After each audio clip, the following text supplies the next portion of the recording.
Alright, welcome back everyone. So, on Friday we got to the prison, toyed around with it a bit, and didn't really find anything decisive. I did some labbing around yesterday. In addition to other research. And I think it's just not going to be possible to even get Kieran out. One more week until 100. Yes, soon, Tim. Yes, it's this chapter. It's like, basically the main thing is that the patrol cycles being normally can't even get up here until like turn 6. The way to bypass that is using Smite on Titania. Problem with that is, that leaves Mordecai in range of dudes, and this team is completely incapable of picking him up, so that just sets off the alarm.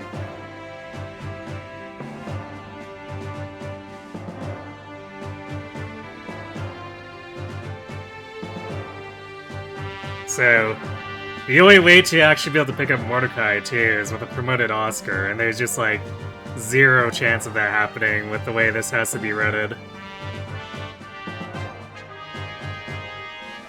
If we could take our time and force feed Oscar along the way, he'd probably get there, but, like, the turn counts are so stringent on every chapter in between that it just can't happen without, like, task level luck for just being able to throw Oscar in the middle of 4 or 5 dudes and have him kill them every turn.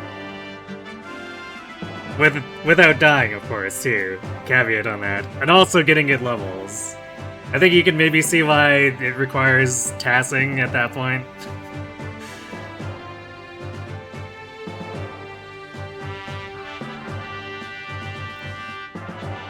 There would normally be, like, some chances to maybe try to get some experience on him in the defend chapter. Oops, we have to undeploy literally everyone.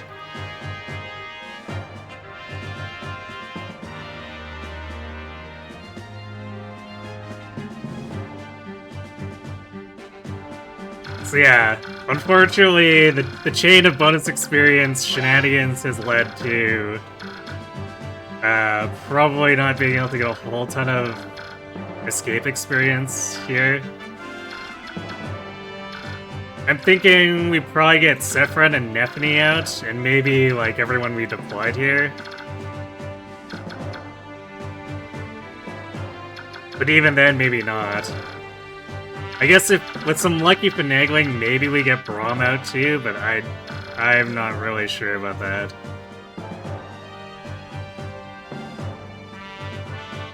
Will this be a Marsha family outing? I mean, maybe. I think there's a chance I'd rather rig Oscar to recover. Because he starts at a higher level than Makalov anyway. So I feel like I'd rather rig him than Makalov if I do that, but ideally we find a way to save Astrid, because Paragon means that we use less bonus experience to rig her.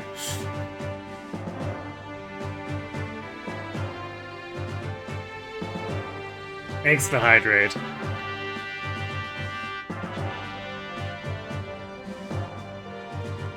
But there's also a very good chance that Astrid is just dead, so we'll have to see.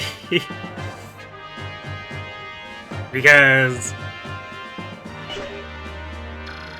probably not surprising anyone who saw what we had to do at the last defend map. The boat defend map requires that we undeploy everyone as well. So it's solo Ike on that map. And it takes him 2 turns to reach Astrid when she's in range of multiple enemies on the first turn.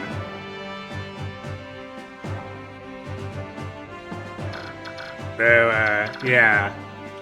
Very likely things go maybe slightly poorly for her.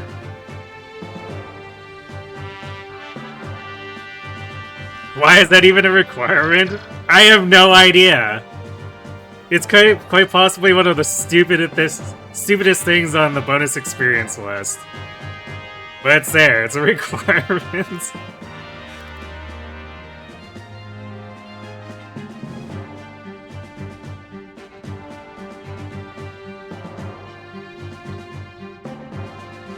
Like, annoying as it is, the don't kill the vigilantes and the don't kill the Lagoos things, that makes sense, lore-wise. On the defend maps where, you know, you want all hands on deck, you know, stopping your boat from being invaded or whatever, or your fort from being invaded, it makes 0 sense to undeploy everyone.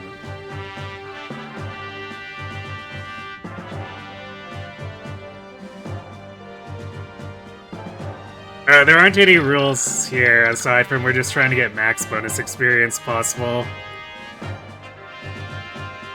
Like, that's literally just it. I guess I could set up, like, a rules command as a link to the Serenus Forest bonus experience chart. But, like, that's basically just what we're following. That's the Death Knight.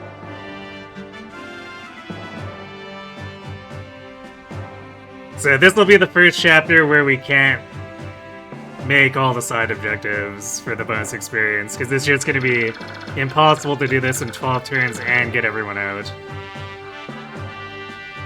We're not even full deploying, so we're, like, by default already losing 10 experience.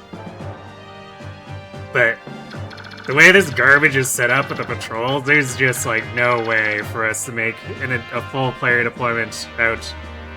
Even if we focus entirely on just evacuating the player units, there's no way, the way the cycles are, because there's only 2 units you can get out at a time.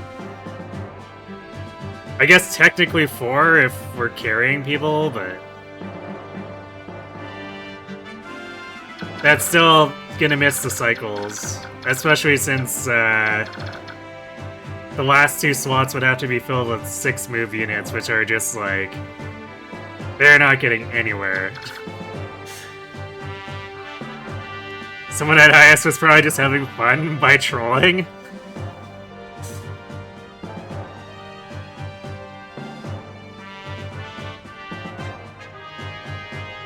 Maybe Ileana can come back and eat a hole in the wall for Kieran. Yes. I mean, the boss is gonna be dead at the end of this, too.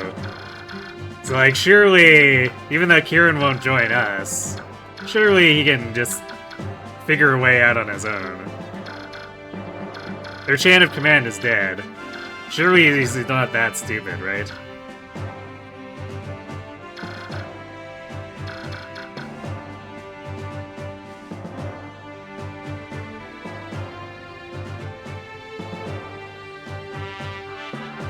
Yeah, the rules really should have been where if you player phase the enemy in 1 round, then it shouldn't alert. But no, it just sets it off anyway, because this map is stupid. This is Kieran, what do I think? I mean, look, Kieran's not the smartest, but surely he's smart enough to escape otherwise.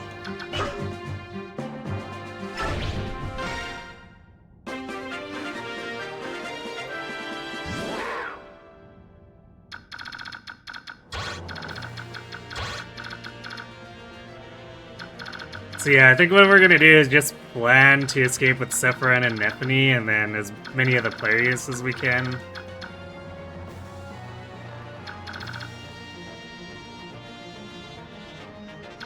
Because, like, I don't know. I mean, we can try for a bit, but I don't think there's any moves that will actually get Kieran out.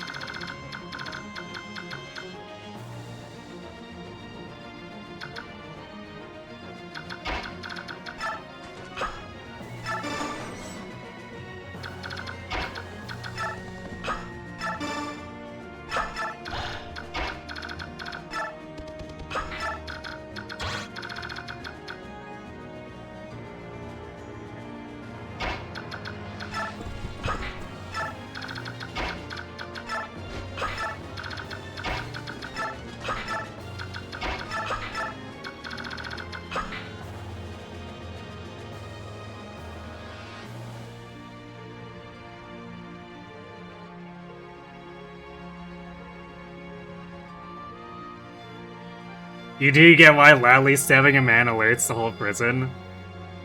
I mean, it doesn't actually alert the whole... It's not loudly stabbing, though. It's like the dude just yelling despite him being assassinated.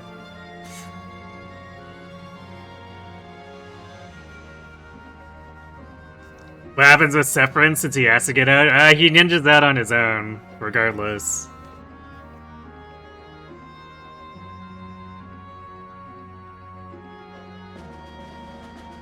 You've never done this chapter stealth, you would just have no idea how to. I've seen what the speedrun does, but like, the speedrun doesn't have to deal with Maniac mode shenanigans.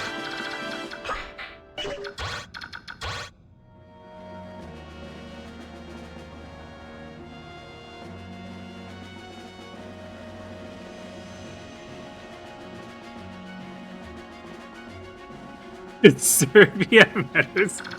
Yeah, wow, that's a hell of an autocorrect.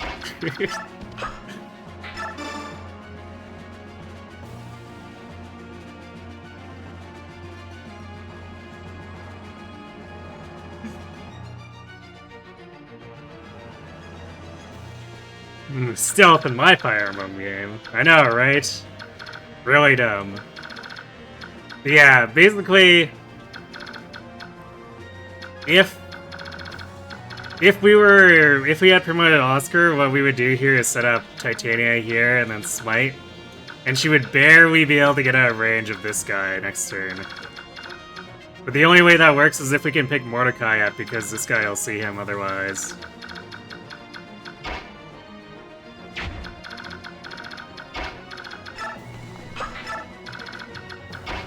And Titania can't do it. So it requires finding a way to promote Oscar, which is basically impossible with our rule set.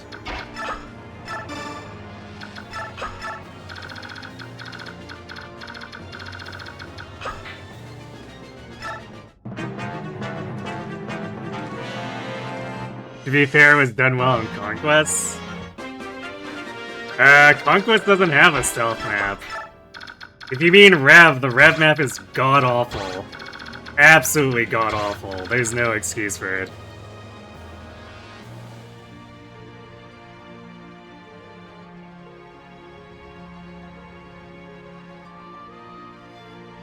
Autocorrect is being funny.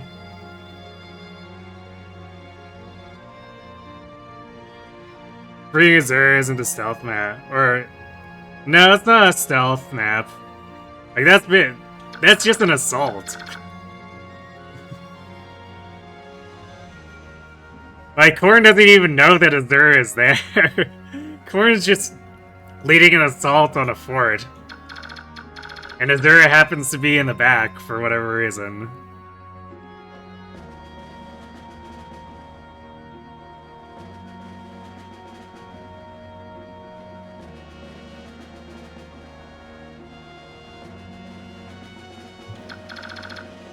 It's actually really funny that way.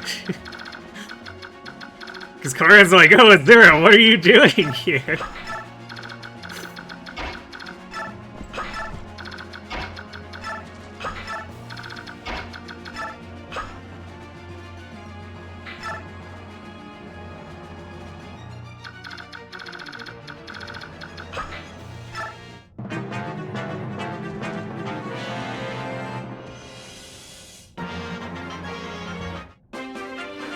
Erase your remake, but every prison map is a stealth map.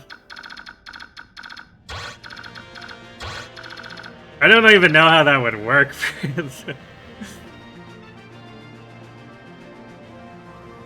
For the ones where Leaf is captured. How would you even make that a stealth map? For those, technically speaking, since you have the Asbel Gaiden after that. Yes, there's just like, help! Somehow she broke out on her own. And then Korn shows up and is like, oh, hey, Azura, fancy seeing you here.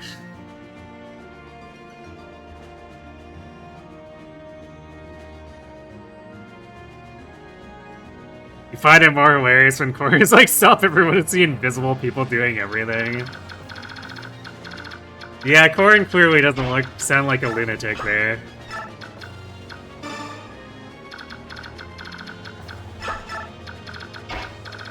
It's so comically contrived too, how Vala is. It's just... ugh.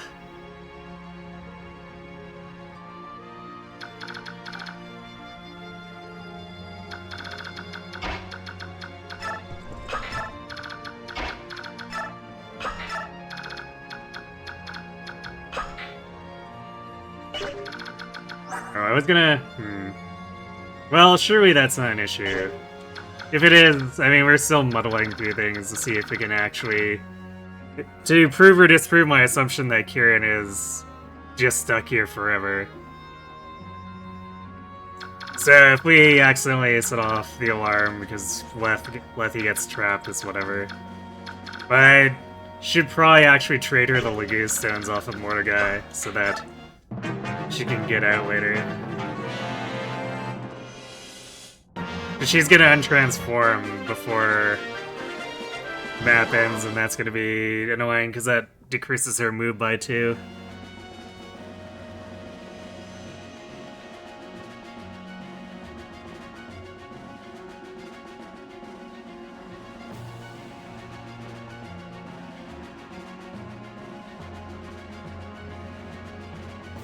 It's even dumber that these grown adult men are being baited by invisible people.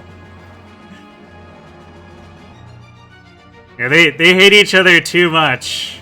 So much that they don't even engage in any kind of intel gathering.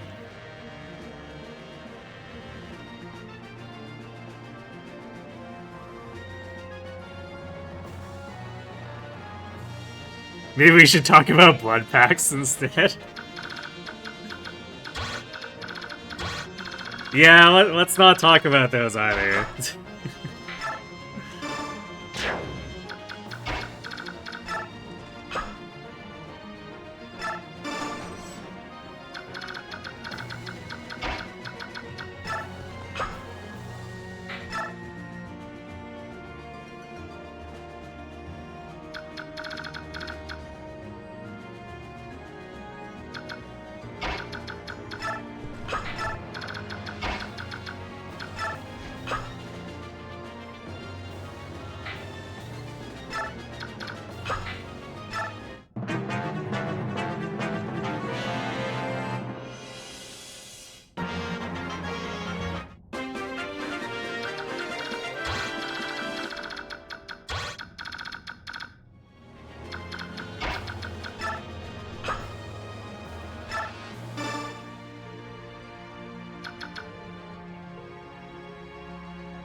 Sure, I think I needed to not be carrying Ike with Marsha here.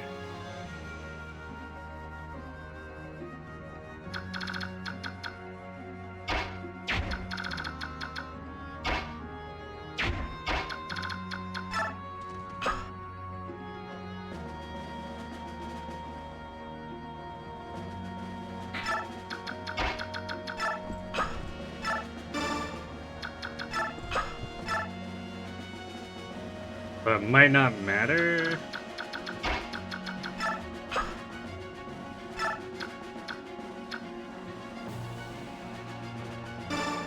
The problem here is, like, even if we do talk to Kieran with Oscar, the movement to actually get him out with this patrol cycle, I think, is going to be far too slow to make it in 12.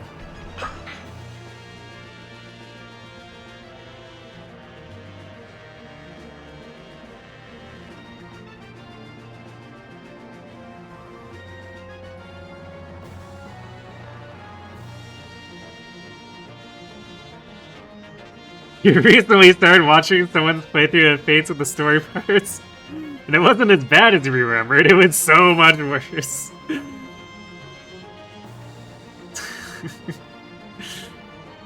I love the bit there.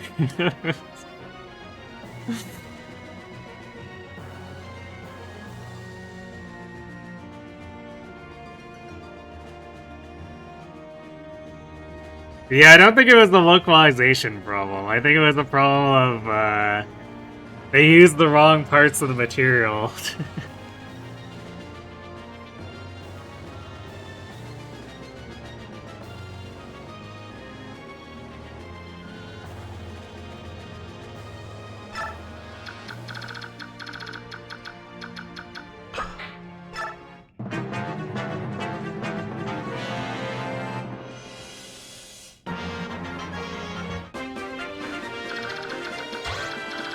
Yeah, and of course this is back to that cycle here where we can't get Titania out.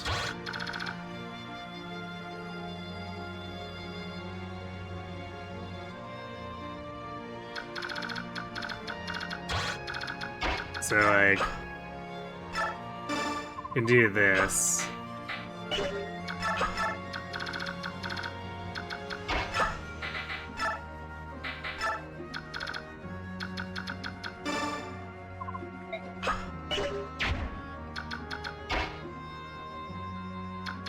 Also, I don't know how we can shout orders across the prison without alerting them, but that's a thing.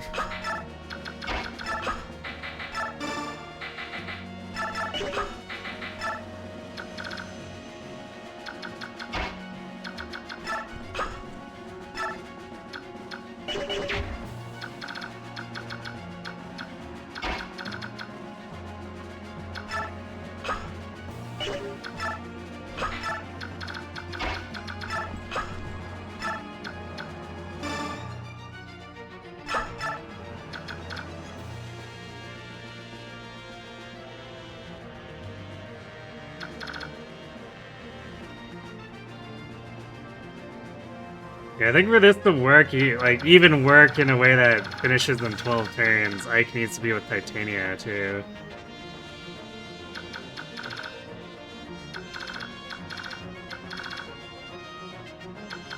So I don't think there's any way Ike can even give directions here, because he's gonna be constantly rescued.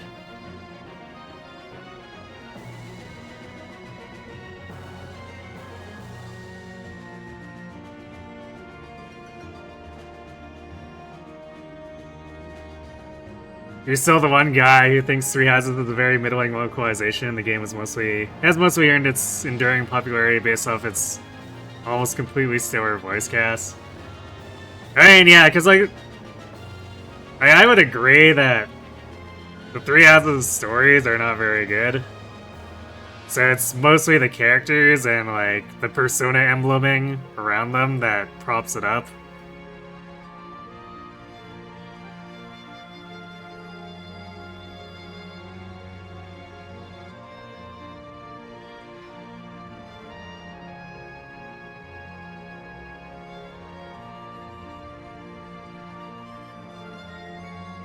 I don't know what the differences in localization look like, but I think what we got internationally is not a very good story, regardless.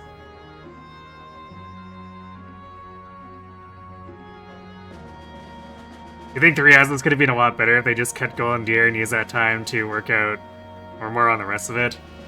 I mean, if we're cutting Golden Deer, we should also cut Silver Snow, because it really doesn't serve much of a purpose either. Like, I'm of the opinion that it should have just been like Eagles and Lions consolidated.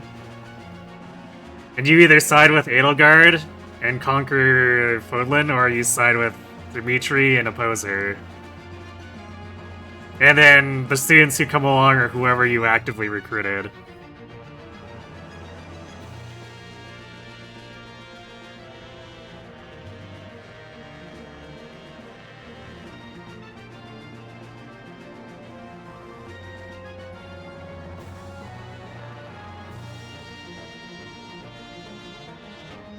True was the original route, that was the original game, and the original game was bad, basically, is the conclusion to draw from that.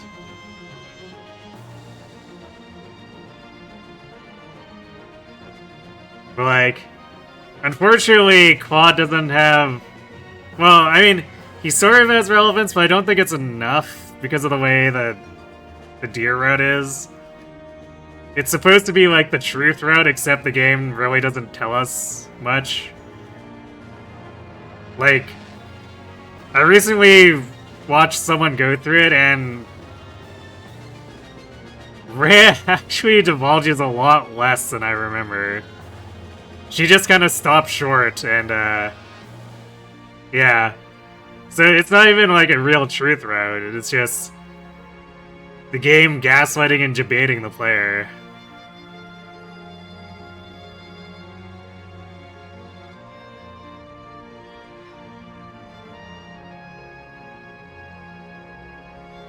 Hello, Miss Blackthorn.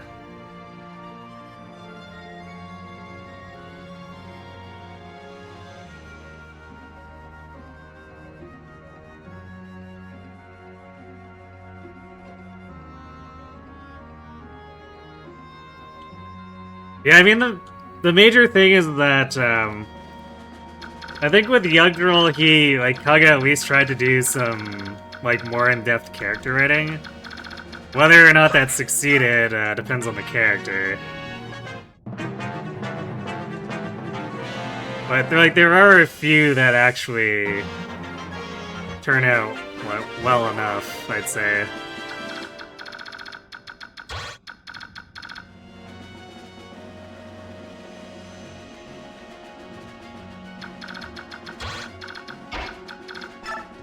But yeah, the story itself is something people talked up a lot, and I find to not be particularly good either.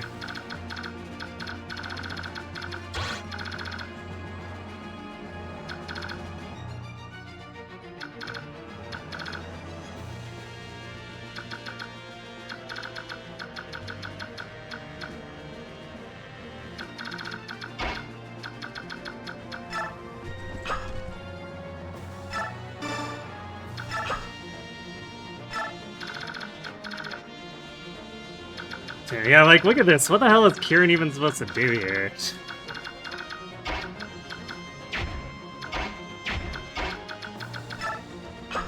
We're not gonna be able to give him orders next turn, too. Because we need to rescue Ike if we want to get him anywhere near the exit point. So, there's no way this works.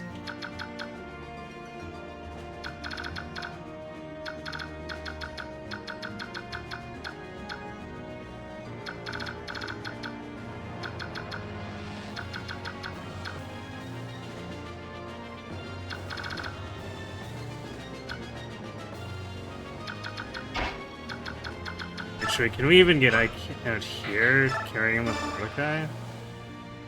I don't think we can.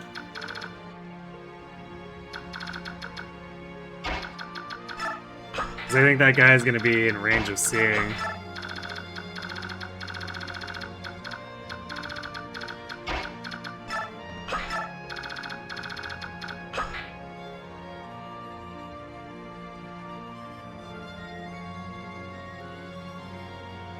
Just remake Radiance and people will buy it. I mean, Ike is pretty damn popular if,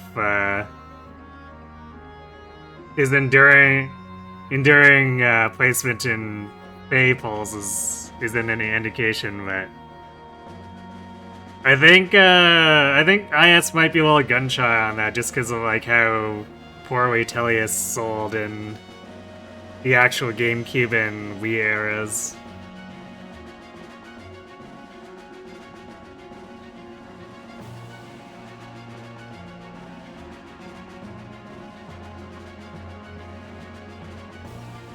We had a popular streamer friend play FE7 as first FE, and chat was praising the story. He was very turned off from the entire series.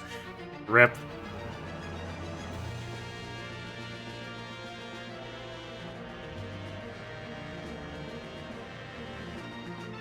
Got Silver Snow and work on the Golden Deer route.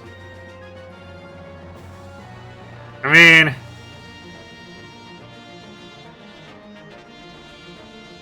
I feel like if you're doing that, because basically 3 Houses has enough content for maybe 1.5 routes across everything they've done. So even if they cut Silver Snow, I don't think that would be enough. So either they keep Crimson Flower and cut either the deer or the lions. And the problem with, say, cutting the lions is that, like, White Clouds is very much 100% gold or lion coated. So the lions already have way more investment in the story. But I guess with more work, you could probably cut lions and do, like, Edelgard versus Claude, and you pick which one to side with.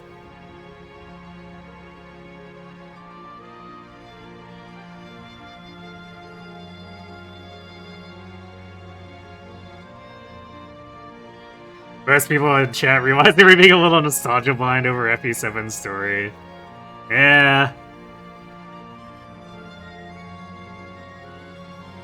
I definitely... I can definitely understand, because, like, when you play when you're younger, right, you overlook a lot of storytelling problems. So it's understandable. More!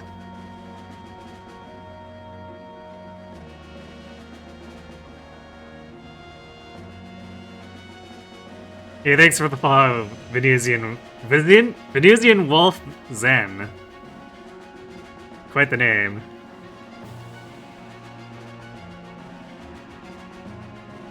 You think that was always the FE's issue? Sports have all the good writing and the main story itself struggles. Yeah, that's probably a relatively fair assessment.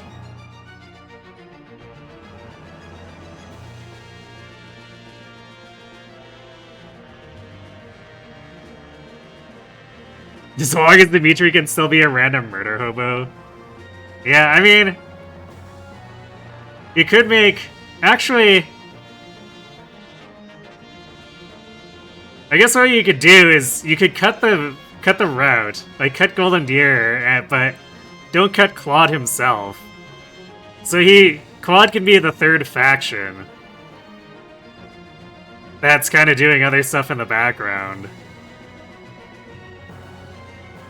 Or if you make it Edelgard versus Claude, you can have Dimitri doing stuff in the background as the third lord. Either or. But I think, yeah, Lines is kind of the strongest route in the game, so I think it would be harder to justify cutting it. And then Crimson Flower is basically just like the entire premise of their advertising, so I don't think it would be possible to cut that one either.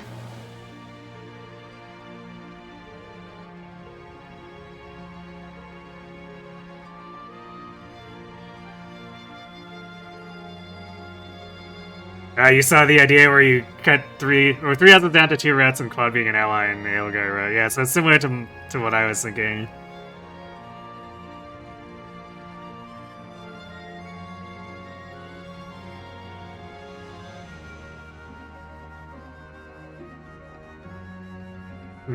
Well, I think I was like late teens when I played 7 as well. Your brain was like, where's Roy and Mark? Yeah, you know, when I bought the game, I was like, huh, Roy looks a little weird, but okay.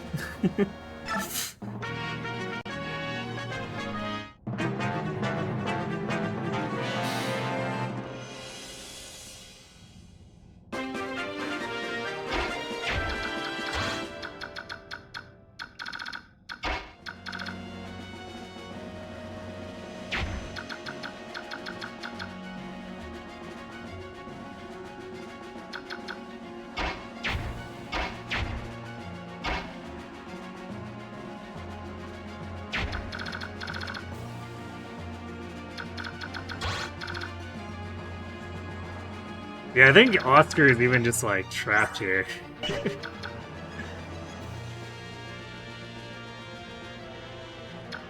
And, like, Mordecai can't get clear of this idiot. So I think there is just no way.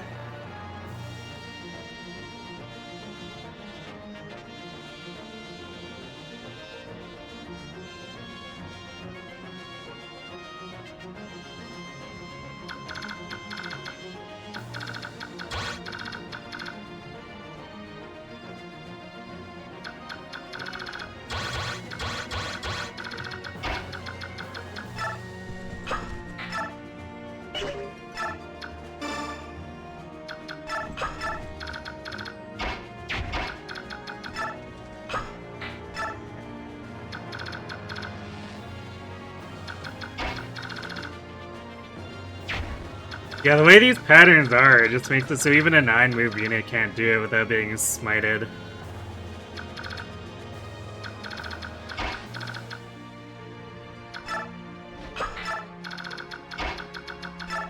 So yeah, there is just like absolutely no way Kieran gets anywhere. So we're definitely leaving Kieran behind, and then since we can't get Kieran, it's not even worth opening his cell. So I think Braum is cooked as well. So it's pretty much going to be we try to get the rest of the player or as much of the player army out as we can, plus Sephiroth and Nephany. And then I guess Nephany gets to warm the bench for the entirety of the game.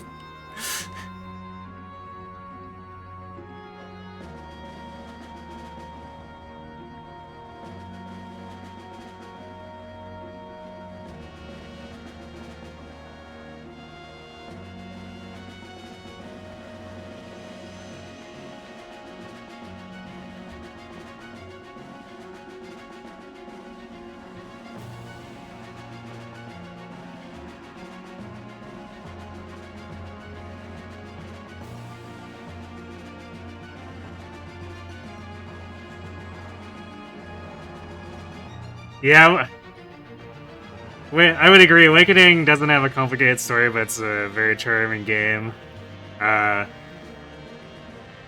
Vom is definitely like a really weird, awkward insert for a second arc as well.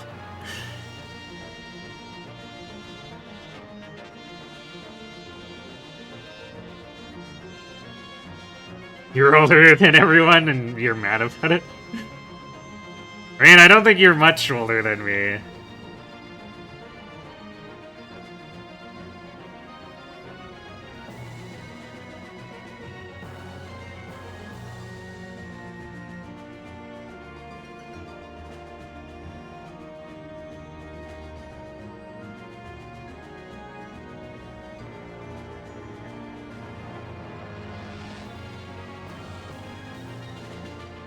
Awakening is just made up of references to old games. We go from wannabe Ashnard to Om's descendant to Loftier the Videus.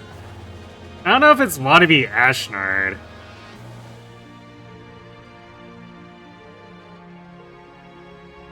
Because, like, Ashnard is about strength. Gangrel is just an extremely violent troll.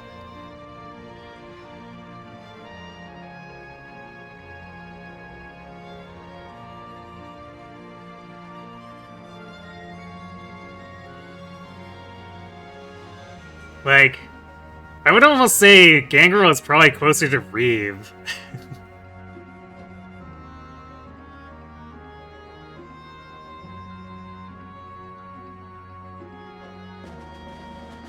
Bomb arc is like a bad filler arc in Naruto. There we go.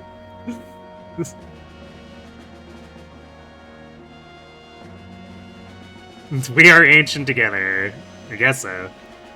Reeve, but you can bang him. Oh, well, that's a gross thought.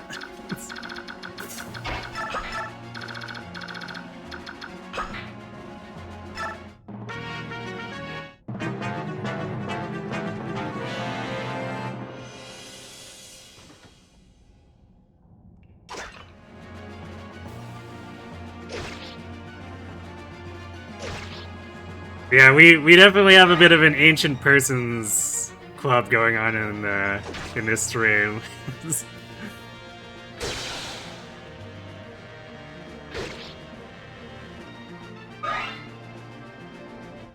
You remembered Bomb Arc being Ann, but it was a lot more Ann than you remembered. Yeah.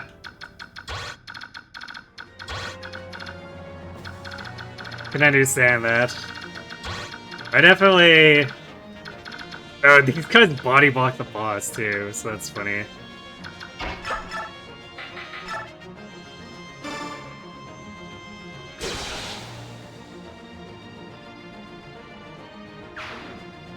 So yeah, looking at this, there's like no way Ike makes the next cycle too.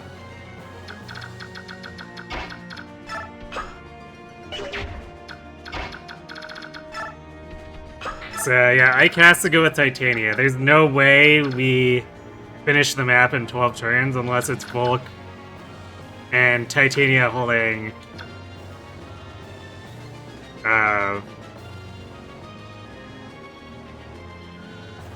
holding Ike going up here.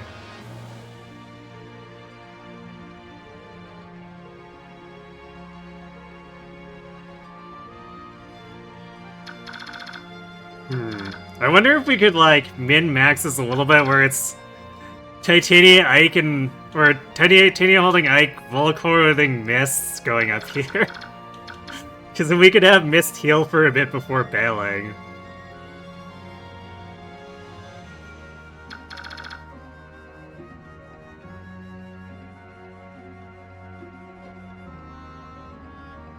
It's an idea now that we're just completely ignoring Kieran and Braum.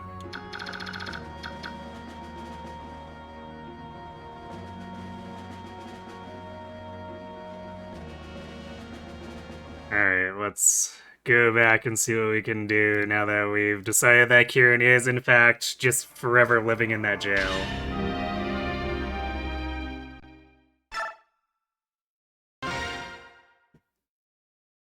You're turning 30 on Saturday, you feel your back breaking thinking about it.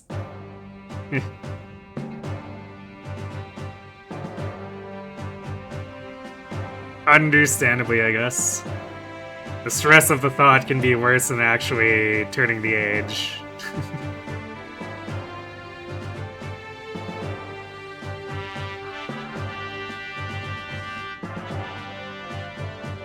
One thing you think Vom really suffers from is Tell Don't Show. Yeah, I mean, Vom could basically be its own game, and that they only spend, what, 5 maps in there? It's nowhere close to enough for the length of the arc they're trying to tell.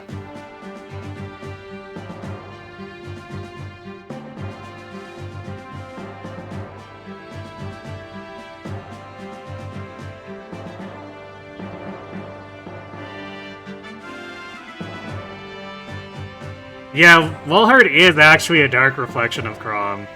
Like, at the end of chapter 20, Crom has that conversation with Fred about how, like, where he has doubts, and he talks about how Walhart is just this juggernaut moving forward, and, like, Fred's response is, yeah, but a juggernaut never pauses to think if he's right or wrong, and nor to change course. And he says that he could never serve a lord like that, basically. And I think that's a pretty good conversation between the two of them. It's a shame it's just the rest of Vom is so undercooked outside of that.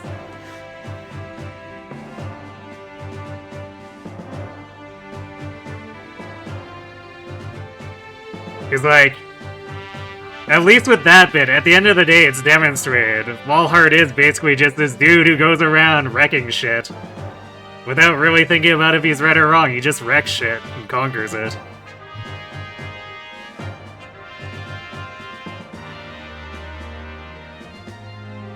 Yes, Kieran has to escape to join. Any recruit on Maniac in this map has to actually escape, otherwise they don't join. At least throw a pack of cards in the cell so Braum and Kieran can entertain themselves. Look, I would, but I can't spare the turns, I'm sorry.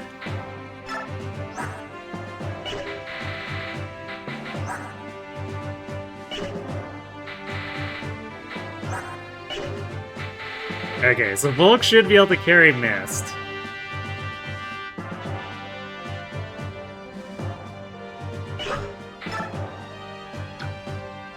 So that'll help.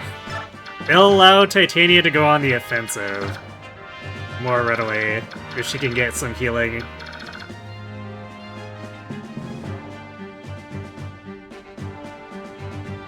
And then after that, Mist just, like, runs from this doorway and pieces out. And it'll get her a little bit of staff experience and normal experience. Oh, I should also move the stones.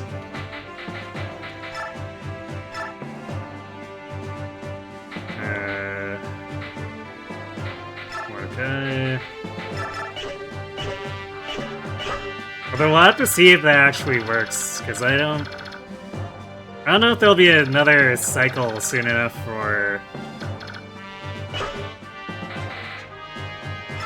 Lethe to get through here.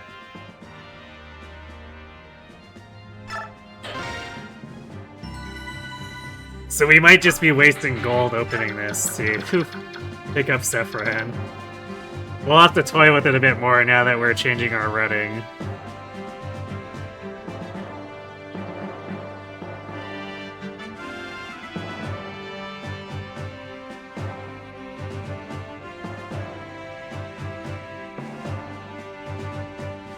Yeah, we can't use Sephiroth as a wall because he alerts the guards. So lame, do they just not see the door? Yeah, apparently not. They're too helpless. No, we're not even recruiting Braum. It's not worth it to go into the cell if I can't get Kieran. And trying to carry Braum out, it's just a waste of turn, because, like, getting Volk over here to do it, and then trying to get Oscar out, and the cycle doesn't come back around fast enough for Oscar to carry Braum out.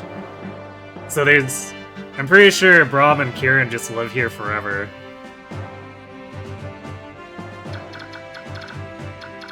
So we'll have to see if we can actually get Sephiroth out. I think Nephany is pretty close to a gimme as far as being able to carry her out. Or I guess Ike talking to her and directing her out, since now we don't have to worry about Kieran seeing the direction here and YOLOing straight up into the hallway.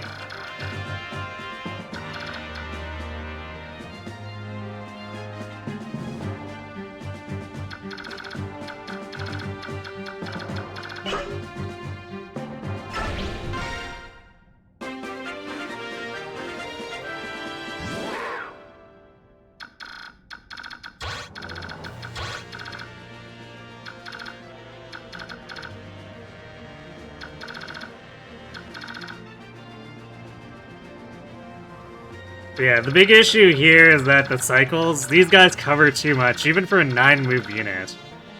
So we get, like, one single opportunity in the cycles, I think. So I don't think we're gonna actually get that much bonus experience on player escapees either.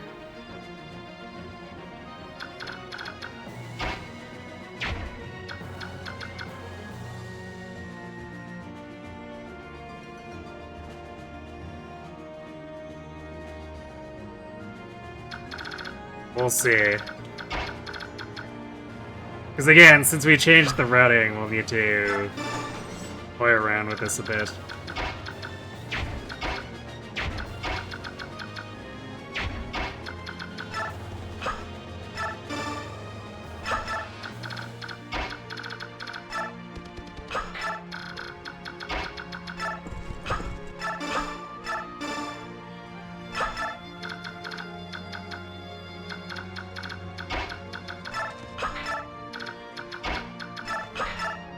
Yeah, biggest issue is that the fast clears that can sort of ignore the cycles require having promoted Oscar, which is just impossible with full bonus experience running up to this point.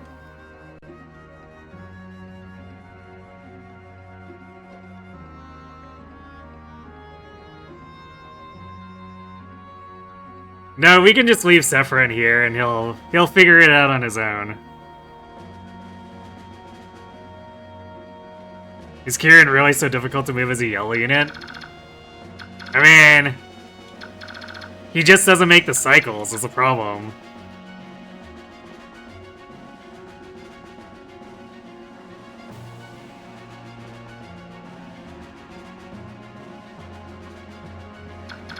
Because, like, by the time we talk to him with Oscar, these guys have cycled back around, so then Titania and Ike are moving up here. And we're barely getting Ike out on, like, turn 12. So, like, at what point does Kieran get to cycle through again?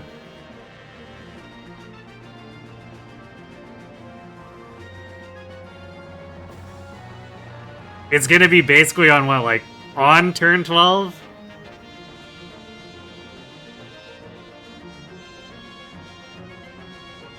So he's gonna be like here on turn 12, which is just not where we want to be.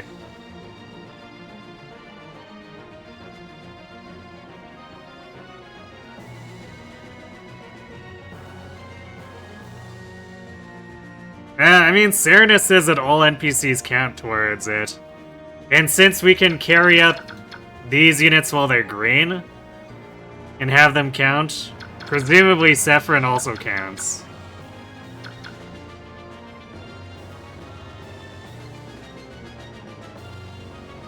Oh, that's true, yeah, Kieran needs to escape on turn 11. That's just actually impossible.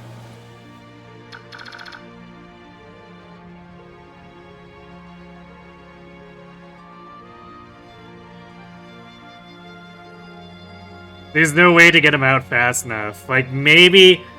There's an extreme maybe where if we had the promoted Oscar, we might be able to do it fast enough, but probably not.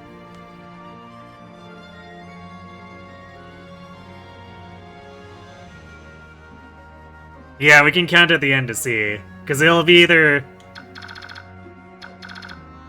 Well, I guess it'll depend on how many player units I get out too, but... It'll be easy to see how many greens and player units we get out.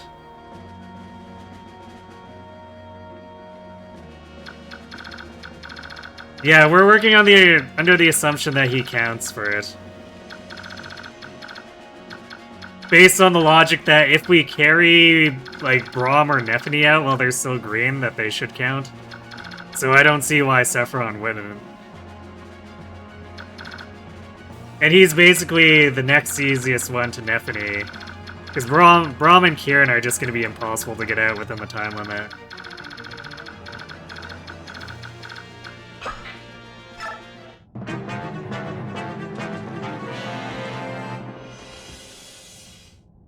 Mordecai can only be picked up by promoted Oscar. He's too heavy otherwise. Oh, Mordecai picking up a Hans. No, he can't. He can smite a Hans, but he can't be picked up. So yeah, basically, we would have had to ruin the rest of the playthrough in order to have the ability to do this a bit faster.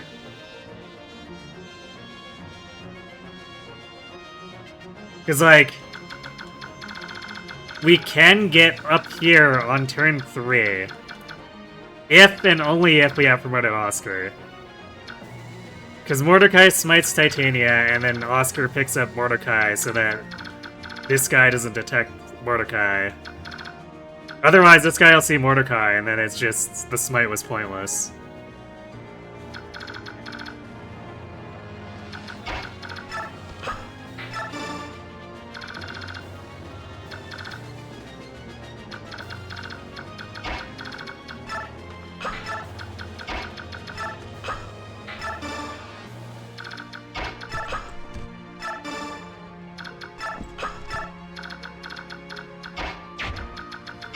But yeah, I've basically gone over how the pace of getting the bonus experience means that it's almost impossible to feed Oscar without, like, task level rigging.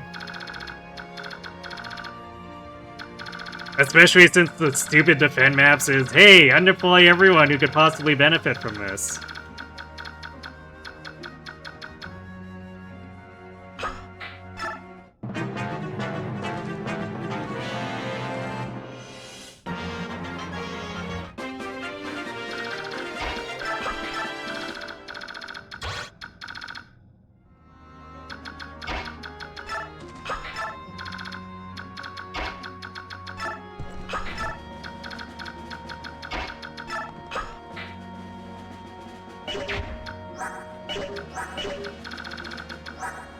Also, I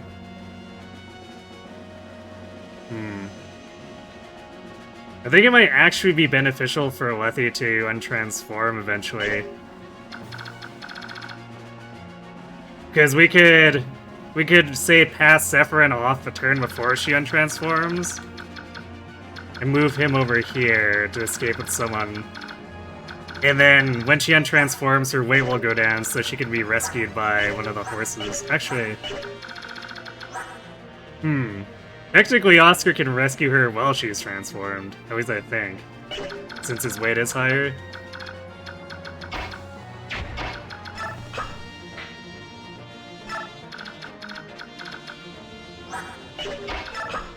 Whereas Mordecai is kind of stuck and just needs to walk on his own. He might not be getting out.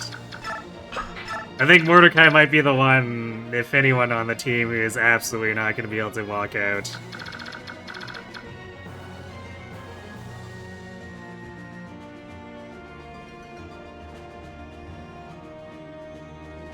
You like the kitty? Lethy is cool.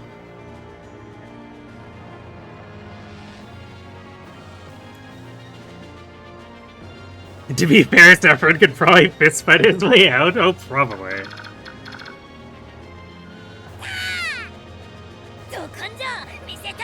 The image of a giant cat riding a horse is really funny. True. Thanks for being the gremlin.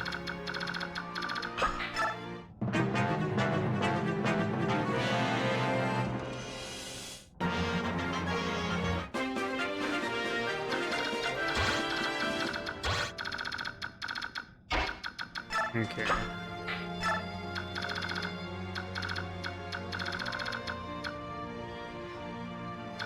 So I wonder if we're ignoring this side, if we might actually be able to use Smite to get...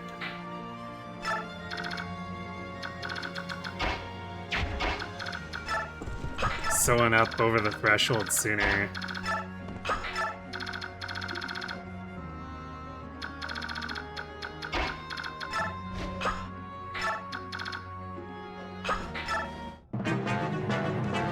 But, no, probably not, because those guys are all on the left now.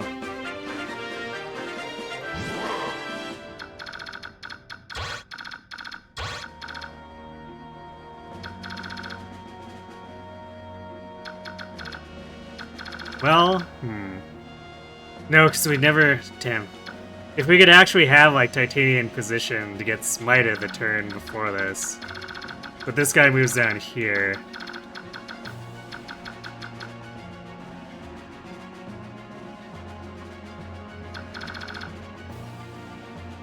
So yeah, then we end up in a similar situation to at the start, where we can only do the smite if...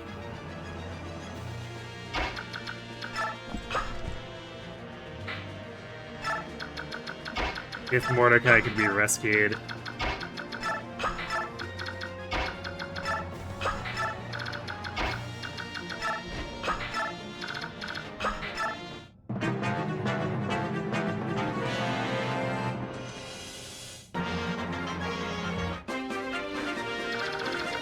Yeah, because this guy comes back around, so...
Yeah, this ends up being the best we can do here. We have to clear everyone else out.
So we have to do this. Because we also have to rescue Nifty and move her out. Otherwise, this guy's gonna see her return to following.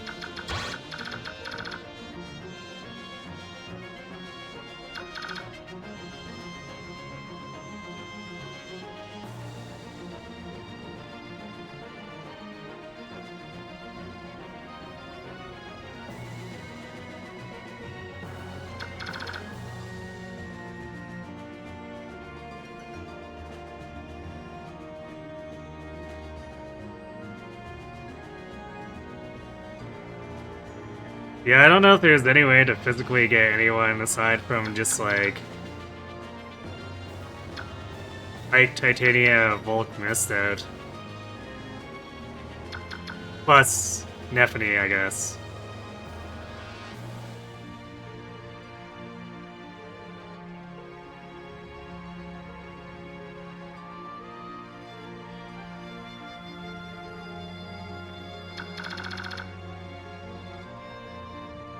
So yeah, very low yield because this map's patrol patterns are pretty garbage.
So Ike not being able to take drop Nifty is very frustrating.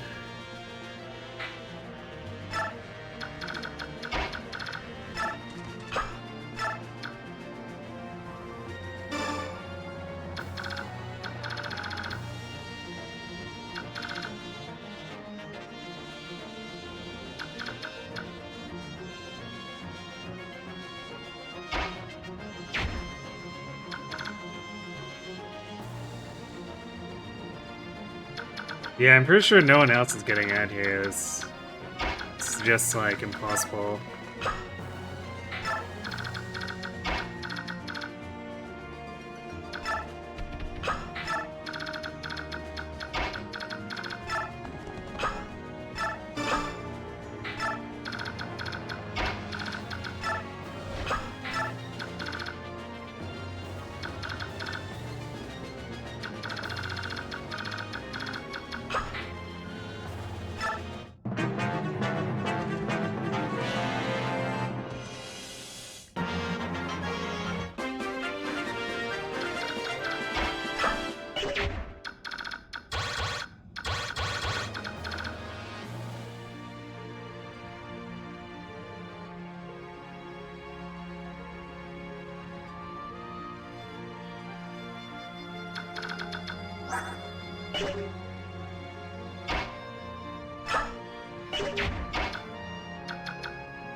Yeah, there's like no way that any other units from down here could physically reach the top at this point in time.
Actually, I don't think Mitz is even going to do anything aside from being bonus experience. Because she's going to be in line of sight of the soldier.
I guess we can technically reach this here. I don't think the cycles line up to allow for that on the first time, though.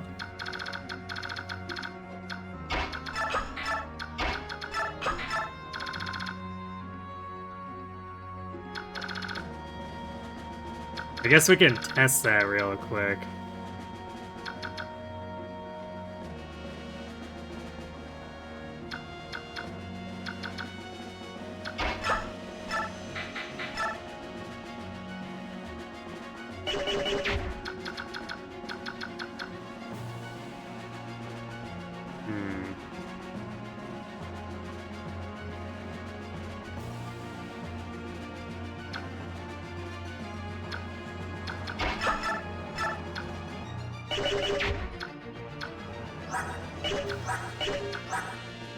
Yeah, I guess well, Titanium's at least not like threatened by those other ones.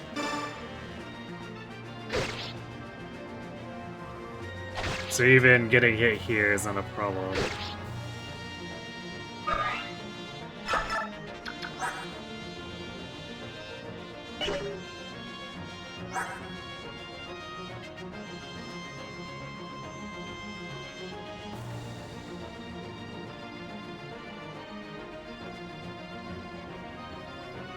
So yeah, I guess we're not gonna see if Sephiron counts, just because we're not gonna be able to get him out.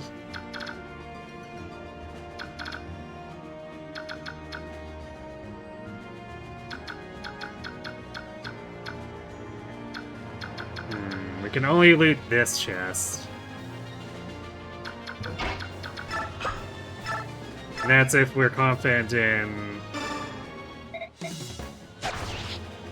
letting Volk get attacked by these javelins, because he pretty much will.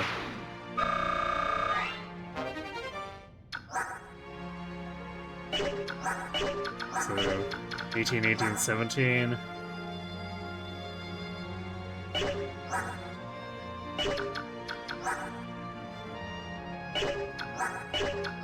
Actually, wait, they can only have 2 attack him, so he could reasonably do it.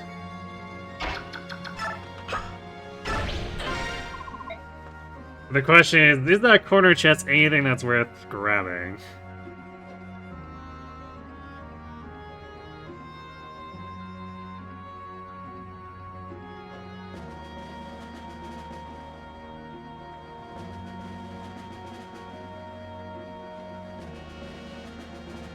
So let's check that real quick.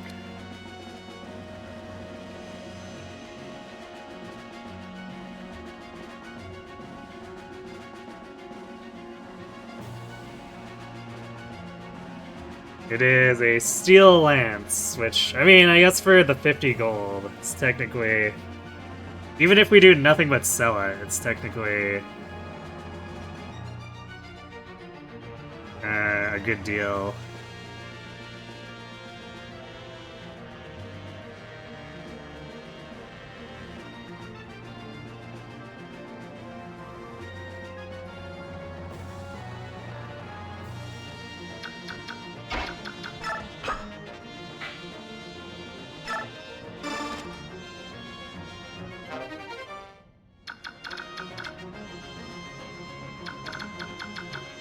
Actually, wait, does this guy... I don't know if we get detected here, because I think we shouldn't get detected in the side room, but maybe. Yeah, we do get spotted. That's annoying. Okay. So I guess we can't do that. We need to...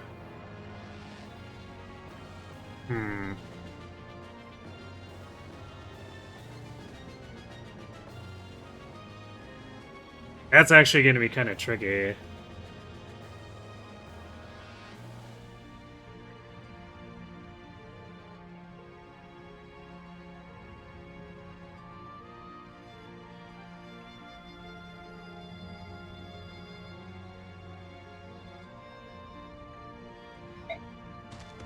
Because if we...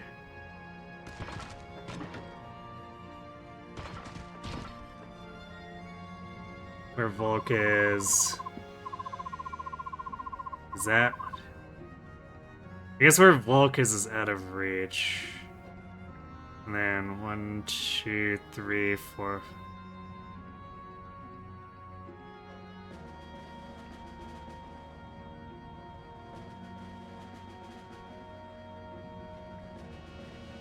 Because of where the boss moves...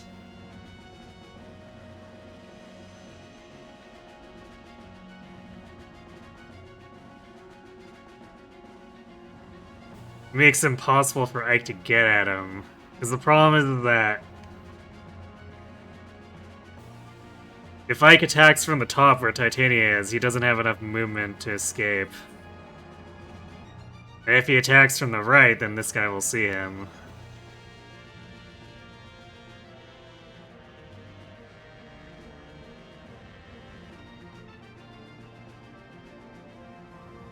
A little late on the observation. Yeah, his boss is dead. He's like, oh no, we're being attacked.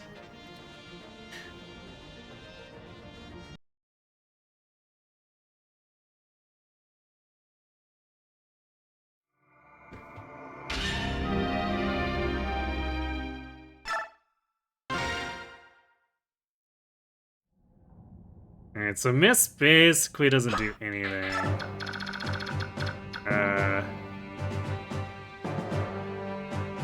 How much res does this guy have? 10. So, like, if we try to bring Soren, he's not doing Jackal either. Yeah, Soren has 11 attack. That's not doing anything. So we're pretty much just bringing Mist for being worth bonus experience.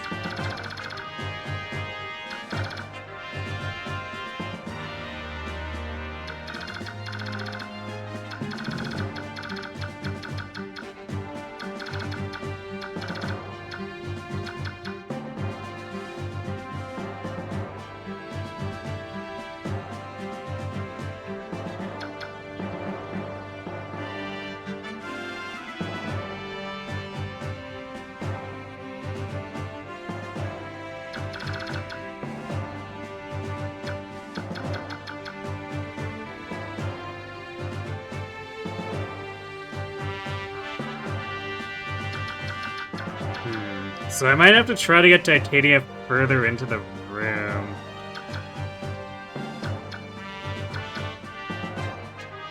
So that I can stand, like, here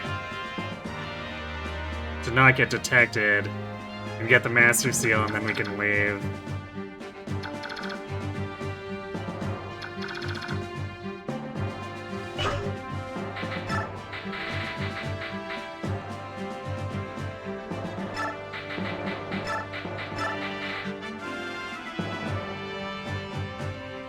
It's a shame we can't get, like, Marsha up here as well.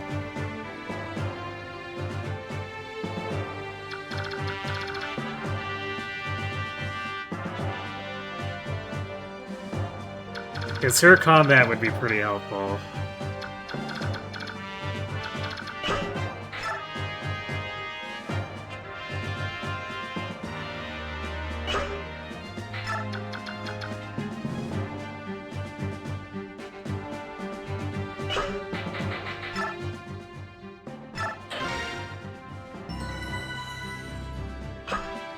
Let's see.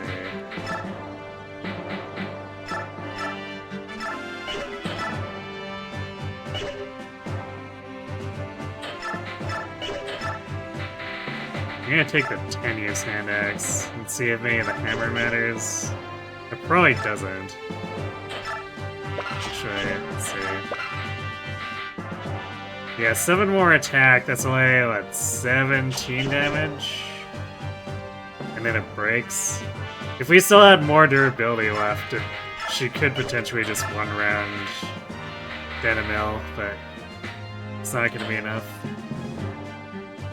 Or I guess, finish him off in 2 hits.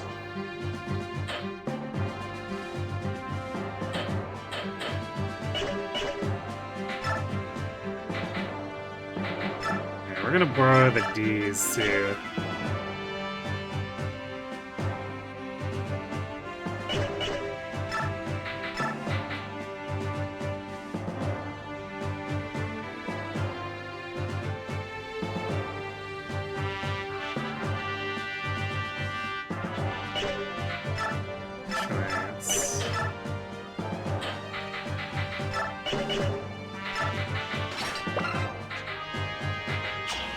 Because this will do less to the normal knights, but there's no way we're killing them anyway.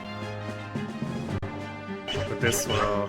Actually, I could create problems for Ike, since this guy would then equip a steel lance.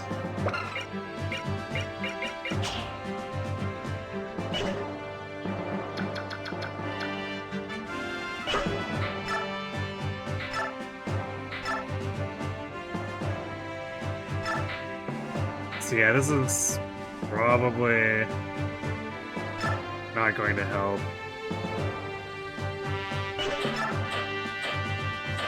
Alright, we'll bring the hammer anyway, just in case.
Yeah, I don't think there's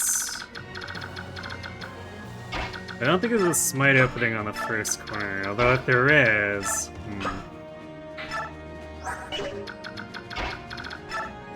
We're on the first cycle here.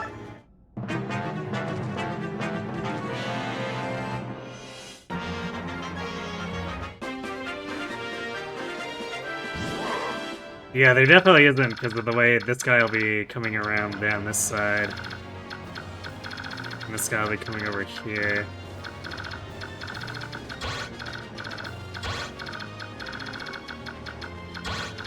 So it's not until the second cycle that they're offset enough to sneak another person through with Smite.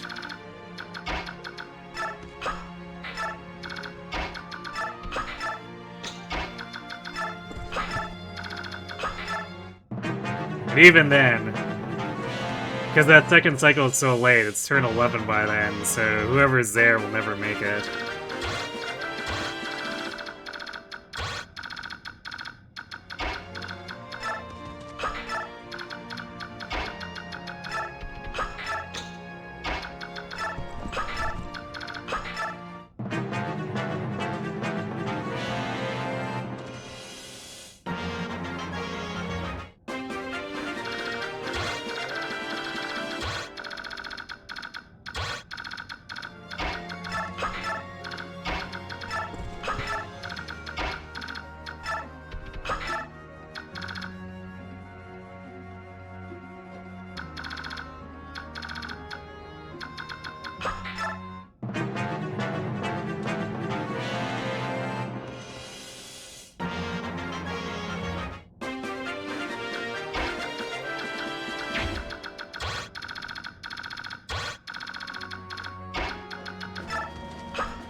Yeah, that's not leaving an opening. Because the sight of 9 makes it so that Mordecai would get seen. It's like just as a demonstration if we try to do this.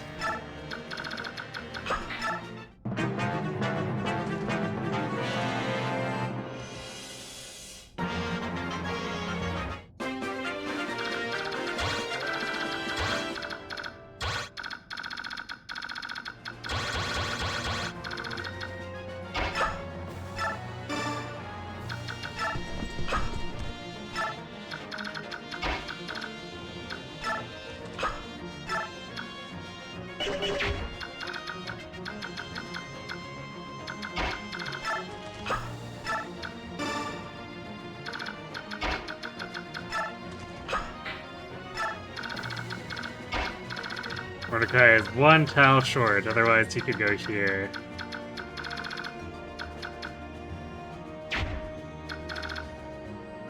Because if he could reach, that would enable being able to like grab Sephiroth and pass Sephiroth to him and then move through, or have Lethe carry him through, because she also has 9 move.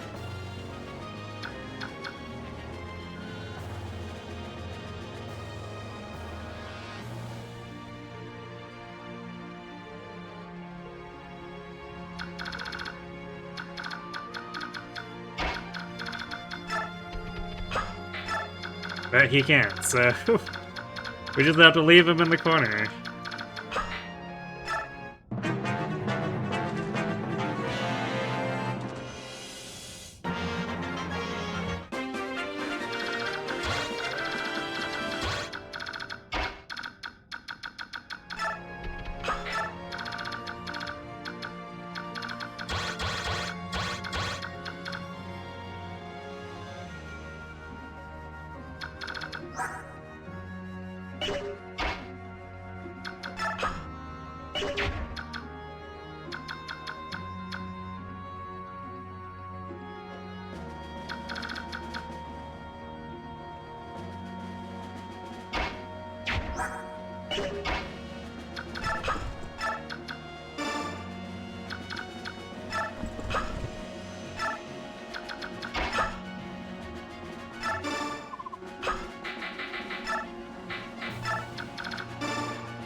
So yeah, singular bench warmer required.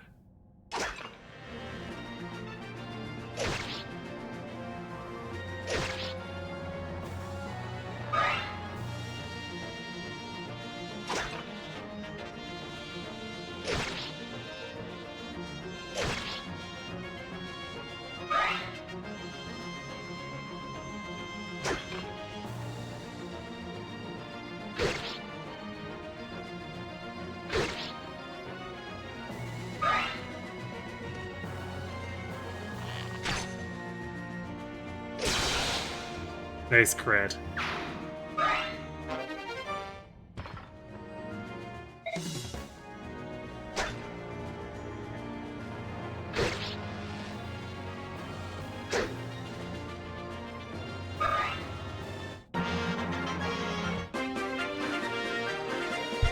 Actually, since we left that open now too, because of where the boss is, we could go for chest number 2, which is a short axe, and something we can't ever buy. I think we're gonna do that.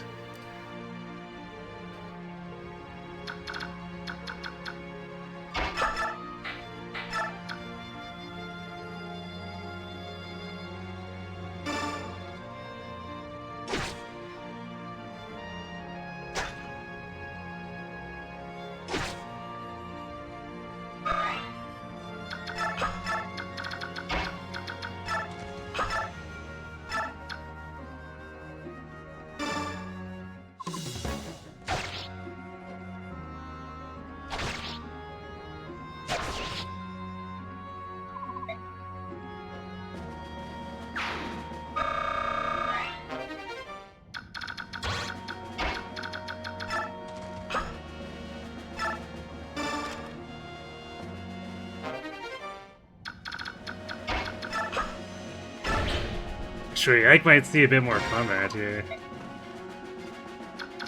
So that's 2 escapes. Because what'll happen is, probably happen is this guy goes after... Or no, wait. Never mind. This guy will go after Volk, then this guy attacks Ike, but this guy goes here instead of being forced to fight in melee. Sad.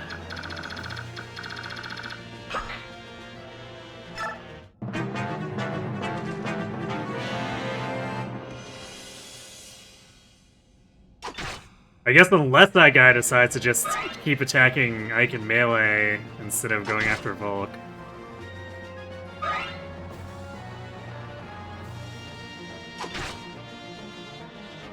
That would be a no, though.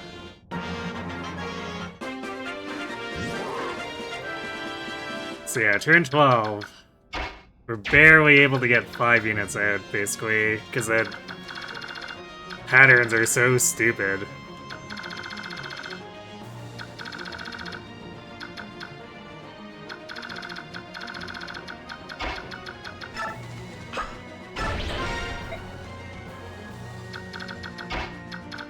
It's 3, 4,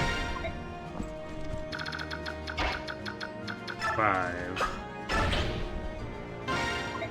Very sad.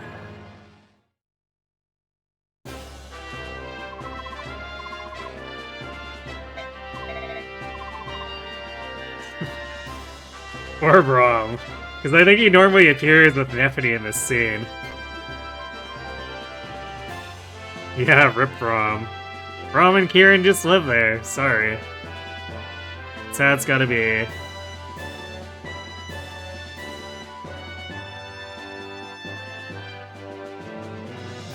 I just want to make a note here.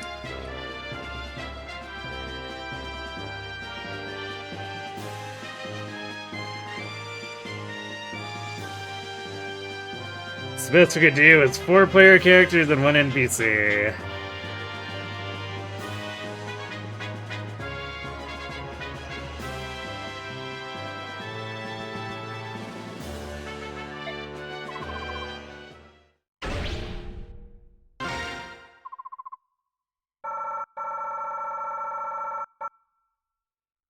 Yeah, and there's our 25 for it. So there's no way without having a promoted Oscar. Or I guess technically if we could find a way to promote Marcia, we could probably also do that too. But she'd have even less of a chance to get combat experience to try to then use bonus experience to make up the difference to the next level or to the promotion. Actually, yeah, because like basically she auto recruits herself right as the previous map ends, so like she has no opportunity. So it would have to be Oscar. So without promoted Oscar, it's just impossible to get anything better.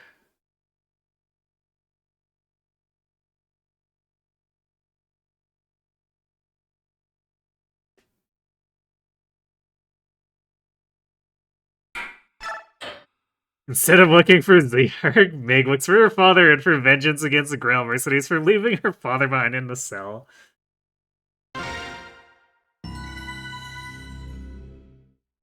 So that's why she joins the Daein army.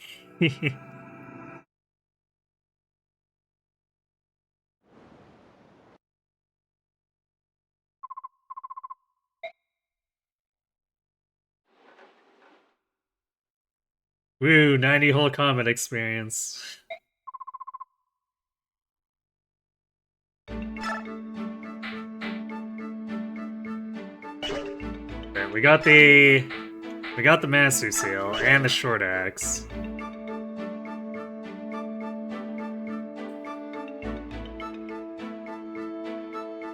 But we had to leave behind Braum, Kieran,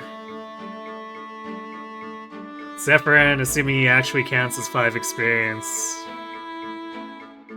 The Statue Frag, which would have been nice to sell. Counter, which would have been nice to sell. A Javelin and Steel Lance would have been, I mean, okay to sell, or maybe even use, whichever.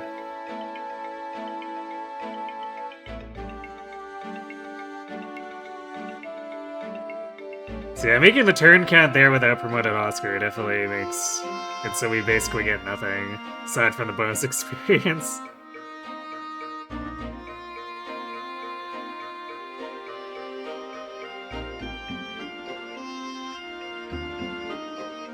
Time for a rare Fire Emblem map where we get good bad guys. Indeed.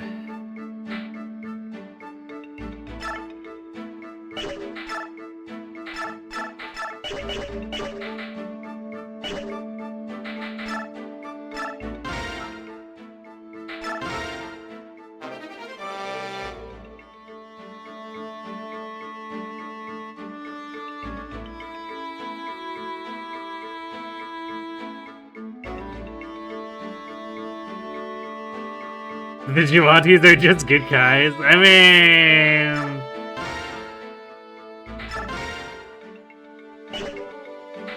good guys who are also maybe sort of really racist.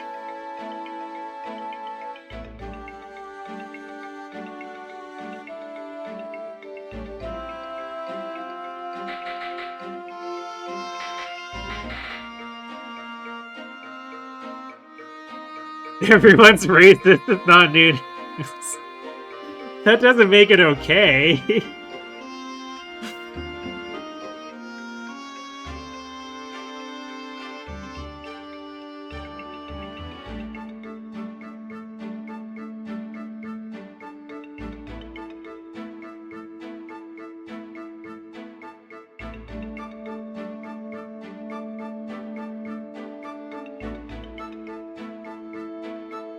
I guess we'll sit on this Titania C with Ike for now.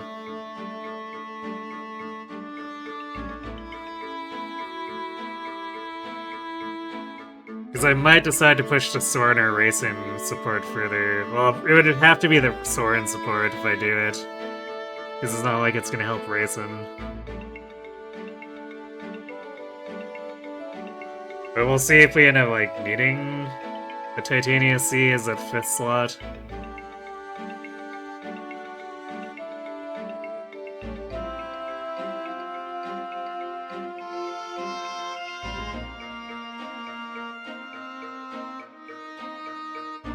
Can figure out how to recruit Ziyark without Ziyark killing one of the Vigilantes. Yeah, just put a unarmed cat or tiger in range.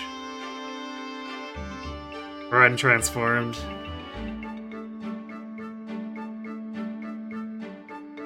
I guess technically anyone unequipped should work too, because enemies tend to be deathly afraid of counterattacks.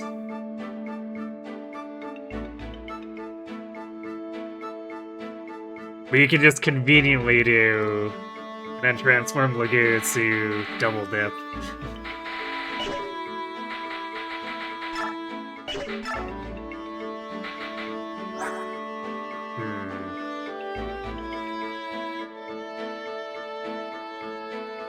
Well, since we don't have to get bonus experience to Kieran, now the question is, do we try to? No, I don't think we try to salvage Oscar right now, because we might be using Astrid instead if we can get her after.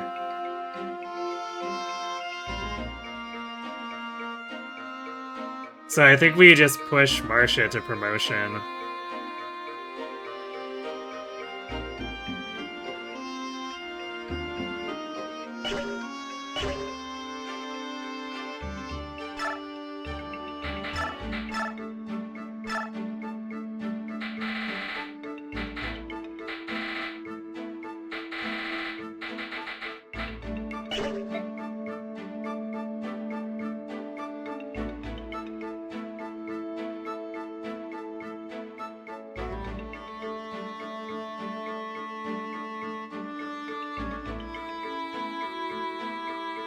Yeah, exactly. That's what I mean by double dipping.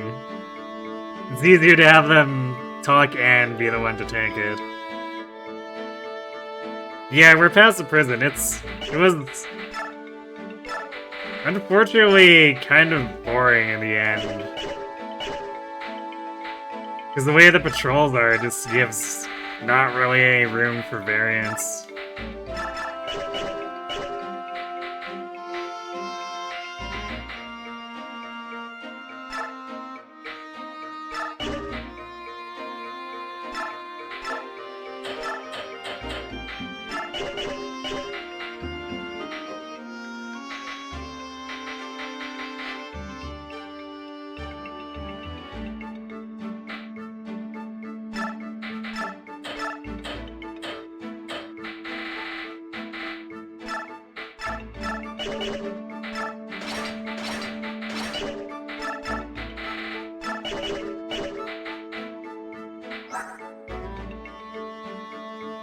I might actually spend the 5 bonus experience to rig a Titania level too. And she's so close.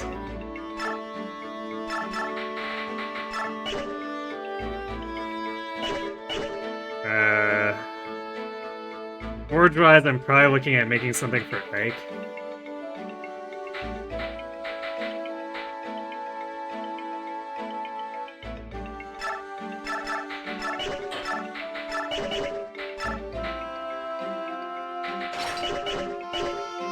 Yeah, it would definitely be Ike, because it's not like we're using Nephany or anything.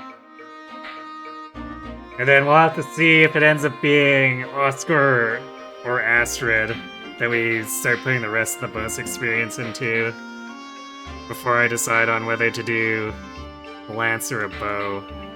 Man, if I do a bow, that's gonna cost a bajillion gold too. Ranged weapons are really expensive to forge.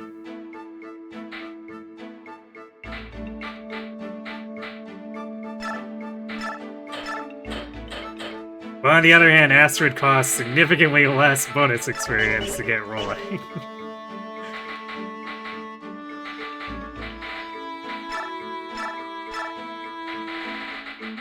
And to just level up in general, too. So, since we're so hamstrung on combat experience through turn count for bonus experience, that Paragon actually ends up mattering a lot.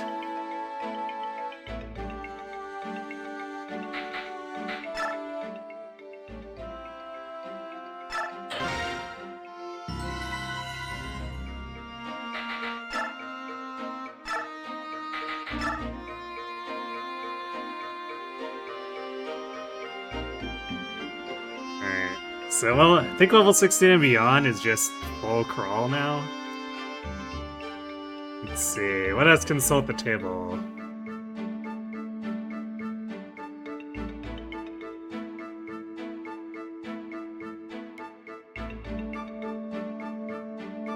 It is indeed full crawl. Hooray!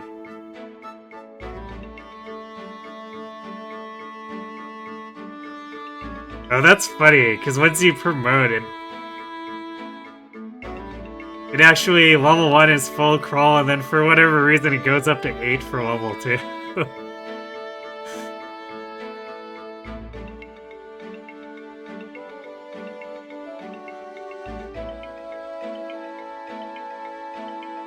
Oh, nice, they actually have tables for Astrid and Joffrey and Soth. That's funny.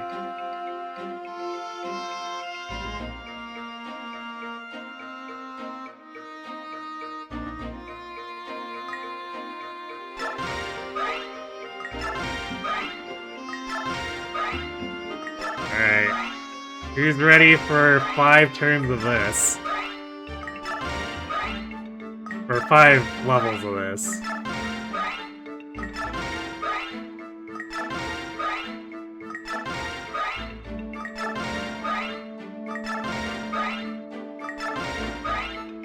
You are? Well then. I hope you enjoy it. You're excited. There we go. Hype! Experience crawl.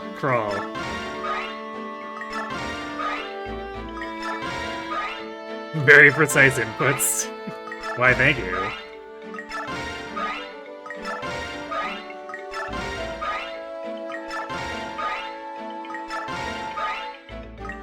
Later on, you just did whatever was second best.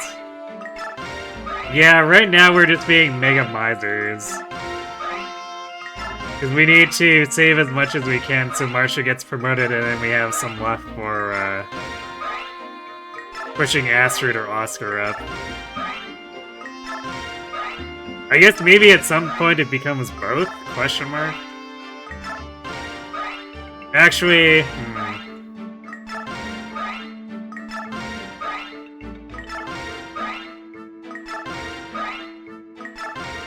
if I find Astrid and Marcia both, like, not getting bonus experience once they're promoted, I would probably actually rather rig Jill over Oscar.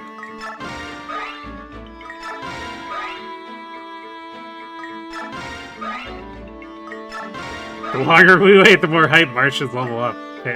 Payoff will feel, it's true.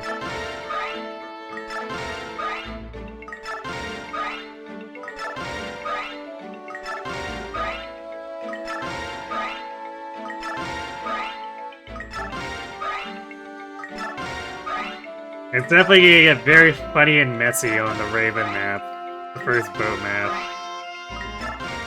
Because that is basically gonna be Marcia versus the world.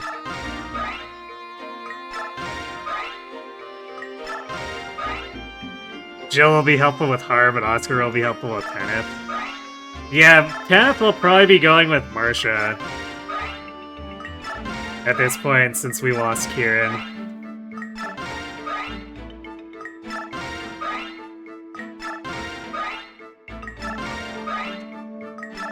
But of course, this all assumes that we managed to get Astrid too, because, like, there's a very good chance that Astrid simply implodes. And that's the end of that.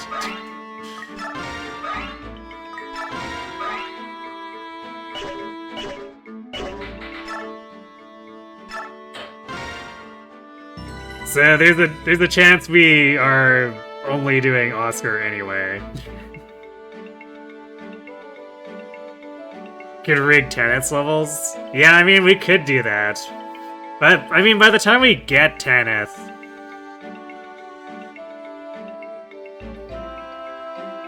that'll probably be long after I decide if we need to do Oscar or Jill after Astrid. Or if we do Oscar and then I determine that we're safe to also do Jill if Astrid just dies.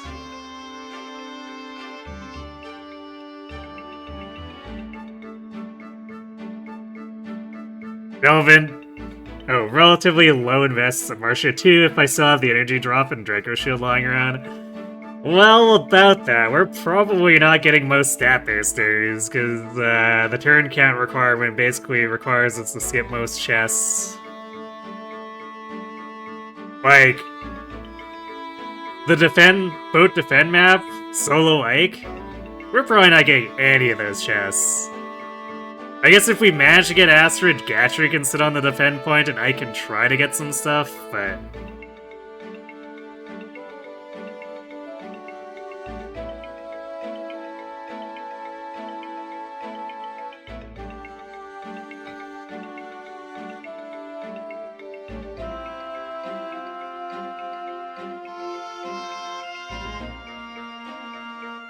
yeah, pretty much. We're just skipping all the treasure, unless somehow we manage to get Astrid to survive, to recruit Gatry so Gatry can block the defend point. Then I might get like 2 or 3 chests. Who needs stat boosters when we can rig all the levels anyway? I mean, true. Okay, I did... Alright, just because I don't want to do that again. I don't want to have to do that a 6th time. I'm gonna do that, and then... There we go.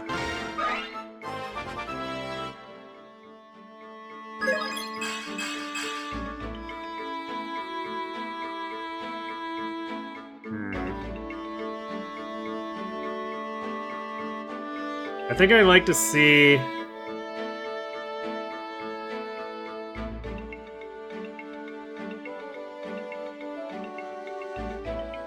True, what would I prefer here? Because, like, I do want the strength, but... I think I would want to secure the defense levels first. Granted, this is probably fine. We did get res. Strength and res. And we're starting to mostly run out of... Let's see if we can be a little more greedy.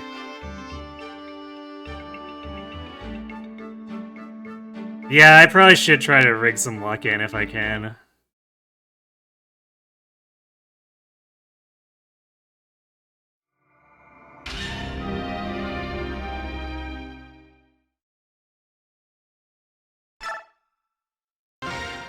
Yeah, we have a reason to rig Astrid Living. The problem is, how realistic is it going to be?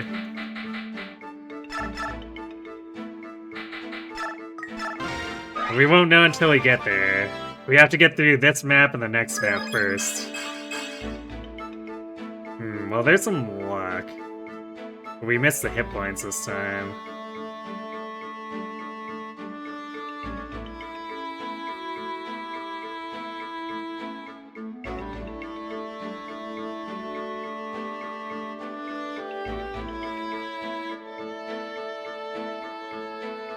Yeah, I missed the res too.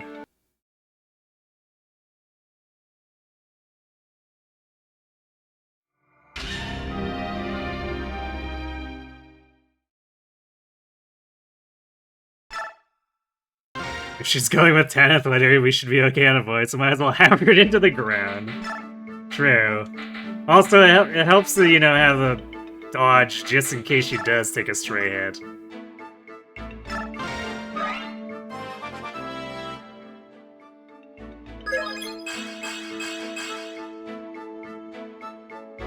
Man, she really doesn't want that defense.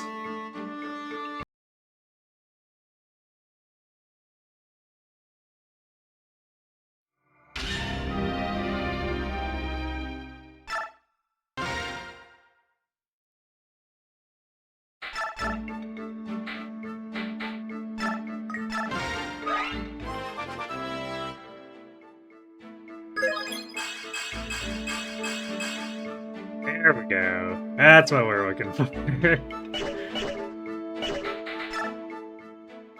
Just occasionally the game actually coughs up full level.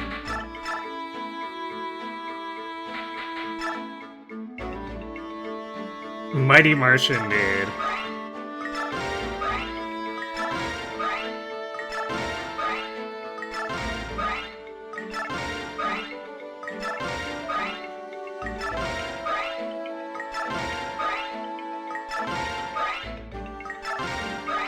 I guess I should probably swap what band she's using. Or, Then again, the fighter band also gives her hit points, but I should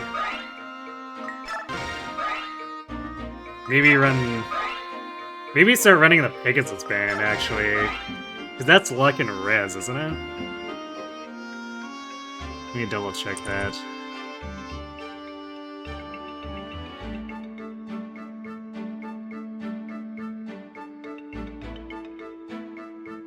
Because if we're trying to rig multiple stats, then it sort of helps to be boosting two of them, even if it's only 5%. Yeah, Pegasus is luck and res. Otherwise, most of the other candidates overlap with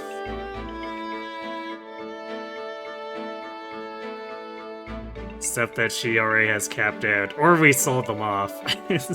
In the case of the sword and priest bands.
Nah, I prefer to do this stuff without using overflow crit.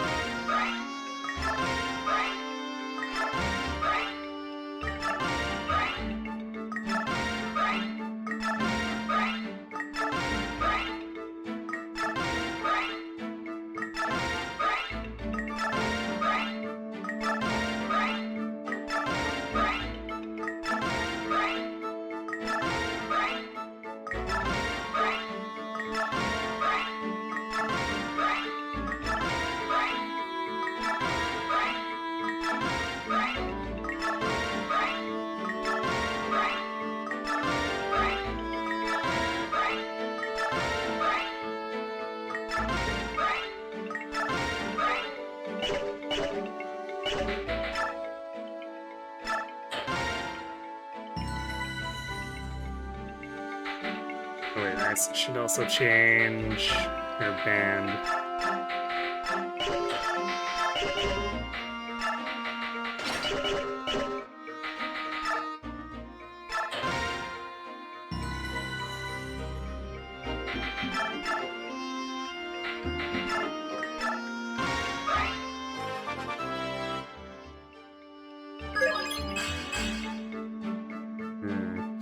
Well, I mean, she's capped on 2 stats, so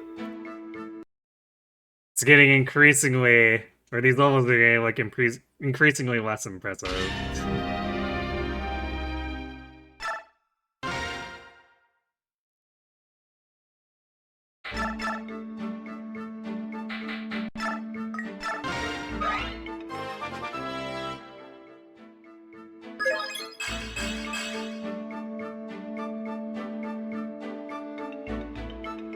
She's really allergic to those concrete defenses. And the luck, too. Very luck-averse Pegasus.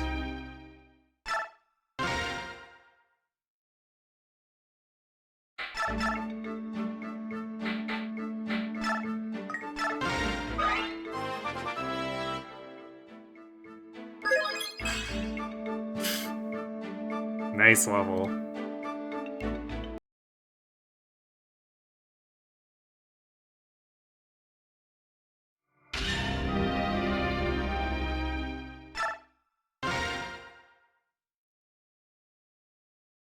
Gee, some HP luck defense and res plays, Marsha.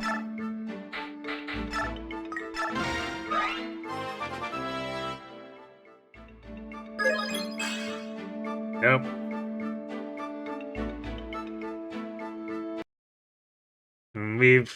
It's weird, it's like, it's not consistent too, we seem to hit random reset cycles where it goes into pairs of repeating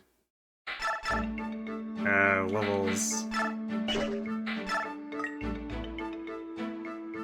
Oh yeah, I guess Mist is one where we might end up having to do a little bit of bonus experience. Hopefully not much.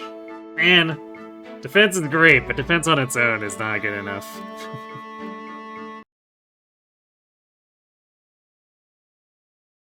Marsha, we understand skill's a good stat, but we're on a budget.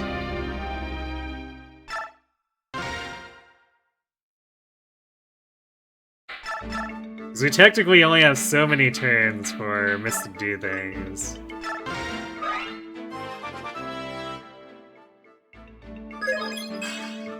Let's see what I mean about pairs? Double skills, single skill, double single defense.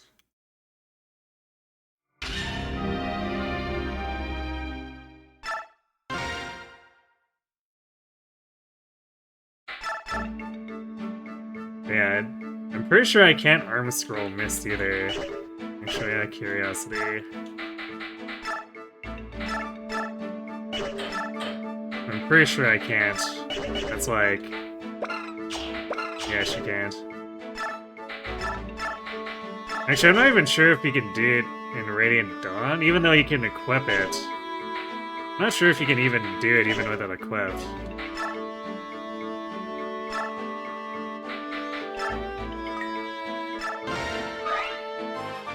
Because that would make things so much easier. Nice empty level.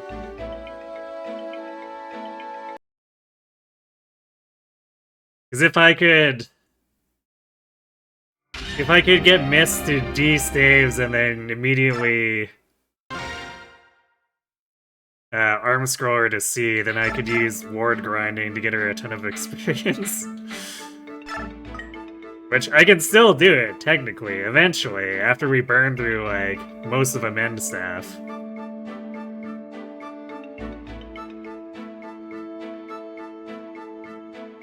Path of Radiance moment being the only Western Nippy with no bad level mitigation. True.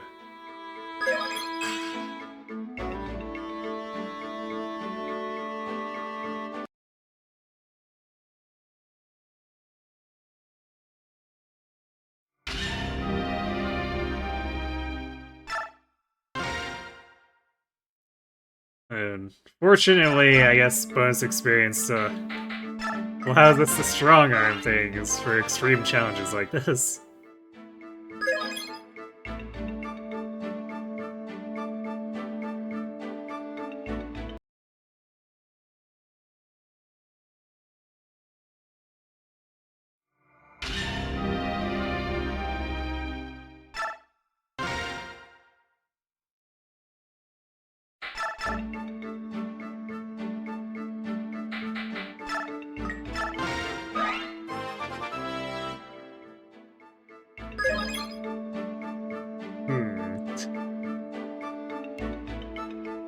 We seem to be obsessively empty leveling.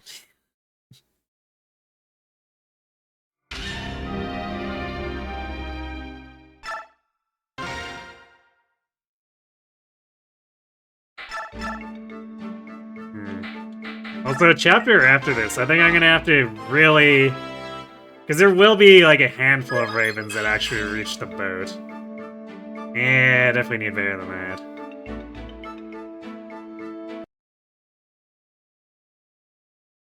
So we'll be hoping to grab some decent combat experience off of them for Ike. Since That next map is solo-like. Aside from, I guess, if we manage to get Astrid or Gatry. But Astrid sure isn't doing much aside from just trying to get poke experience.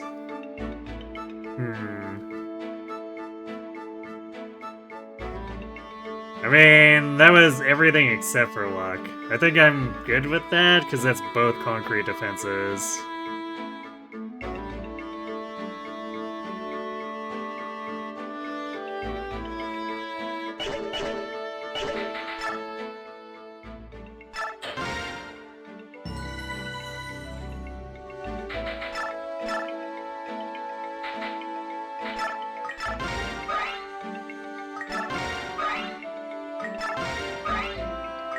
Yeah, I want to avoid having to use bonus experience on Ike if I can.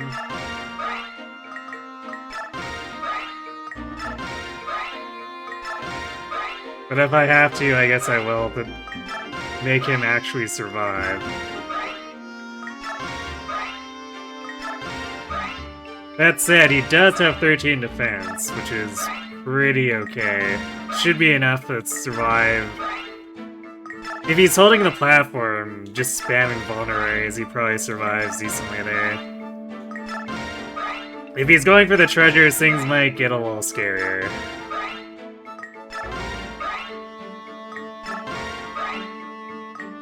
Unless he's at 90 plus experience, probably not. Yeah, probably not.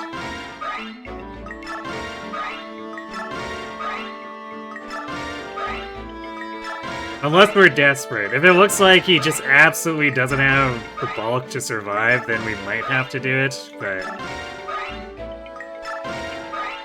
I definitely don't want to if I can help it.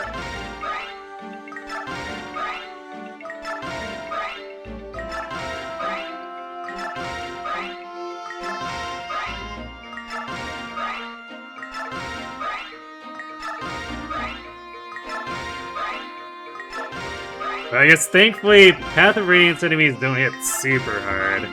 It's mostly their bulk that's annoying, so...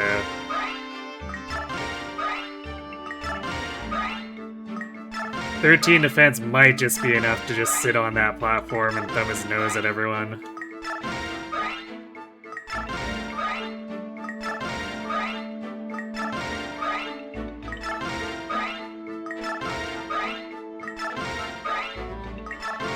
And if we don't play too aggressively, it's probably good enough just to dance around and get a few treasure chests.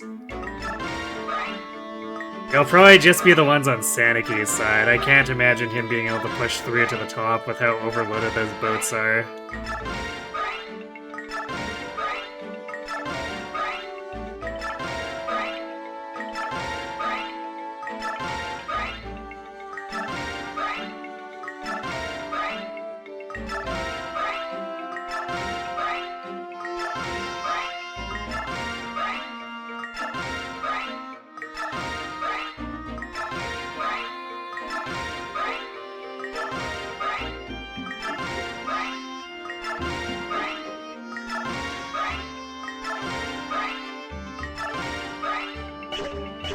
Alright, so make level number 3.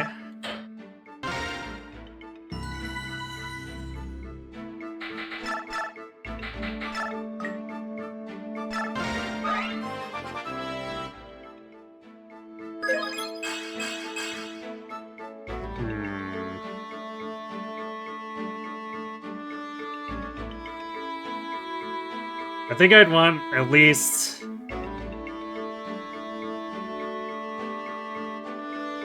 I think what we're aiming for here is hit points plus 2 of luck, defense, or res, and then if we get bonus skill, cool, I guess.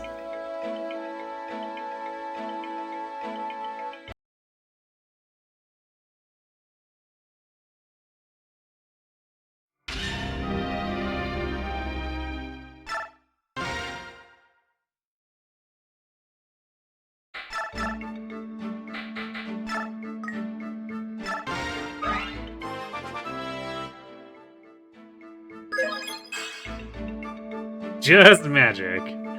Game that is almost the complete opposite of what I asked for, but thanks.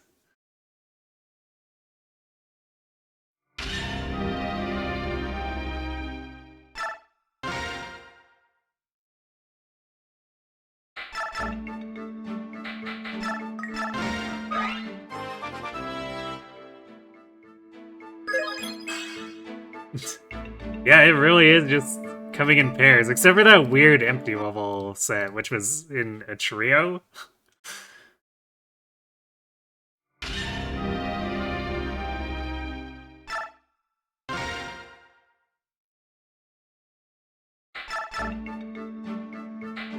This is technically the second to last one that we have to rig, because 21 doesn't actually have growth rates.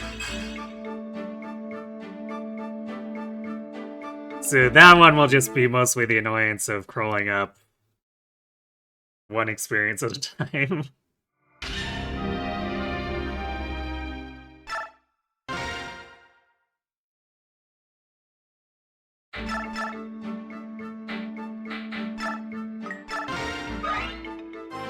HP luck res. Yeah, that's actually probably...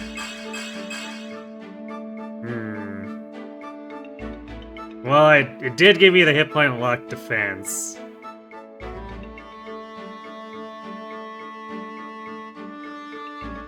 But the next level is basically gonna have to be hit points luck res to meet my criteria. But I think I'm okay with this level as it is.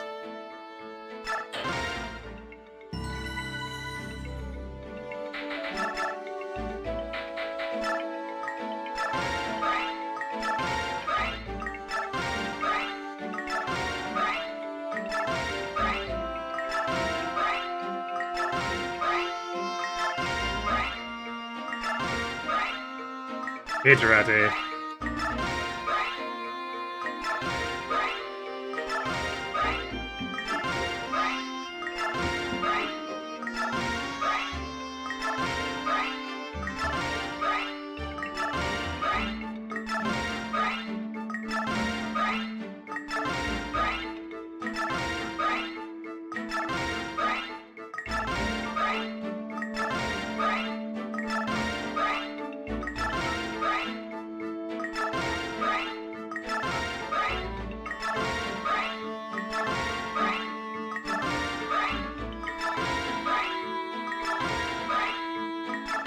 I guess we do have the one titanium level to rig after this, but otherwise.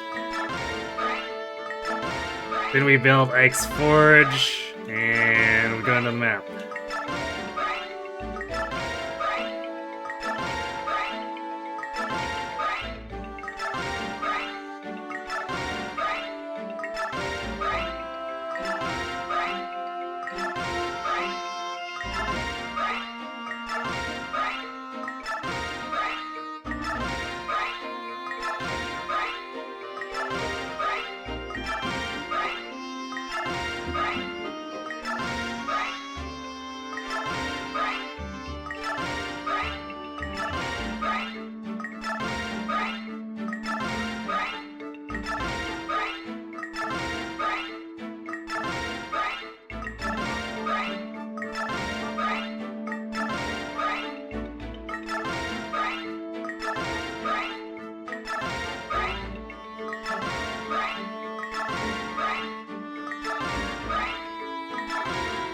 This one will probably be the most annoying one to rig too, since we're down to asking for specifically HP, luck, and res. Who knows? Maybe the game will surprise us.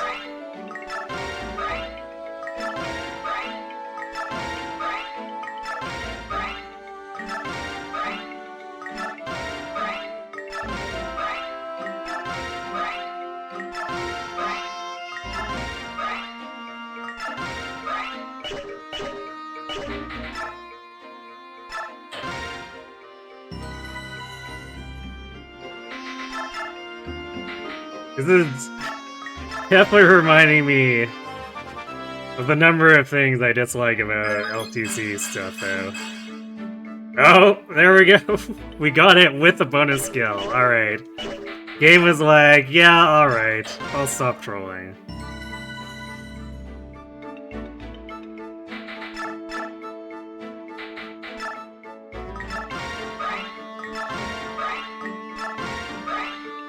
Unfortunately, this one doesn't have to be rigged.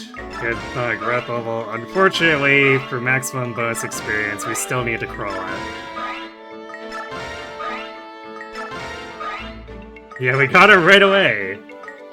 One of those rare times where we do.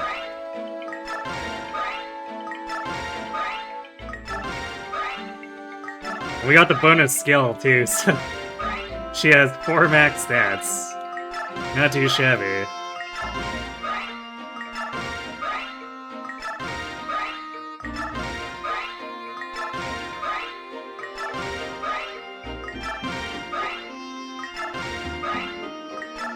She should be able to just blast through these enemies. Carve a path.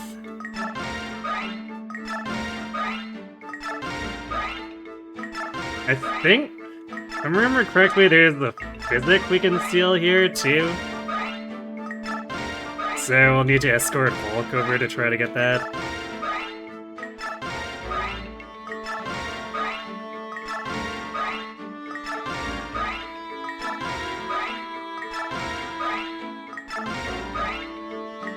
I guess that's another thing that can be staff weapon experience fodder for Mist.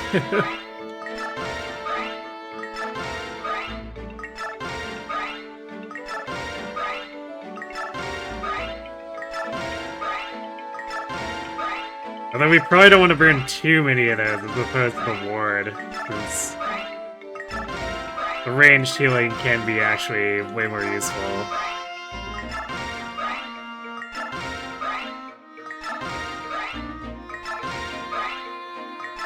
And probably hold, like, I don't know, 3 or 4 uses on the ward to actually use for plus res.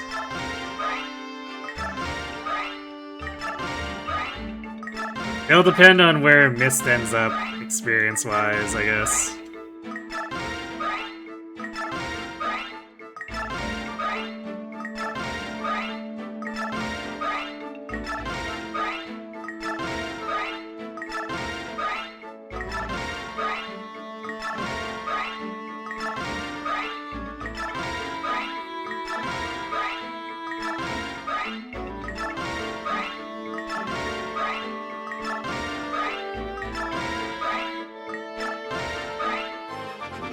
There we go.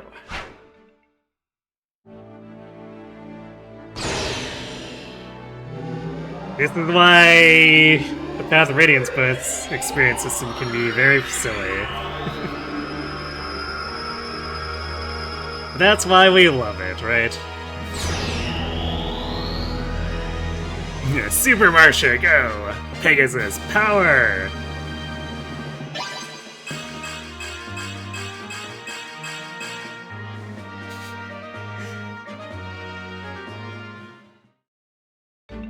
There we go. And she's like 1 point of strength and either 2 or 3 points of defense from capping. So we'll be looking to largely get speed, luck, and res and hit points going forward. And just like trickling that last bit of strength and defense whenever she can.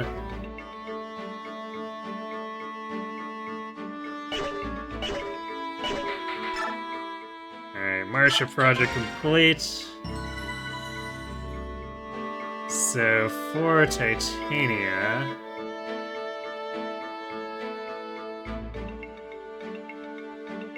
She was level 7, I think? So, we want to put 6 experience in.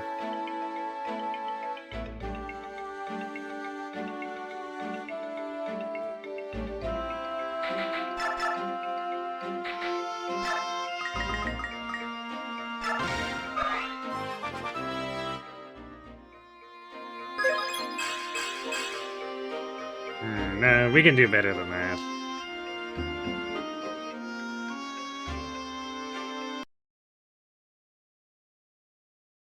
Speed's nice, but I think she actually... She darkly needs the core stats to keep up what she's doing. So I think we're looking for all of strength, speed, and defense. Anything else is bonus.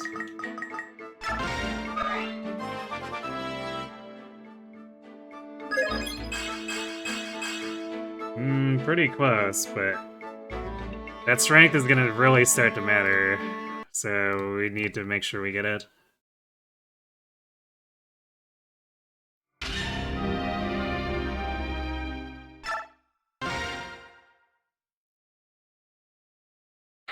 Especially, there's not going to be very many times where I actually have a chance to do this with her. It's going to be too expensive otherwise, and everyone else will be a better investment for the most part.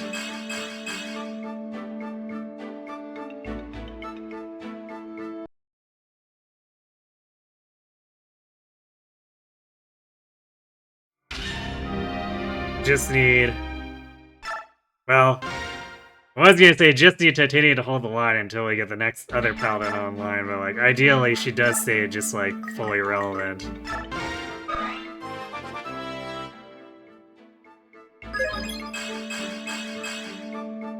Yeah, there's the repeat level up.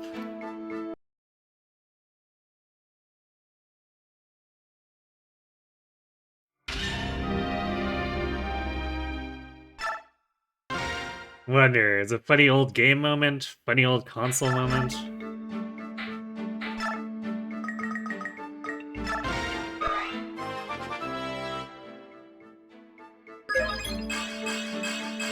There we go. We got some bonus skill too.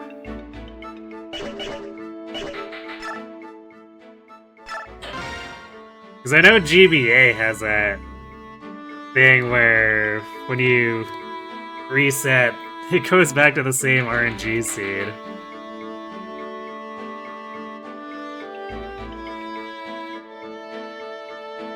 But if it was as simple as that, then I imagine the Path of Radiance speedrun would look a lot different.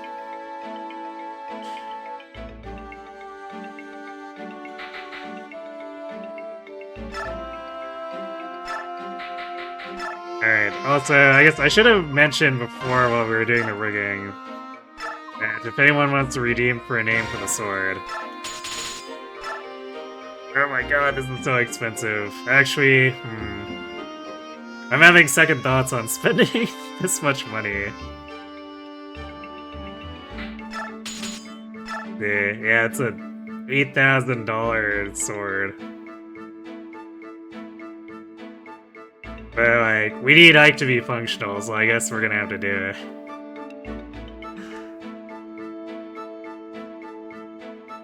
Ask one. Color?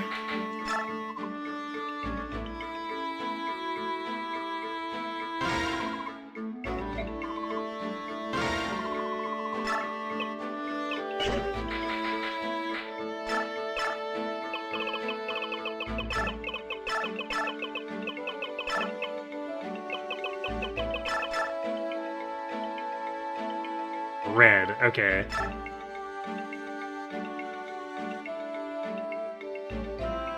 What's the significance of the name?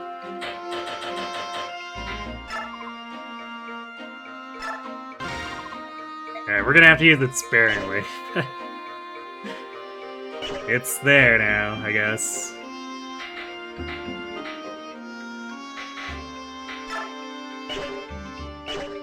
I think I'm also going to...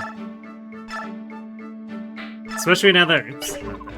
Yeah, now that we have Super Marsha, I'm gonna make sure we stock 3 more javelins.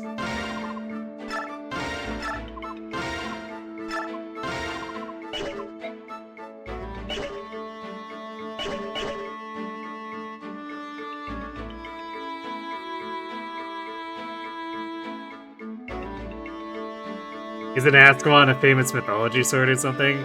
Maybe? I'm unfamiliar with it, though.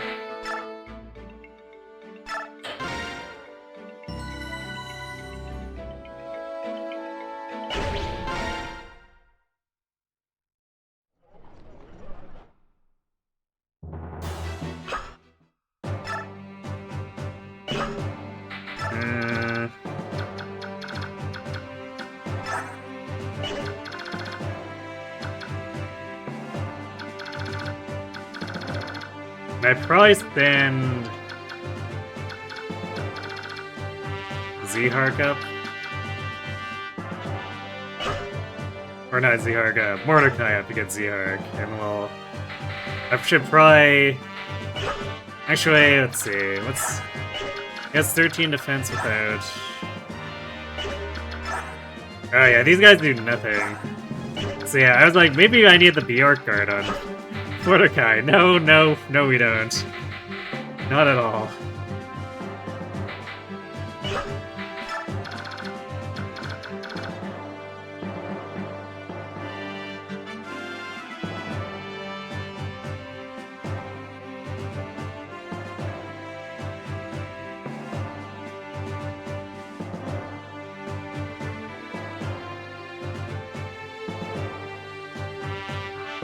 So let's see, this is the 7 turn.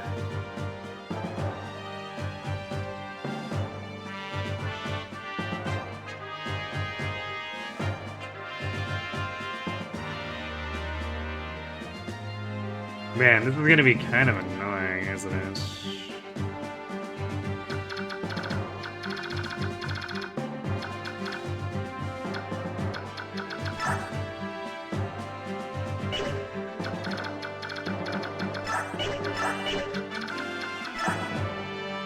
Like, these guys do still have enough defense. Marsh is not simply killing them.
That turn 5. It's 2. It's 4.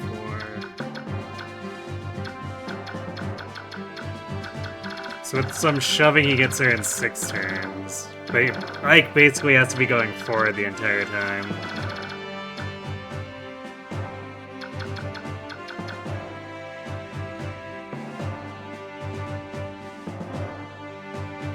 Oh, it's your favorite Arknight's Assassin. Choose your main character for a while. Okay. Sadly, knives are not forgeable. Yeah, not in this game. They are in Radiant Dawn.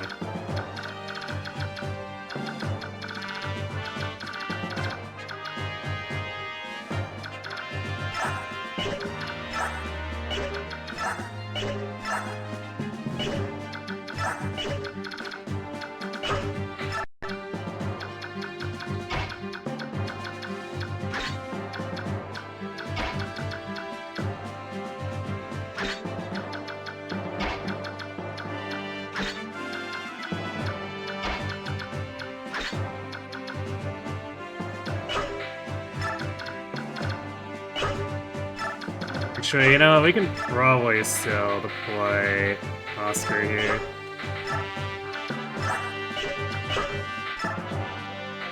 He likely won't be doing much, but...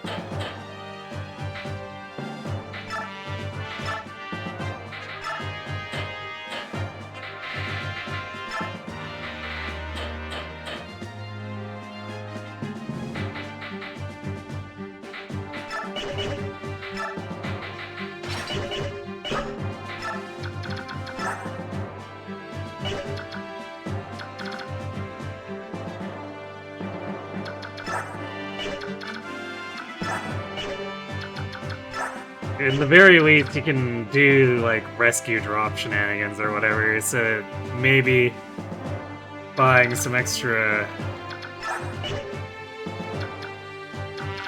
movement for Ike here.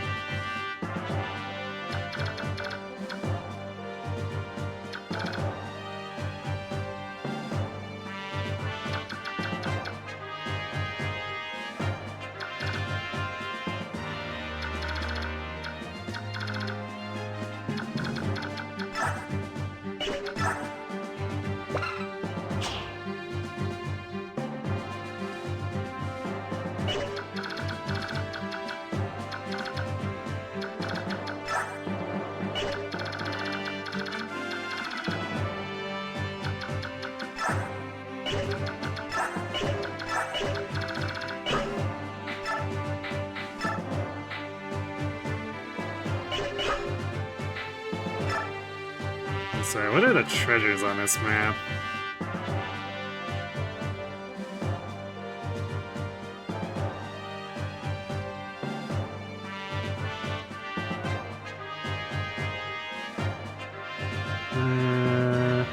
Right, Draco Shield on the bottom, we definitely want that. Killer Lance at the top. There's not gonna be time for that. Elwind. I won't be super fussed if we lose the Elwind, but it would be nice to have. Draco Shield we definitely want.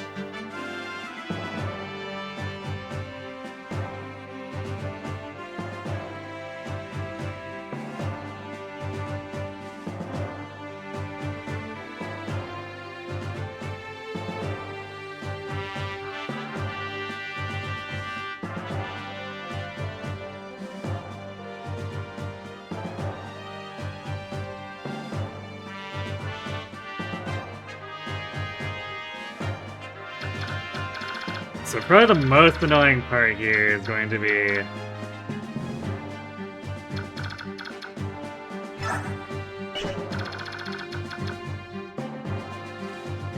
just dealing with the enemy having a huge amount of attack range.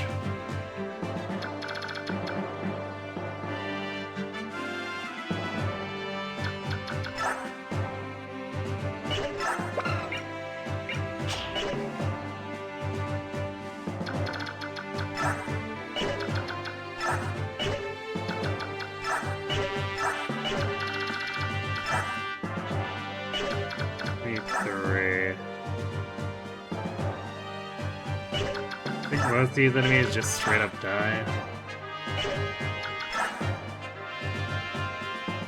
Yeah, the Bow Knights survive. Most other stuff doesn't. Yeah, breaking through all of this is gonna be very annoying.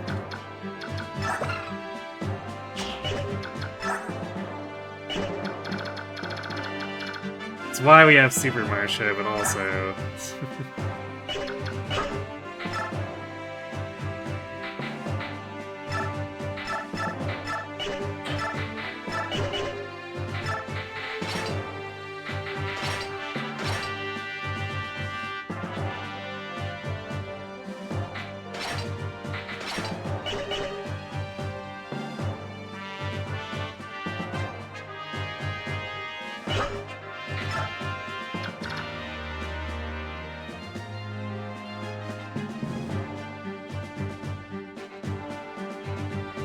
Yeah, Ike might need to help, like, get rid of a bunch of these dudes first.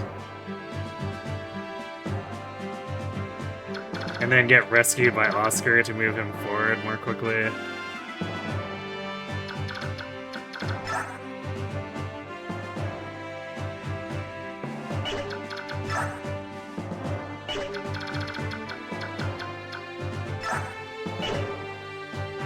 And this is Titania, actually...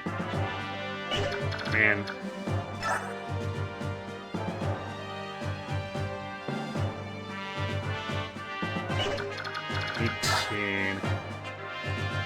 Or 28. Okay, so I guess Javelin with Marsha does at least straight up kill these guys. I guess she does have a little more strength than Titania. Just a little more. And also basically the ability to not die. Actually, yeah, actually the ability to basically not die. These guys are gonna be doing like 1 and 2 damage to her.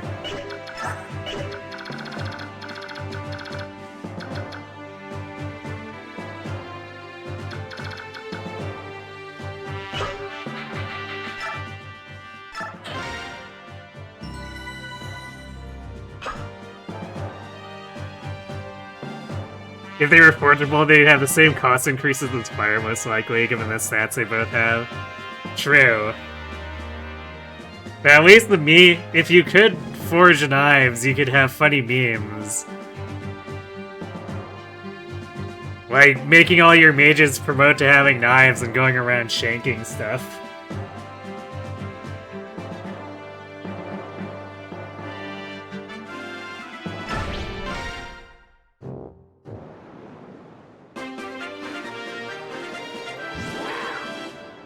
And Volk actually having crit. Yeah, that would be helpful too.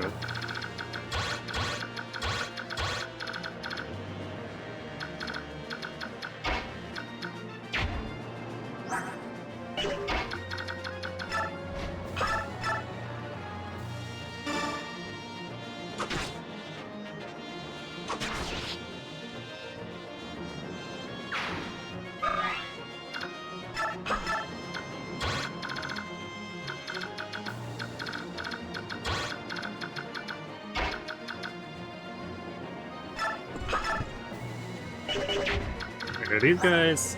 These guys are vigilantes. So we can't kill them. We need to...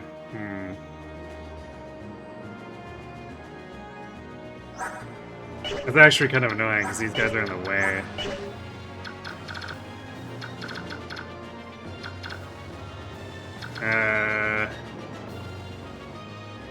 What do we do with that? I guess we do unequipped Titania down here, distracting them.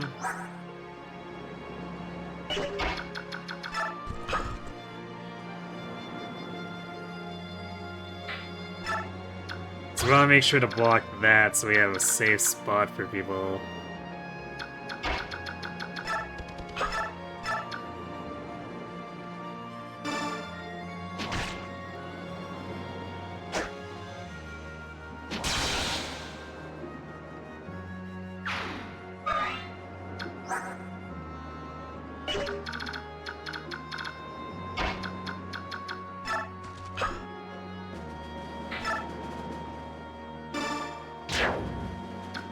There we go.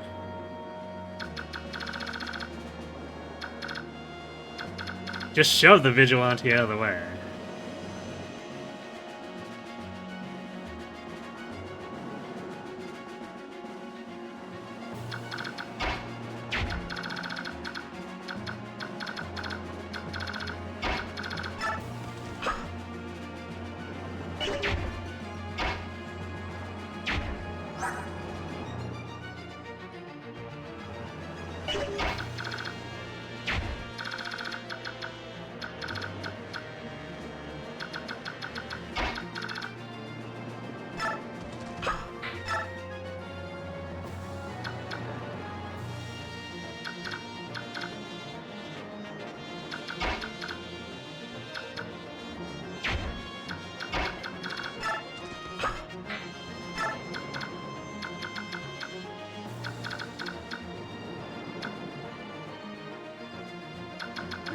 Actually...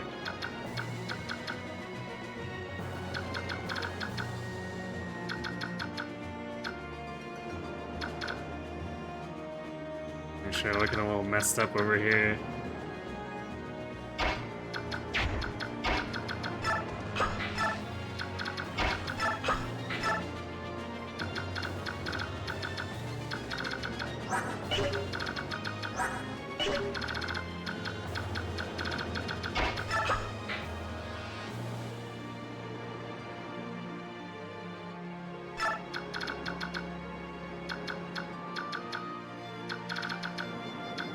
But I guess as long as Soren survives this guy, then Lethe just comes back and kills him.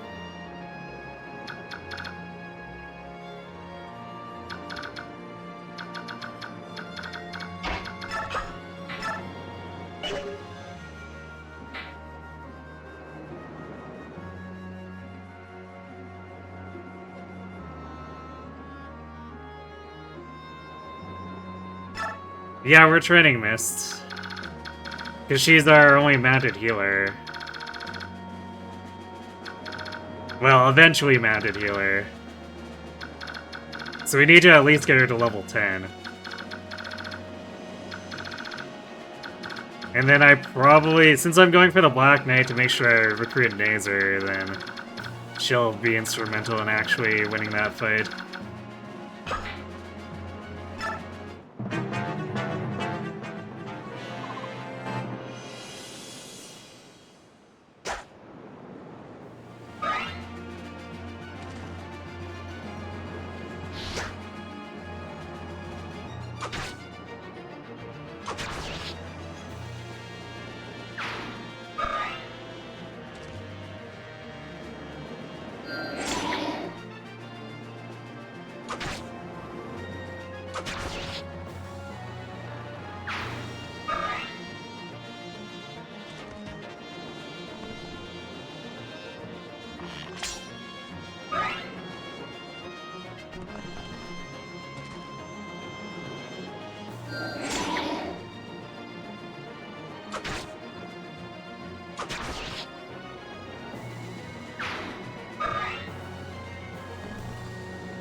Nice dodge.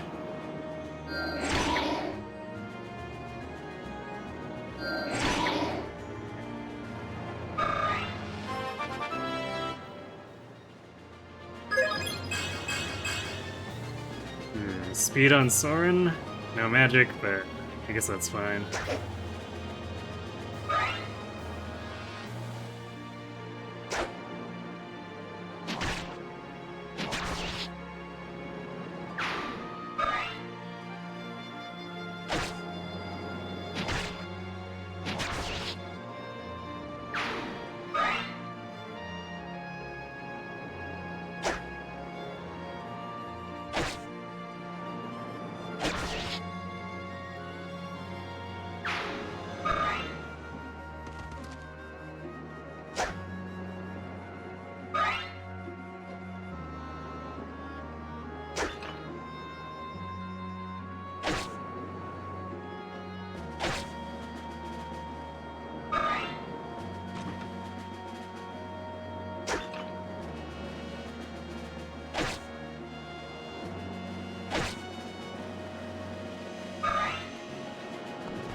Z-Arc didn't move to auto-recruit.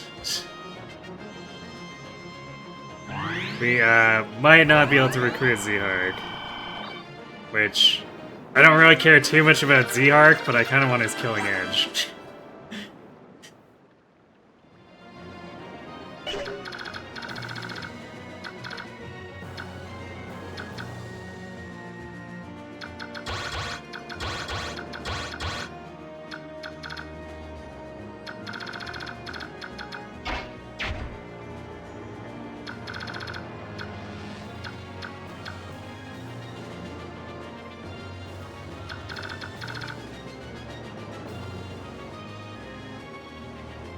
Buff missed when?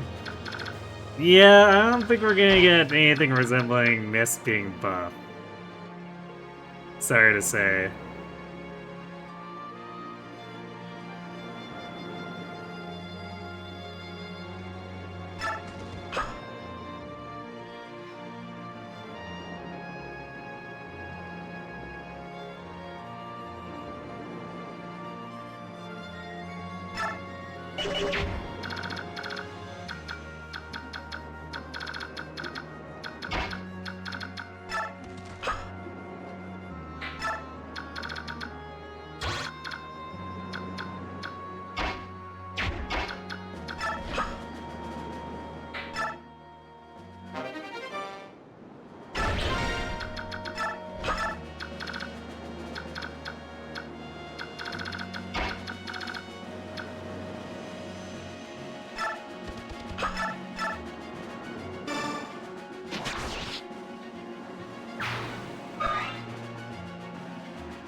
Actually, I want to double check. I wasn't paying attention to the soldiers, but I don't think those were vigilantes.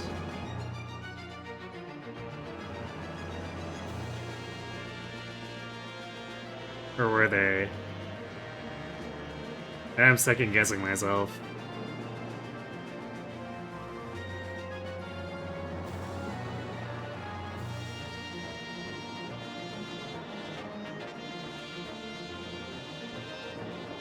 Value weapons more than people, for shame. I mean, this is war, man.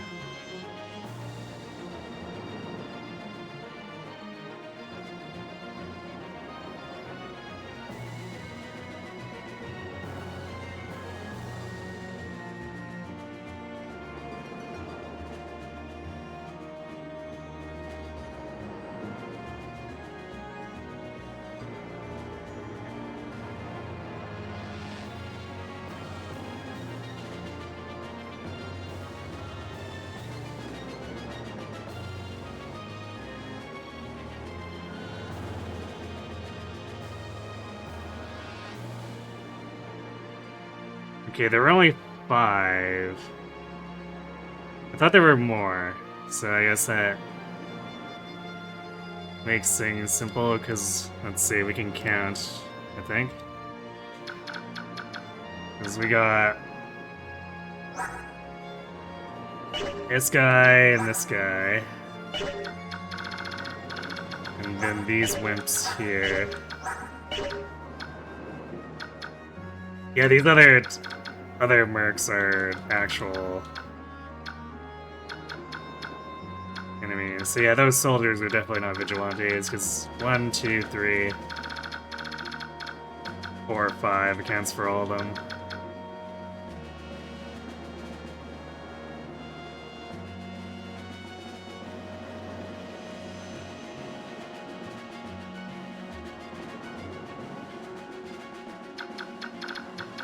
Sometimes it's hard to tell, because the soldiers really don't have much for stats.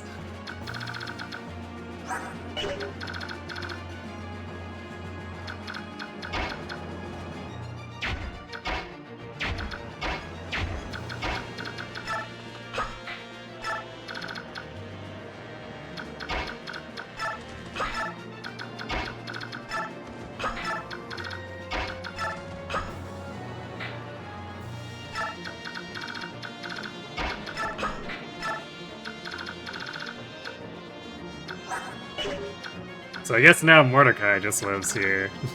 Because these vigilantes aren't gonna stop. I guess maybe Zehark might end up chasing over here and I can recruit him with Lethe.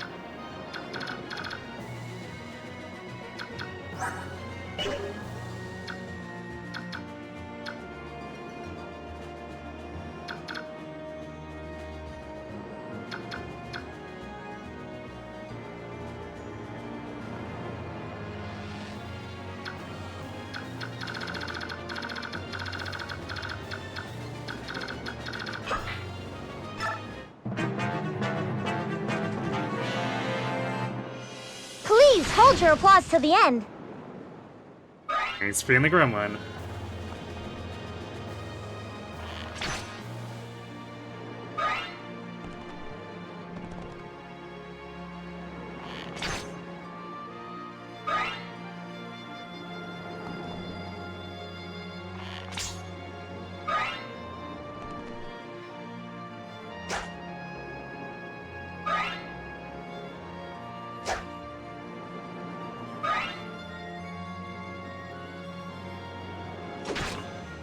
Ow.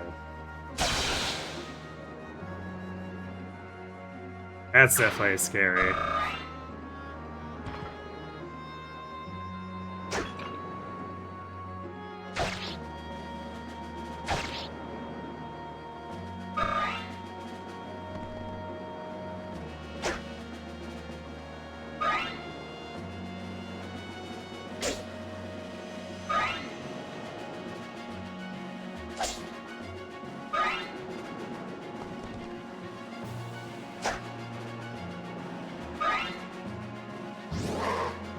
Uh-oh. Well, now that becomes a problem.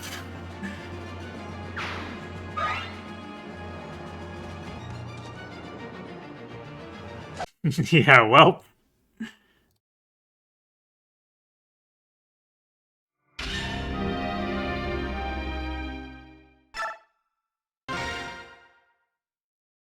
You're wondering when Mord would do that. That's true, yeah.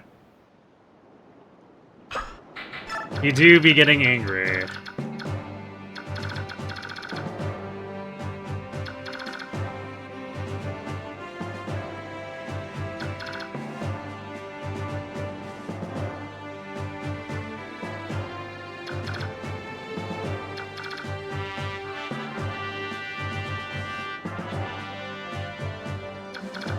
Alright, I think we...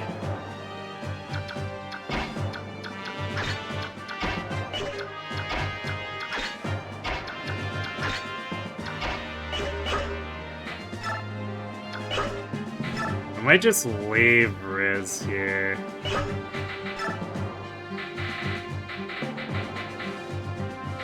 Because I think he's going to be mostly getting in the way.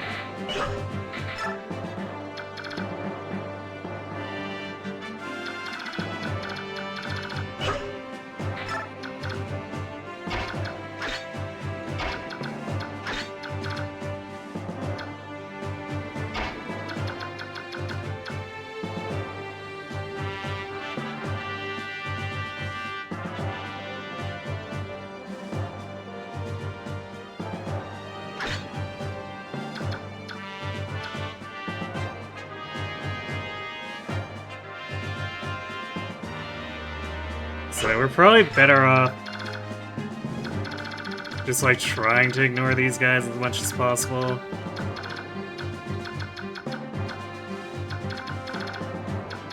I could use Mordecai to distract these vigilantes instead, and then hopefully... If I put him here, these guys will body block here and here. So that I can have Titania counterattack some of these guys.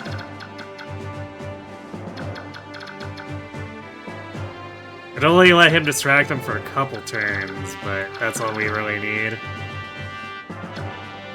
Then we can unequip Titania and have them swap up so that Titania is drawing the aggro instead.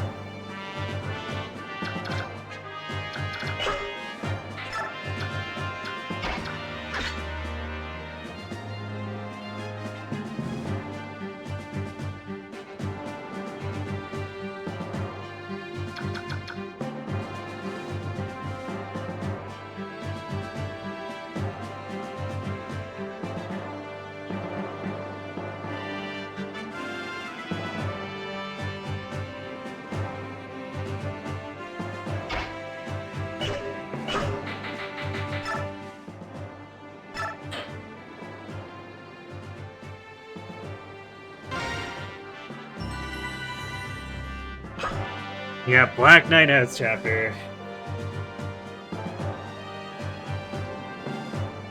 No one's gonna be anywhere close to him here, though, because we have to go so fast pushing all the way down the left side that there's no time to go get the killer lance, so it won't be a problem.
they really face tank and all that.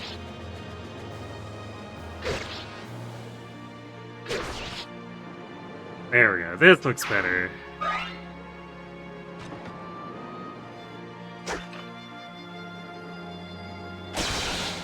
Nice crit, damn.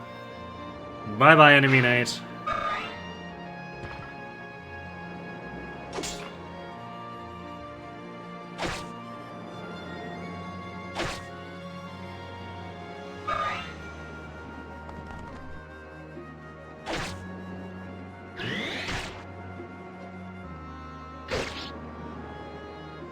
Yes, Marcia committing violence.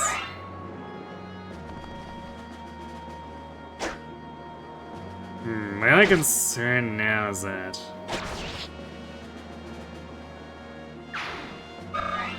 maybe I should have used the melee forge with Titania. Because barring a crit, we weren't going to kill the...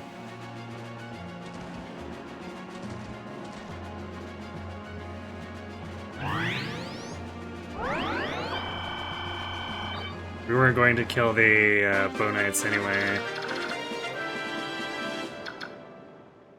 So now these guys might... yeah, these guys might cause Mordecai to transform.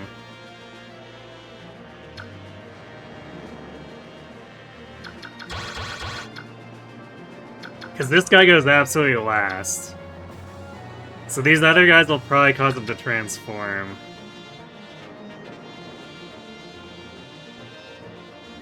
Which means we might want to move him here and then unequip Titania so she draws fire instead. Once he does transform.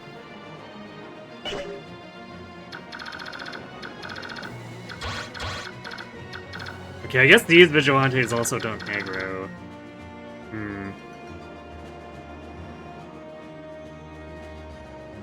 Or at least they don't auto-aggro, so they'll pull eventually. So what I'll probably do towards the end, maybe, is... pull them out. Although, I guess I would put us close to Black Knight at that point. Yeah, you know what, we might just ignore Z-Hark.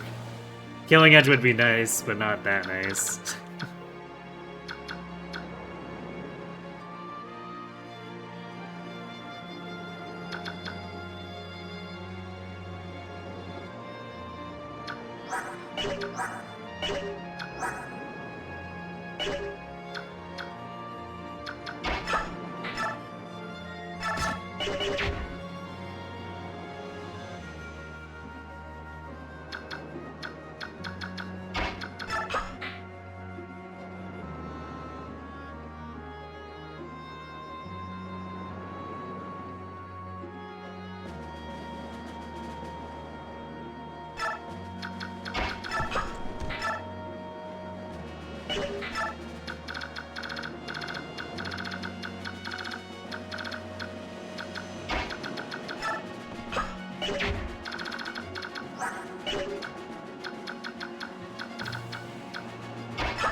Did I not?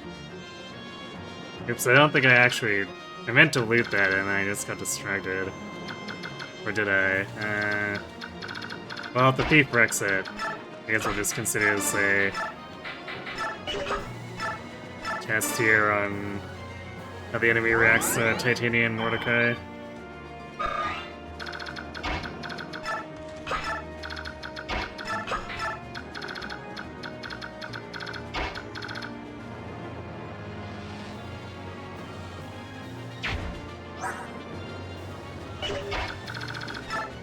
Let's bring Leppy in too.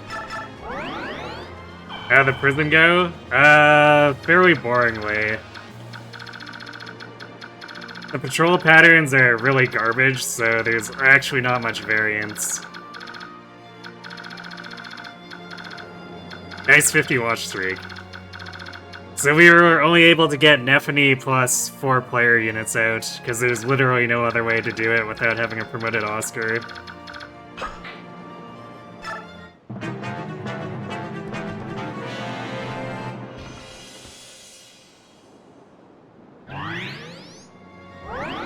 Well, that's slightly annoying.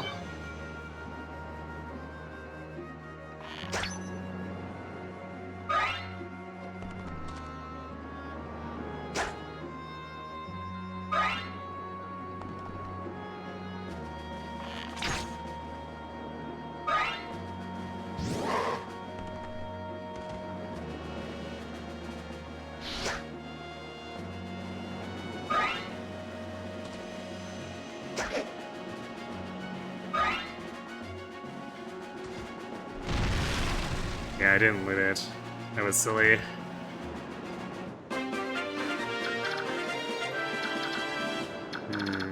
Actually, that creates a problem here.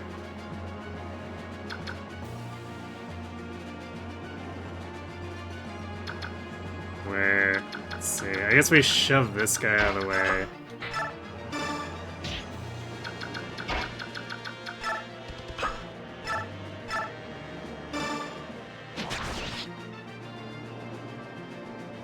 Actually, I'll do this as a test here. Does looting this re-equip Titania?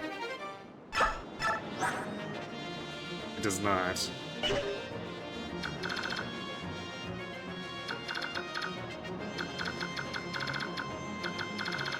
Alright, so this seems to be a plan that mostly works.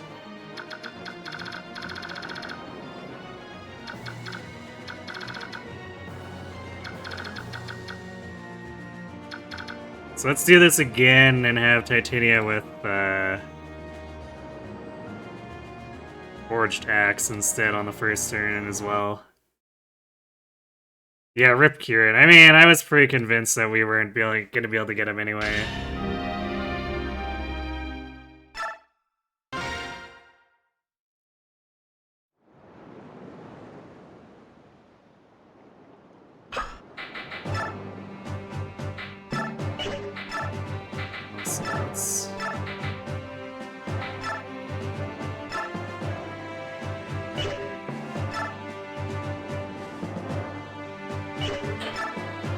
Let's do this.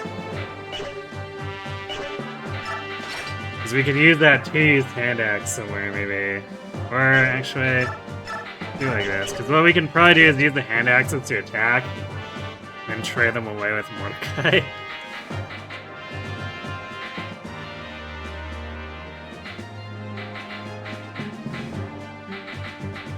Then that way...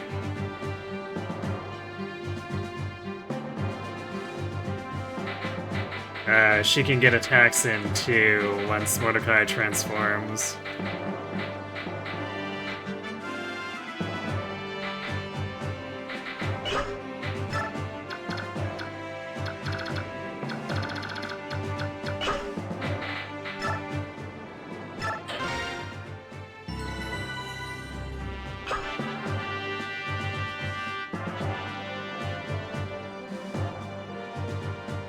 Jason Boopa. I don't even remember what Pokemon you're talking about at this point.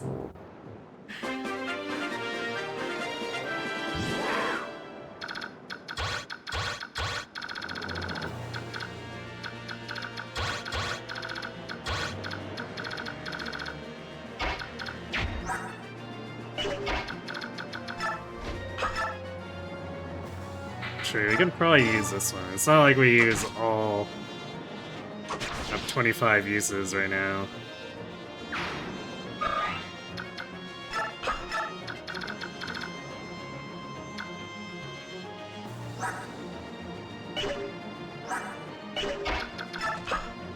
Okay, so we go here.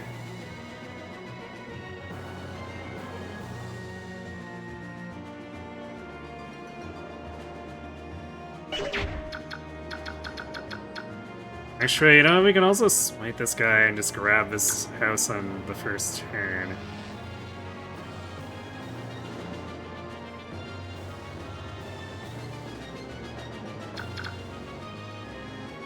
Although, no, because we want to force these other enemies to attack Titania. So yeah, we'll do this. We'll keep doing this. Because otherwise what'll happen is that mercenary will probably attack Mordecai and then the fighter will suicide on Titania. And then that's no good.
Funny crit, but not the unit where it would have mattered.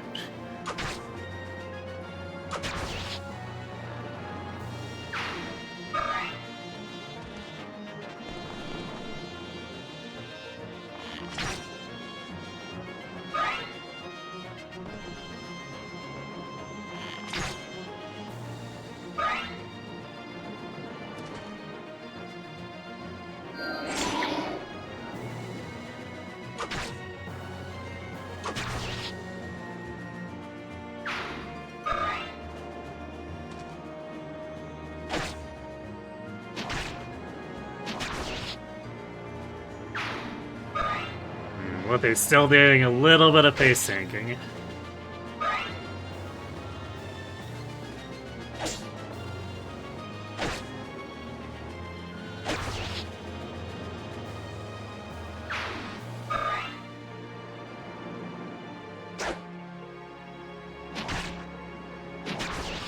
I don't know.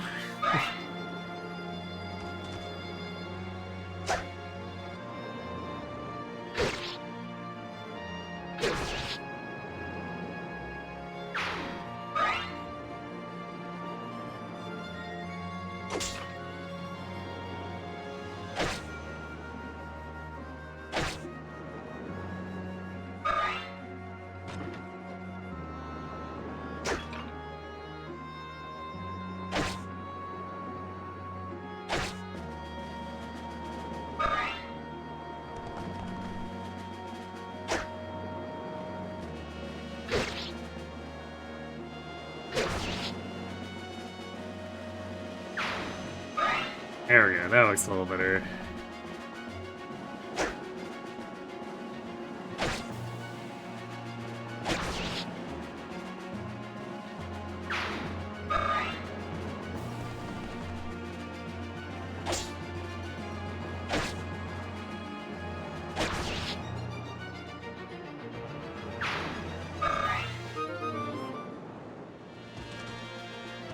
Perfect javelin usage, basically.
Wait, crap. This guy's gonna attack with a...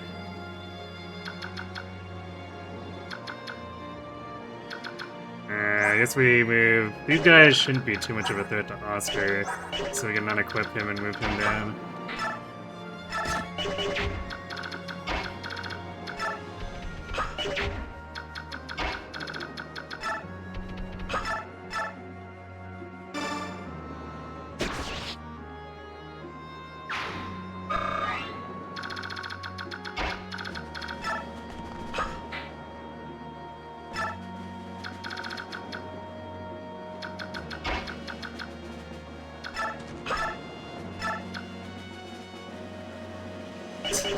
So we're doing barely any damage. I mean, he's not got a lot of training, but still.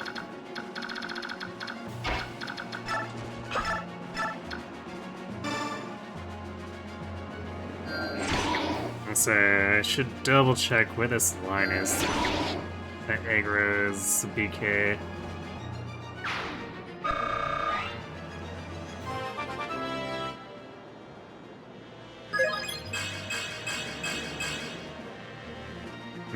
Good level, no speed. But still good level.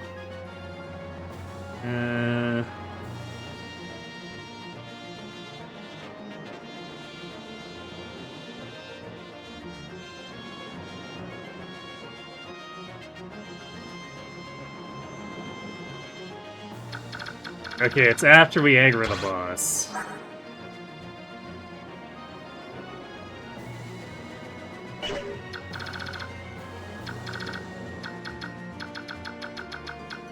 And Titania can barely reach getting into range on the next turn. Which is good, because we want Ike to go as far as possible.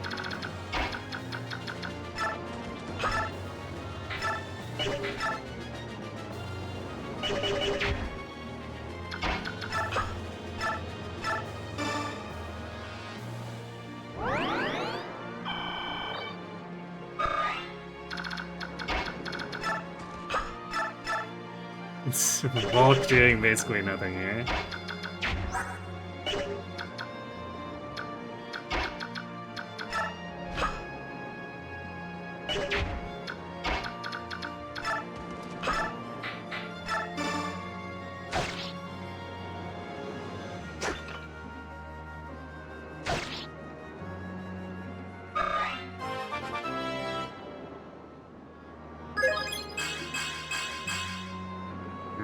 No defense. It's a little unfortunate. Still, strength speed is good.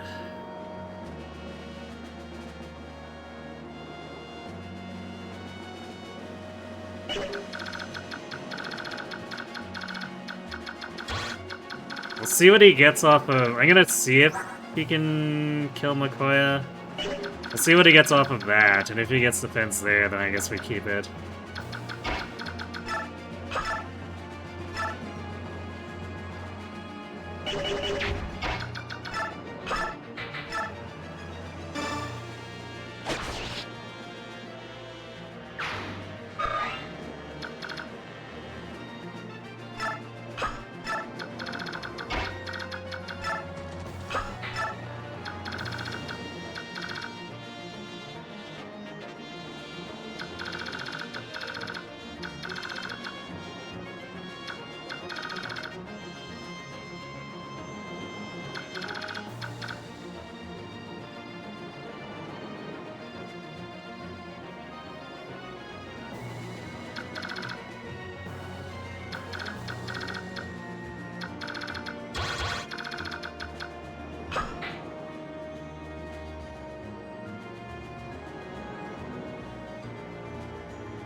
Is it more efficient to level bonus experience one at a time? Not always, but yes. Cumulative strength, that's functionally a point to speed. I mean, sort of. Because like at 18, there's not a lot that would slow him down. But, I mean, I guess it is technically like getting a 2 attack speed level if he's using something like the Armor Slayer. But yeah, basically, there is a rounding efficiency thing where slow crawling bonus experience is useful. Doing it one at a time is usually only at the late stages, though. At lower levels, you can afford to do, like, batches of, like...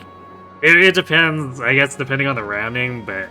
We were doing anywhere between, like, 6 and 19 at a time. There's an entire table on World of Dragons for, going full degen on it.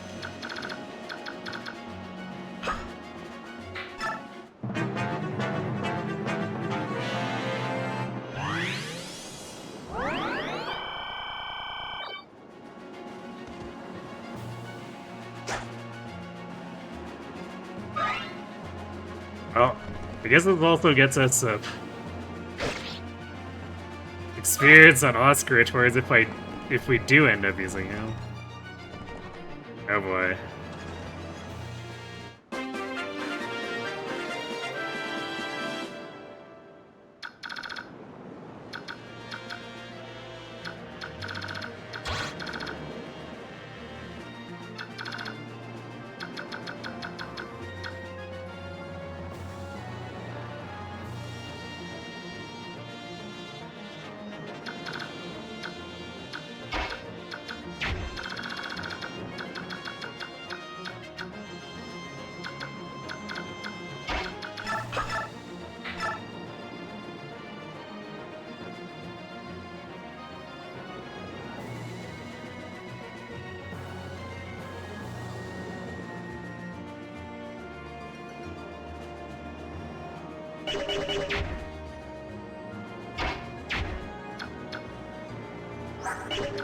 The annoying part of this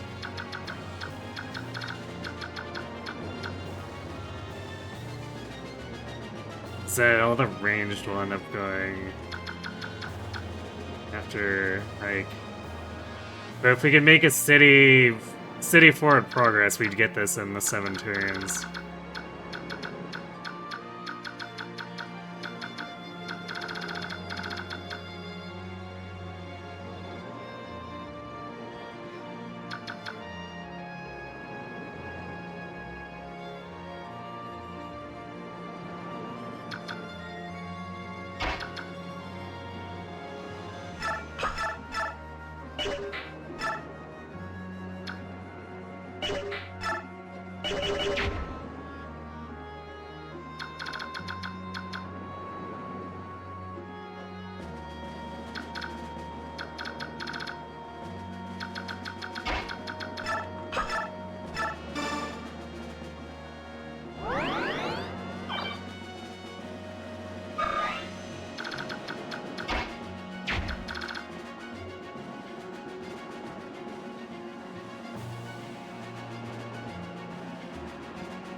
Strength, skill, luck, okay.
Yoinkity yoink.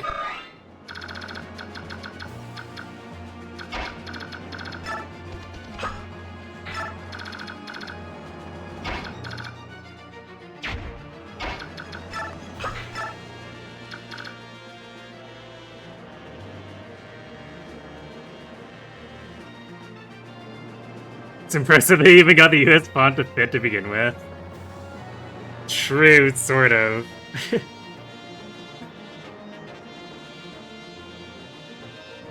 Not like anyone using this translation is playing for the first time anyway. True. Just need to understand enough to actually be able to do the gameplay parts.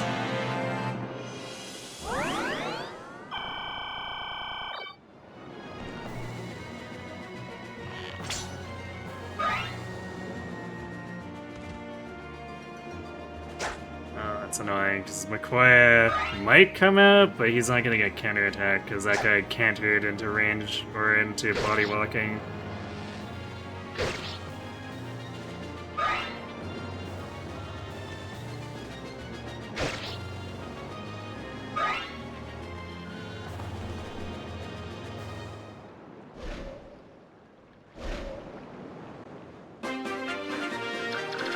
Although apparently that prevented the BK from spawning, that's kind of funny.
I guess I should probably have... Because it's not going to make too much of a difference if... Ike's like here versus here, because we got 3 tiles of wiggle room. So, we'll have Marsha kill this one. And then I can kill this one without needing to expend anything expensive.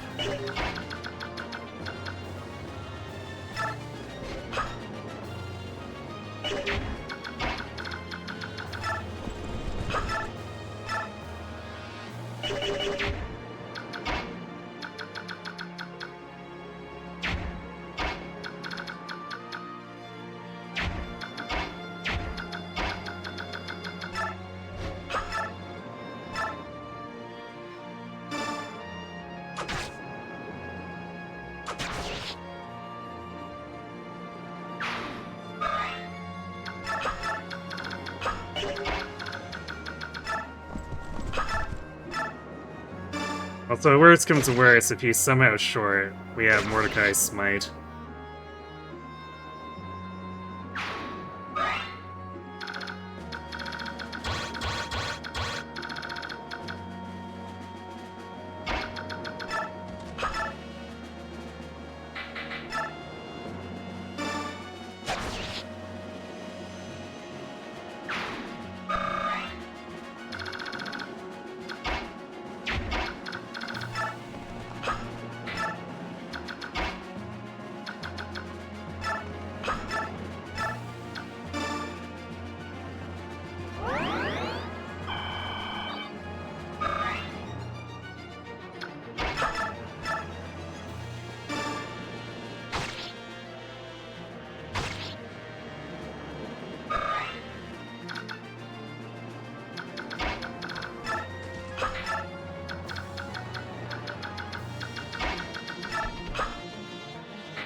That's annoying.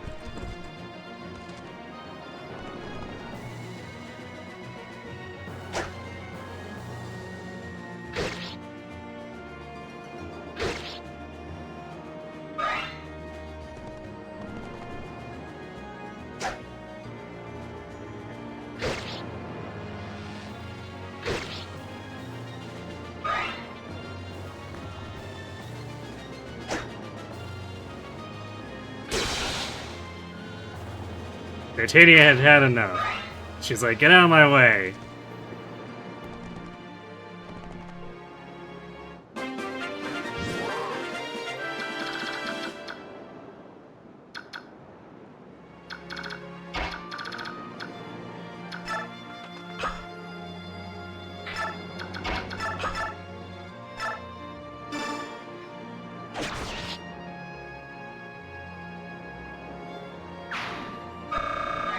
There we go. Oscar is primed with war crimes in case we do need to actually have him as the backup.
And he gets...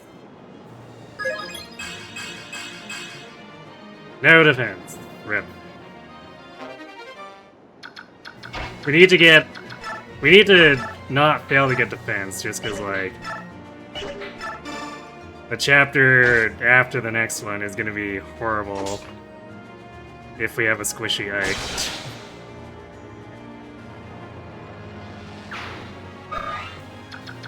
What I want to do is confirm the bonus experience and see who these guys target here. It's probably going to be Mordecai, but I want just to verify.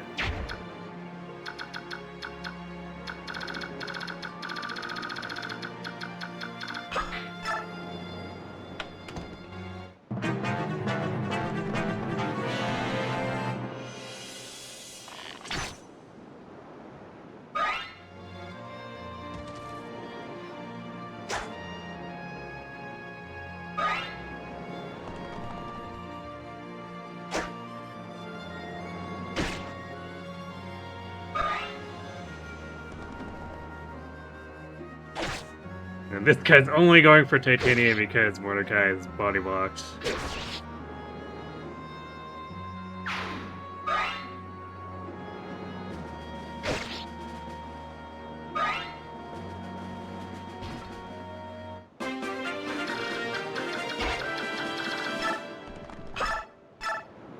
It's 1 damage. I see.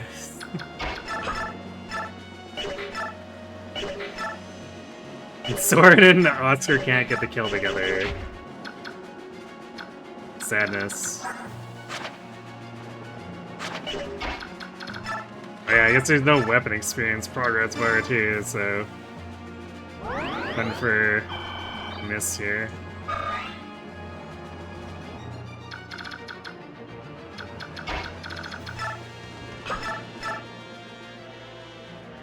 Aha!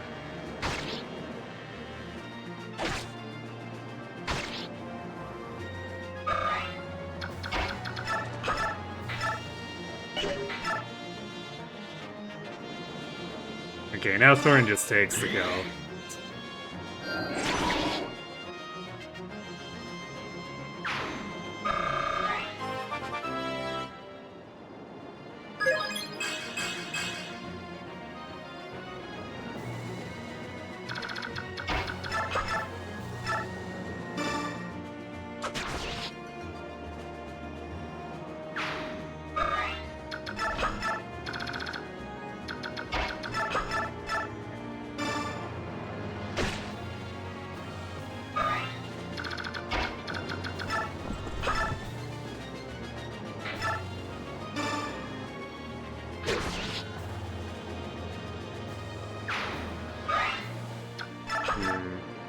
Probably won't greed that on Titania in the future, it's a pretty poor payout.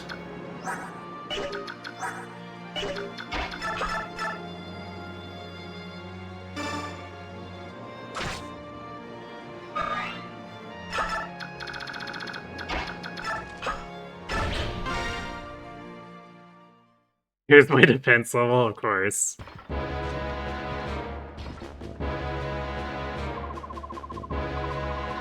Yeah, we delayed Burger King a turn because McCoy didn't aggro since he was body blocked.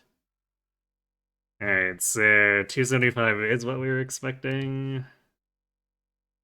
Yes. So yeah, 7 turns and all Vigilantes saved is what we're looking for. Now we need Ike to get some defense.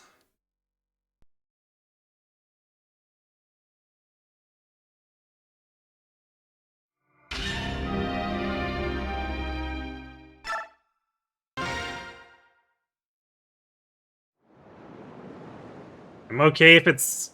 I'd prefer both levels to have it, but I'm okay if it's just one.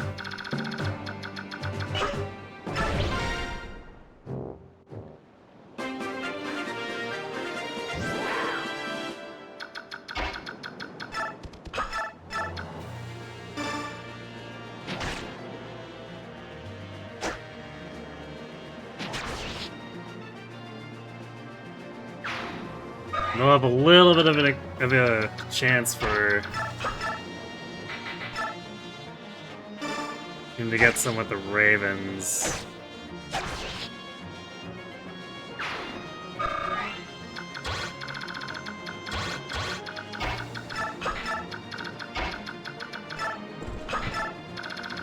But that's mostly going to be the Marsha show. Seeing as how no one else can get off the boat, and we need to kill them quickly.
That one's fast enough to double him.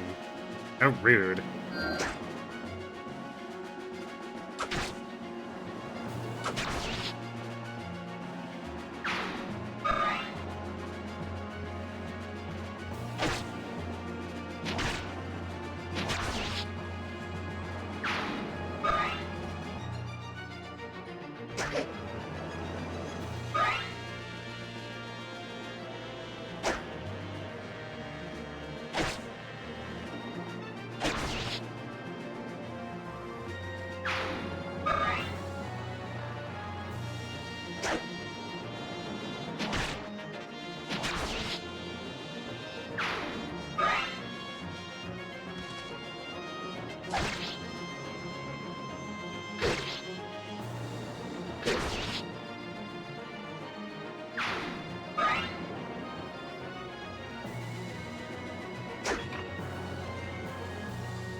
No funny crits.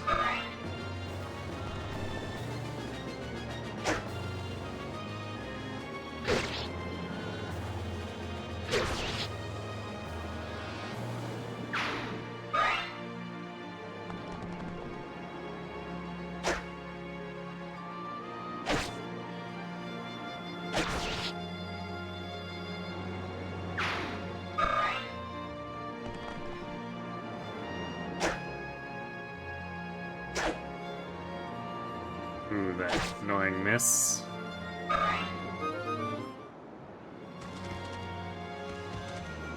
Oh, wait, I guess, I guess I would have messed up the...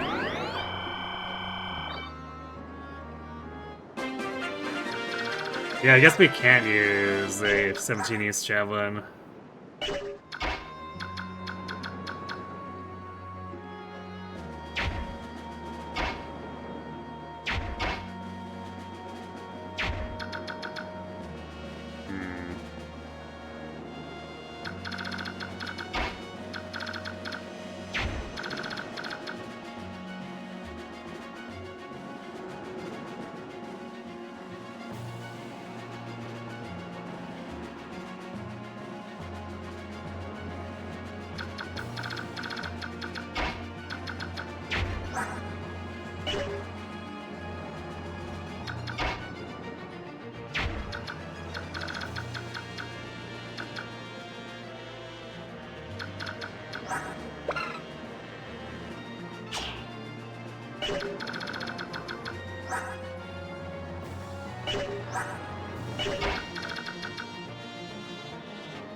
I guess we can draw it by here instead.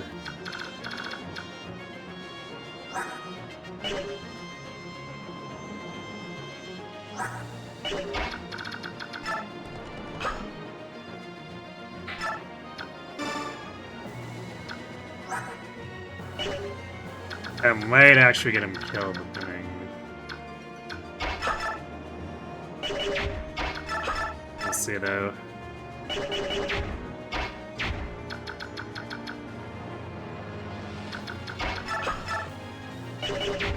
So it doesn't matter if we...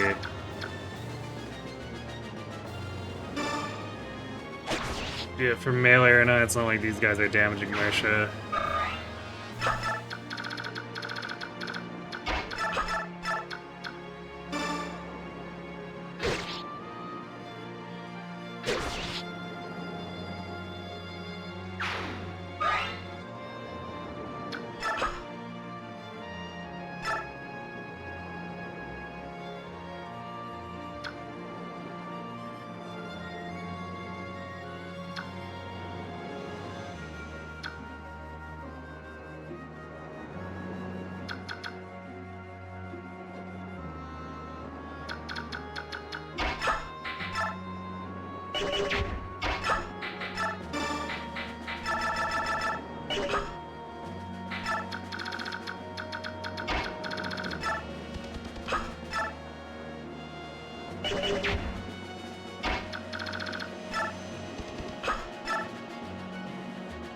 She really didn't take that much for hits, so we'll refrain from healing Lethe for now.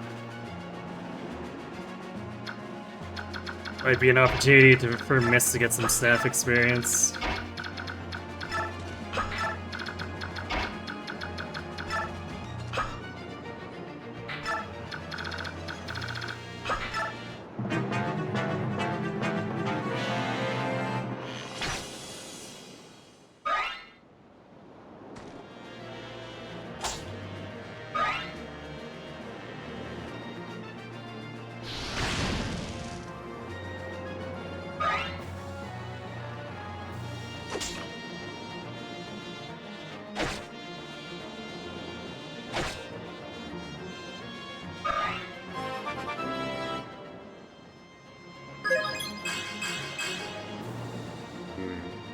Alright. With Marsha, we're just gonna take whatever, because we rigged her levels so that she wouldn't have to worry too much about all the errant levels that are non-rigged being so-so.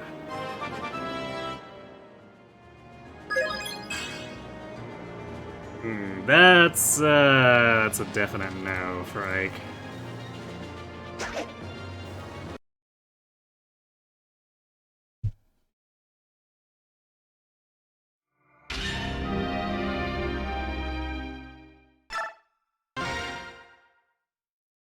What a lucky level. Ha ha ha ha ha.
Didn't double him this time.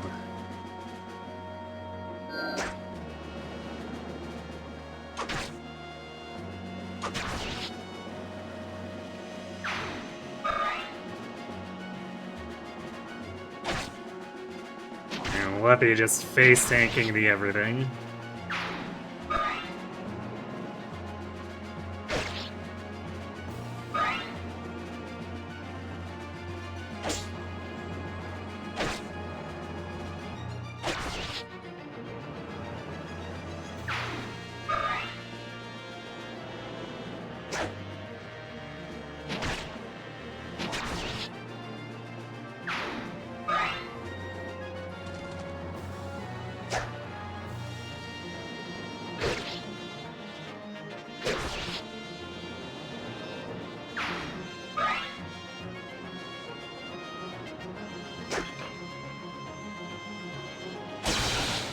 Nice crit.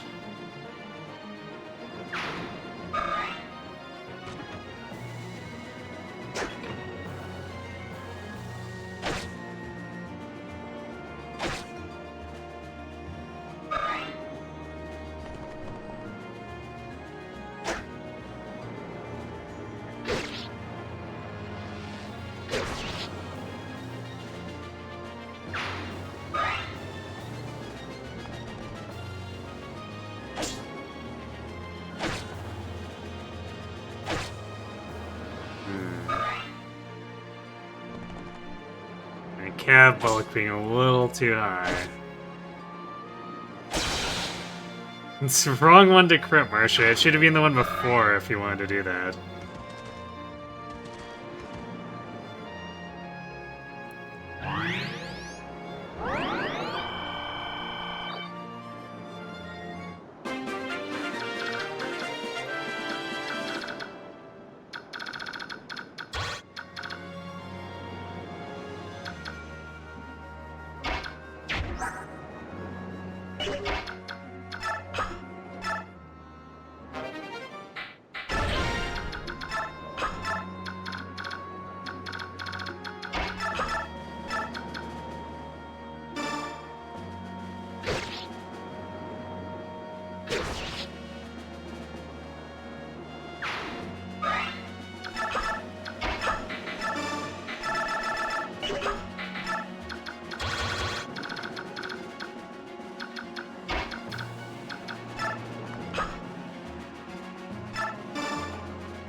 cabin's running real scared.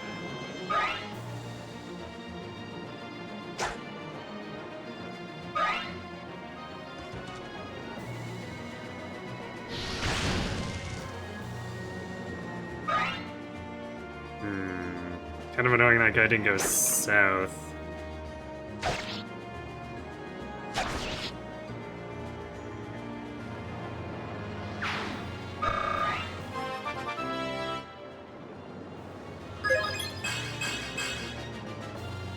Like...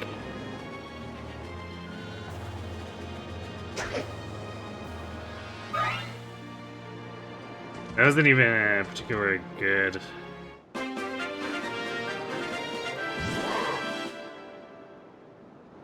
Yeah, I think we're going to reset that one.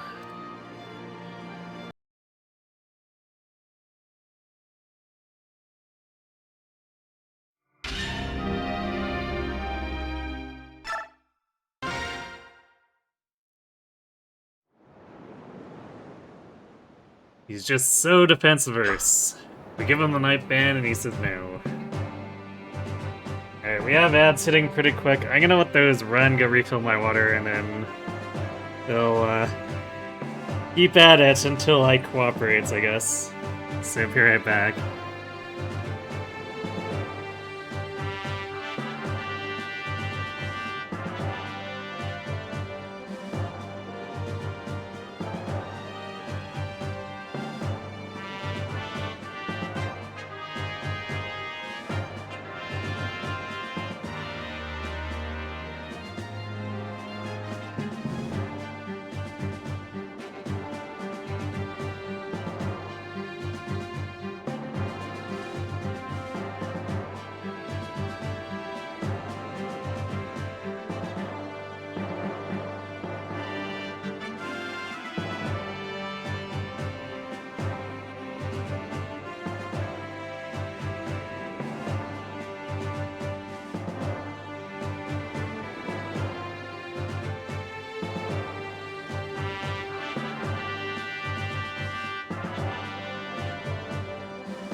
And back. So one more time with feeling. By which I mean Ike feeling like cooperating.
Controller is being unhappy for some reason.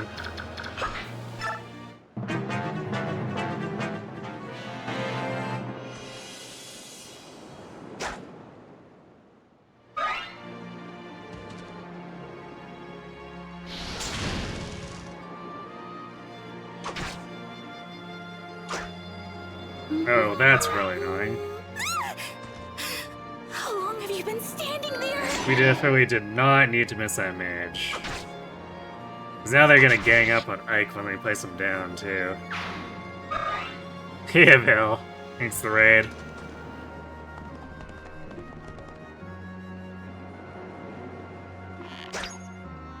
How is Path of Radiance on your side?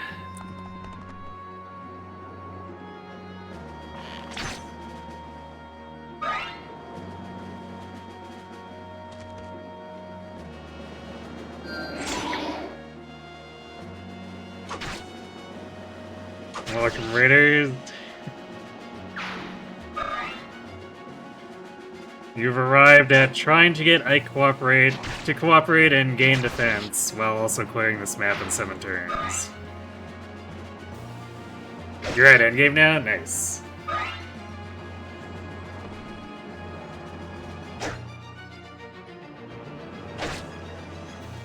Says they, is the game as enjoyable as you remembered it?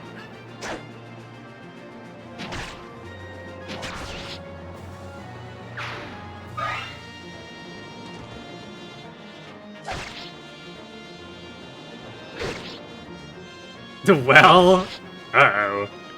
That sounds like a qualifier if I ever heard one.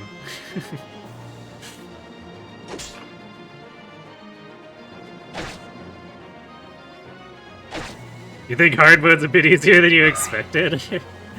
Yeah, Tellius is, does have the reputation for being the one with the general chill easy difficulties.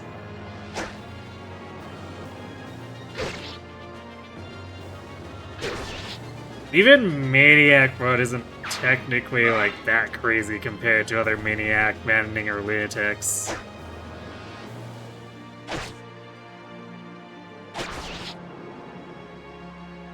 You can just turn into a slogfest because the enemies have so much bulk.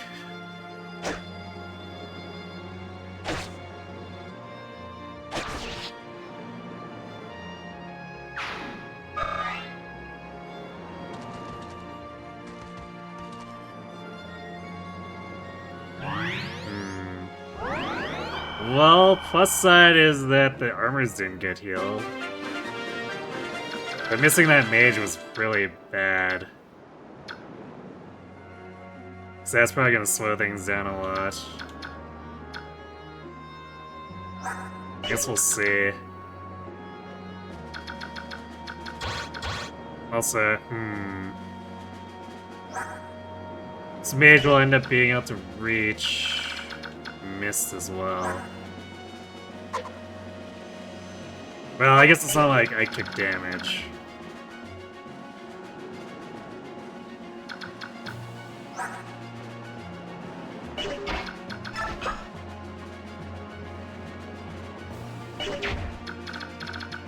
so we can have Mist stand one tile back.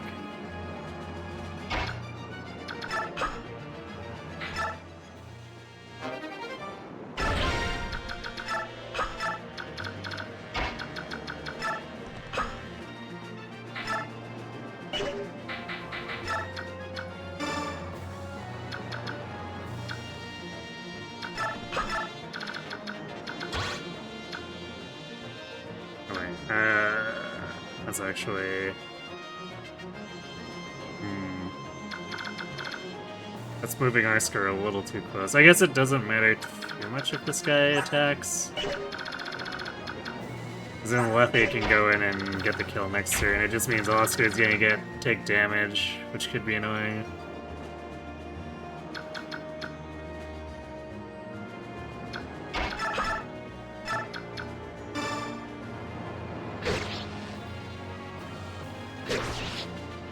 Yeah, random AI stats. That can mess things up for sure.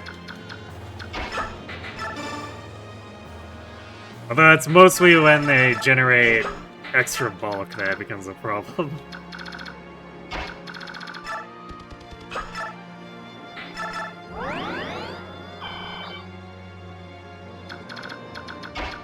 The enemy attack and speed is technically like usually moderate enough where an extra couple or extra point either way is not a big deal.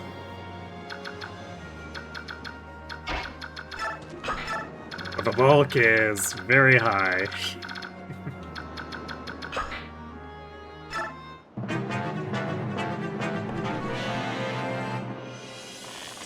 Never realized how broken Marsha was until this playthrough. This is one of the games where Picasai really shine.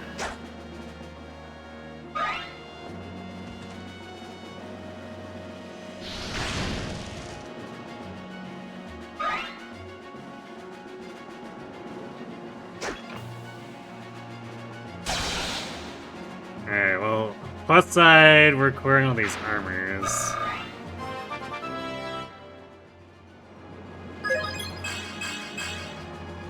Alright, plays.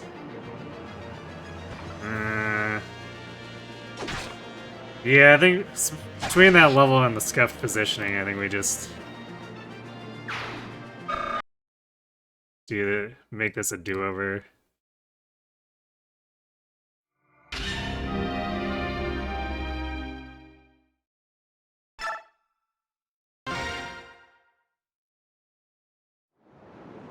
You rig all the levels to be exactly what you need, just about anyone with high movement will look amazing. I mean, even outside of this, Marsha usually does well.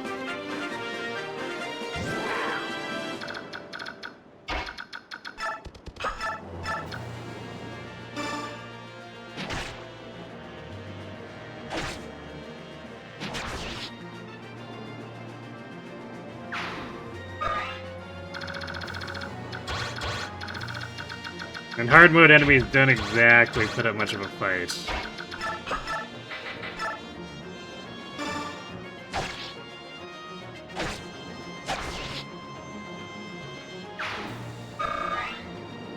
Makwa bonus challenge unlocked. I mean, he's a paladin. So yeah, if you rig his stats up, although I think his growths are pretty okay, so...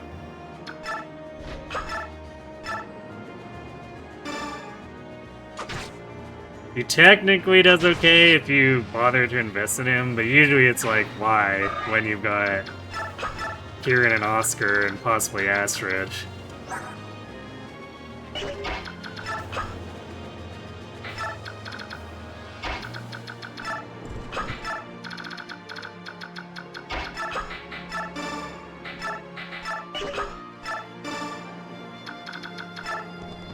I guess incidentally, Maklov was technically, maybe it still is on consideration.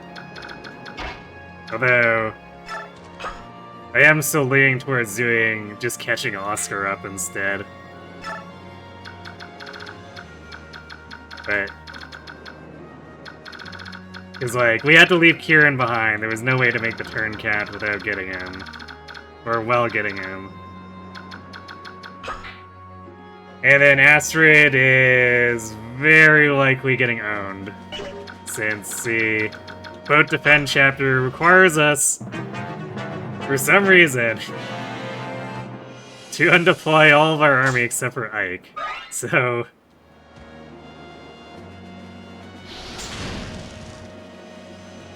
it'll take 2 turns to reach Astrid, and there's a good chance she just dies in that first enemy phase.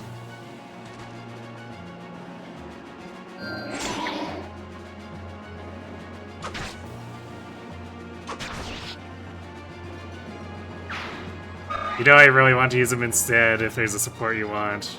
Which his supporters' options except for Astrid aren't so good. True.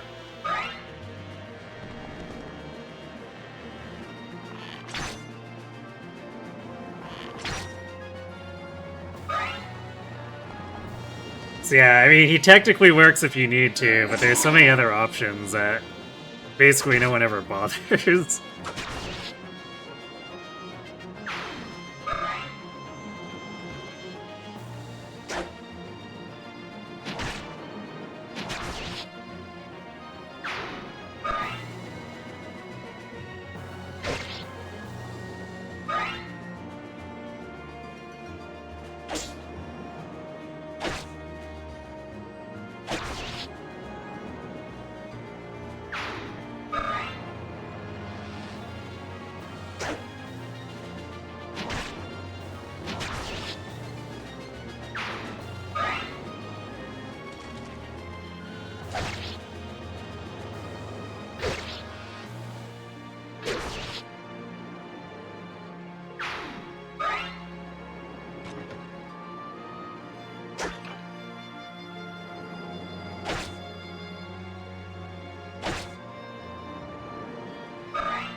Yeah, if we didn't need to rig stats for the insane LTC requirements,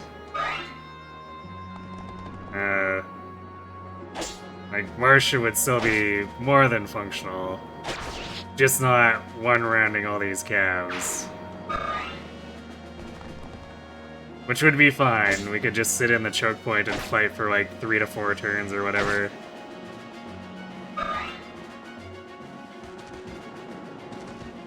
Man, we're... Speaking of these losers rolling random extra bulk, these calves lately.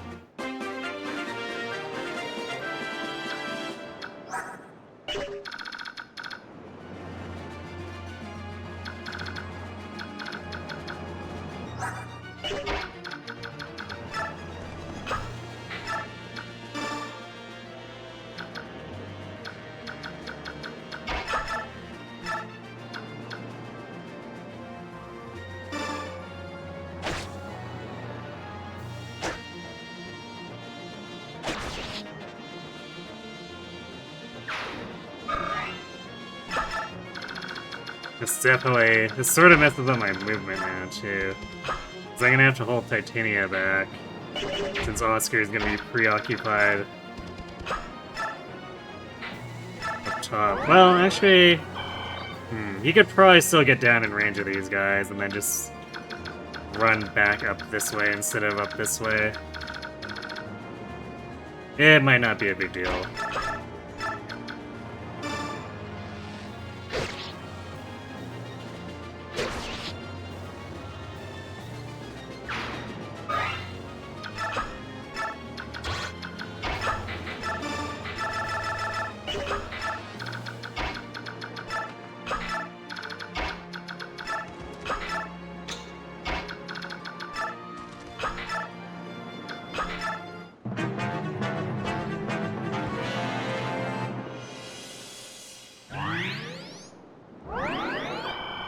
Great! Armor is being super annoying.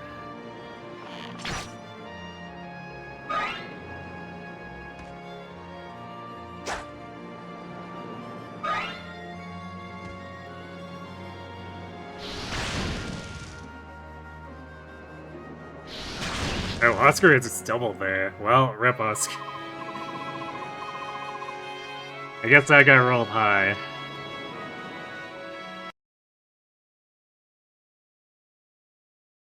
Too many enemies rolling high.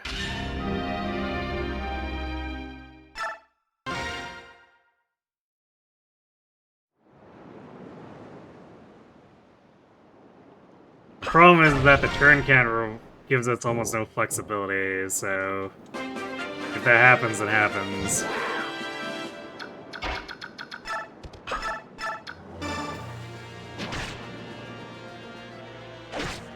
Speaking of idiots rolling too much bulk.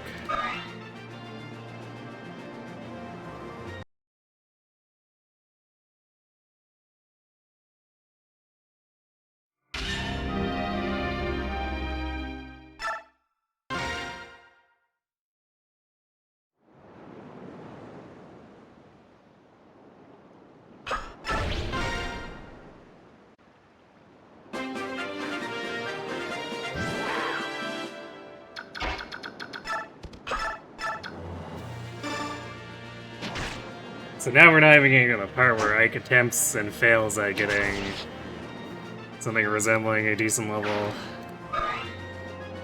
We're just having enemies roll stats that make things annoying.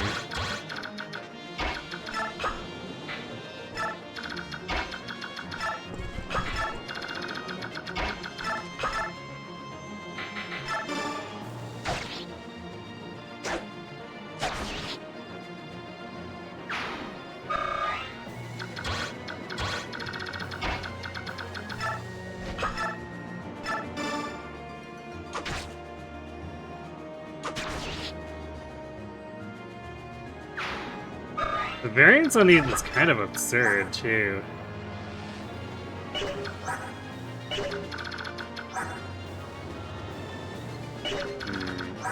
We're gonna miss on... Oh, that kills this guy. This guy rolled higher, though. We're gonna not kill this guy. Or no, wait. No, we do 15 times, too. Alright.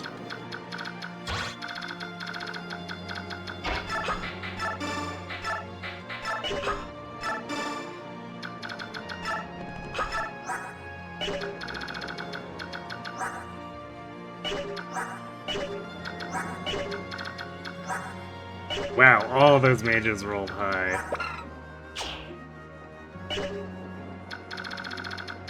So if there's any mishaps, I guess that's it, just because Oscar is not fast enough to avoid getting doubled.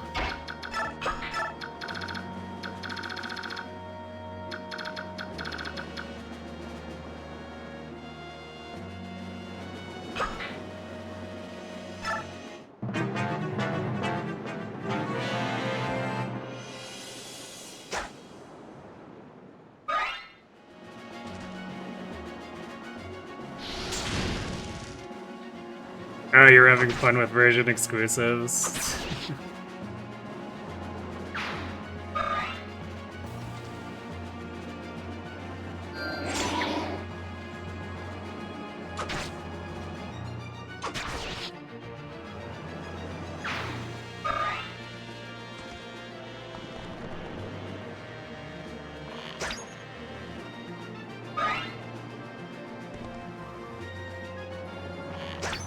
Definitely not a fan of that myself.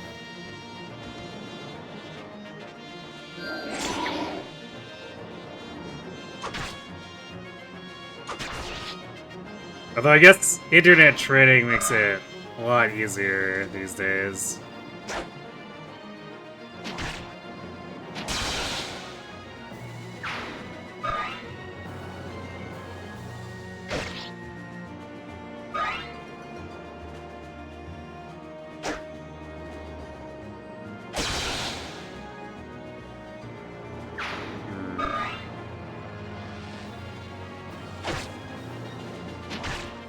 Pretty sure that was a wasted crit.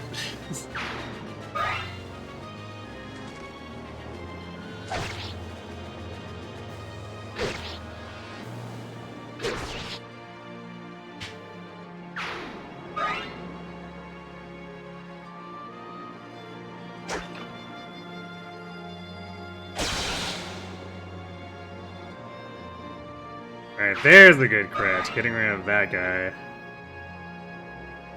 I'm pretty sure it'll work. Because I think you can transfer to Violet and Scarlet Violet from home.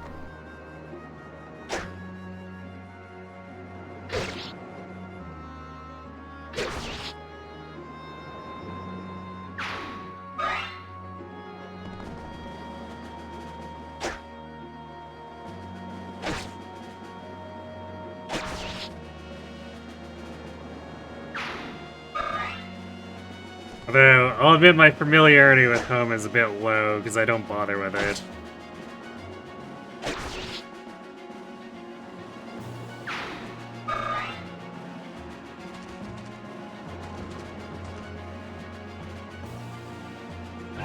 I mostly just stick to Pokemon Go for my full across all game Dex collection. I can't be bothered to transfer anything to home. Although Go would technically let me collect it fairly handily. I'm not that invested.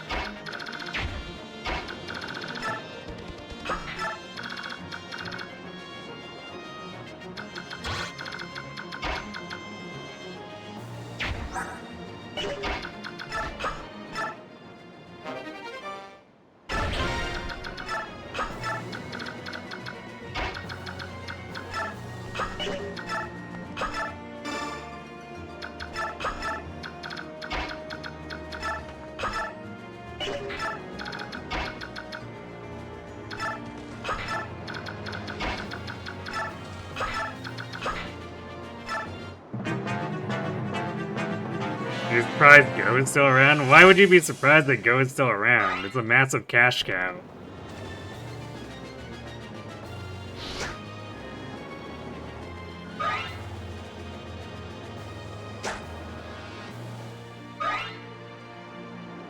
Like, they just need to constantly rerun stuff and people buy into it. And it's got all the gacha trappings where you pay for premium items, etc., so it's hugely profitable. I don't know why anyone would even consider getting rid of it.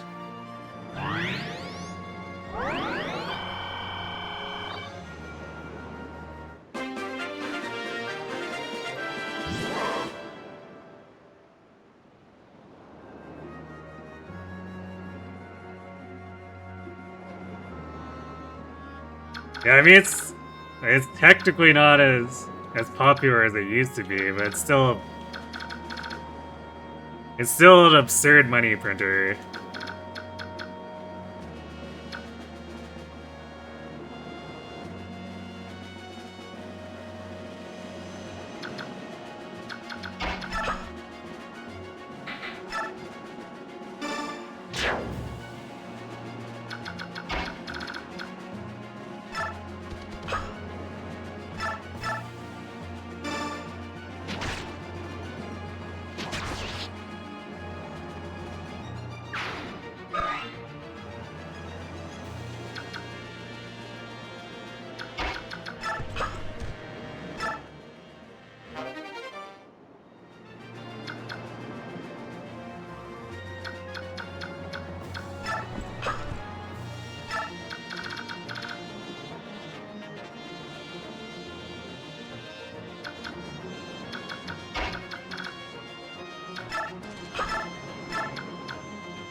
Nice damage.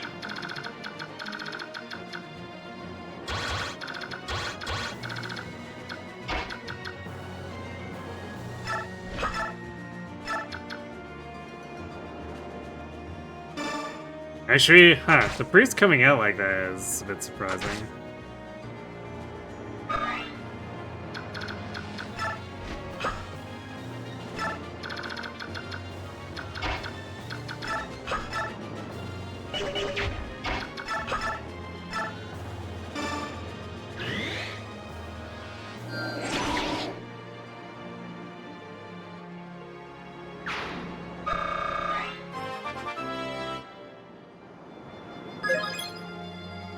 Soren, why?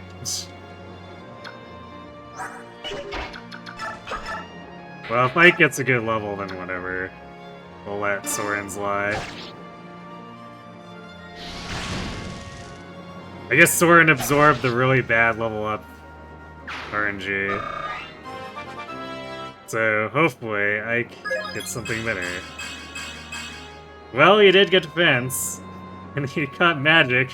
Alright. Why do you magic Ike?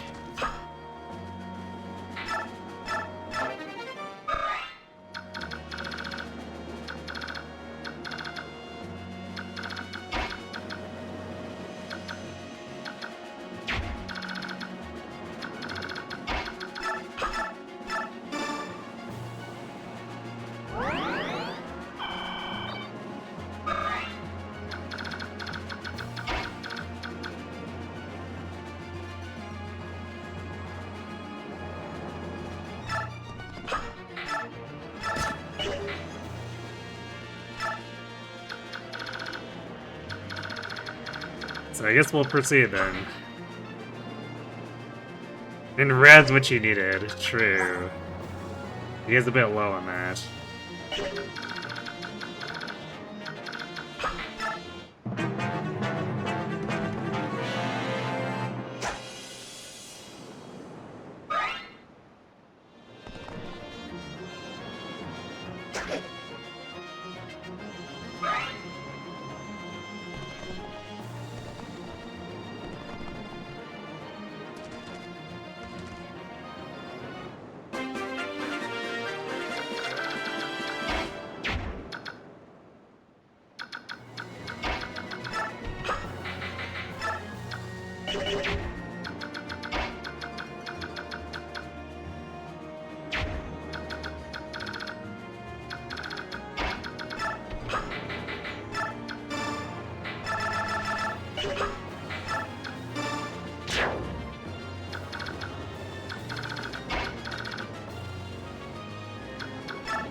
How much do I care about?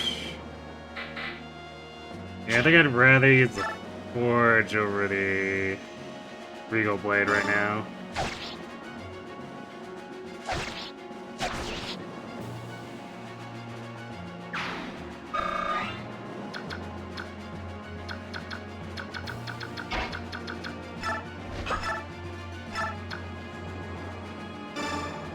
Nice effective bow. Would be a shame if it did nothing to my Pegasus.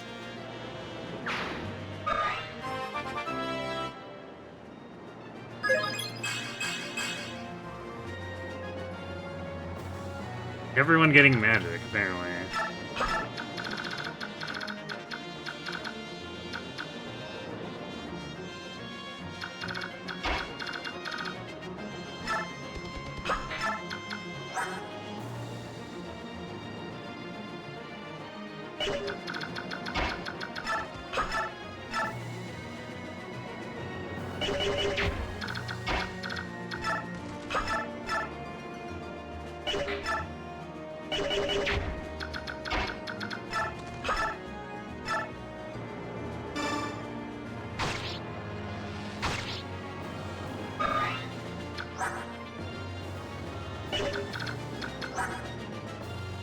Even, not that this guy will attack, but like even Mist can tank this guy, which is kind of funny.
I don't think we're gonna see too much of canon anything in terms of shipping unless it's like already canon inside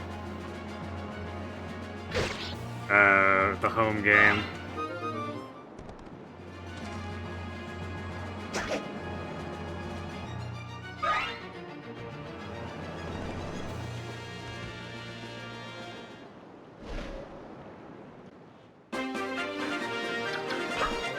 I mean, what do you expect? That's just how it generally is.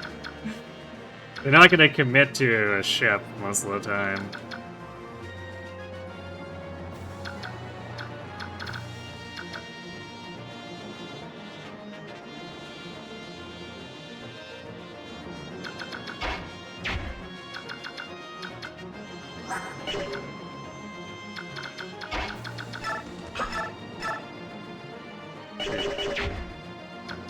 Missing that kill there.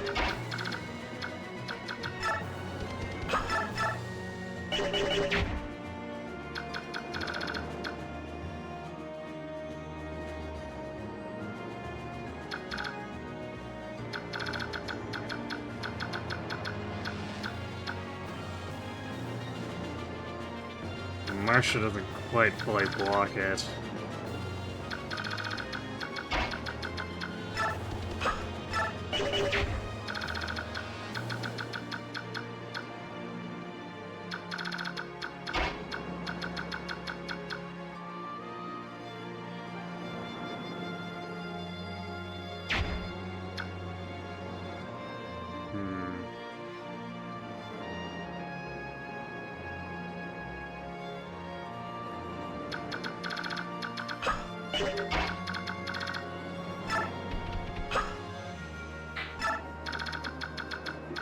Ruben has definitely been more messed up this time.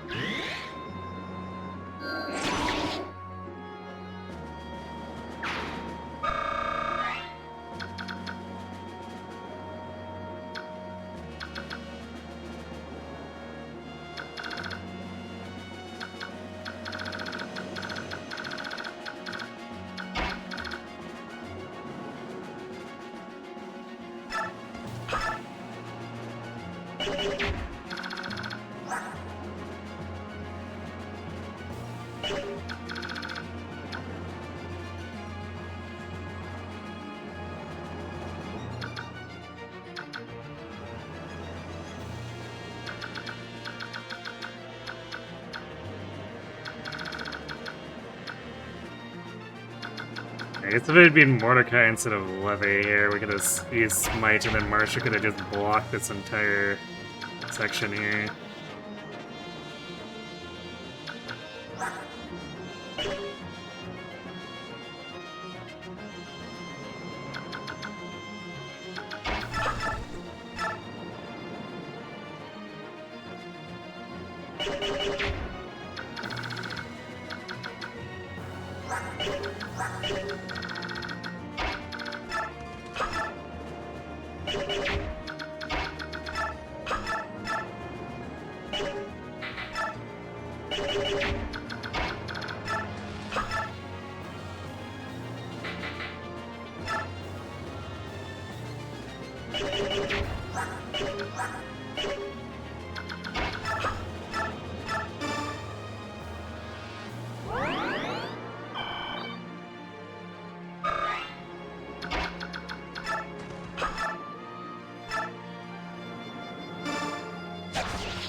Right, well, whatever. Should have set it up with Volk, but I guess this way Oscar can poke this priest over and over.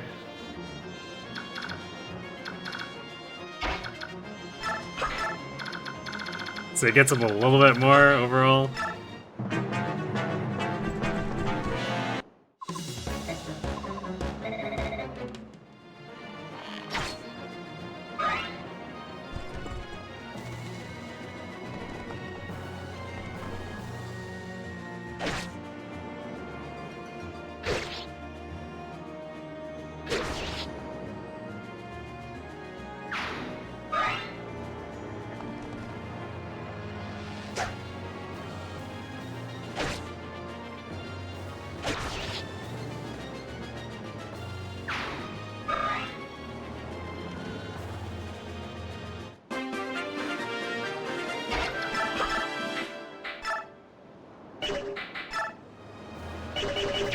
Oh, that's annoying.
Well, I guess Marsha's getting killed instead.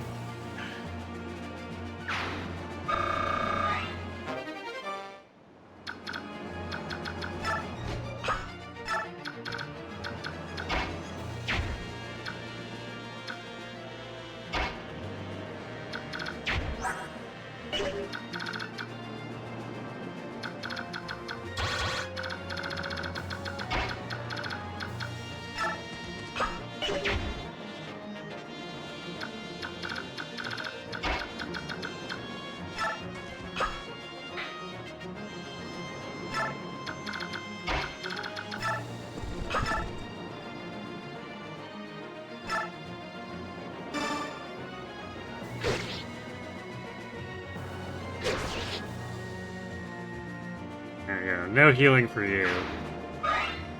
Or rather, for the dude standing on this tile.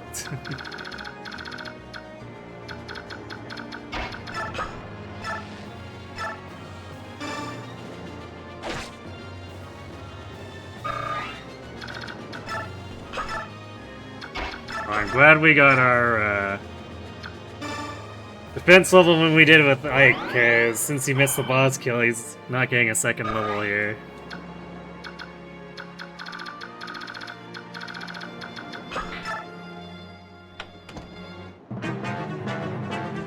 Look out, it's Sneak King!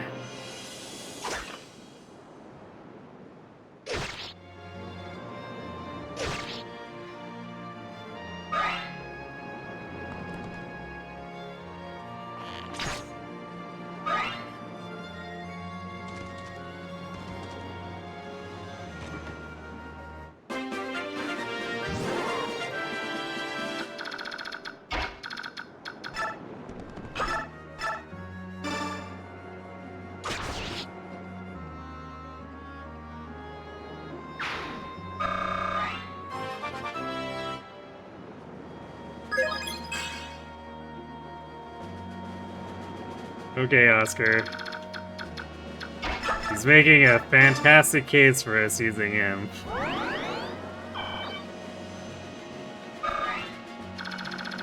Ike's not even that noodle armed. This Ike at 17 strength.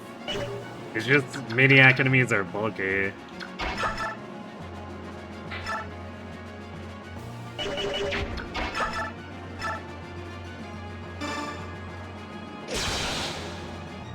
Alright, well, I guess Titania can do that.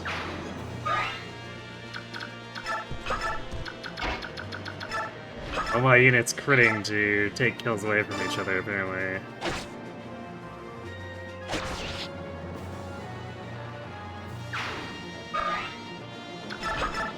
Alright, well... the experience distribution was a little scuffed, but... it's overturned clear.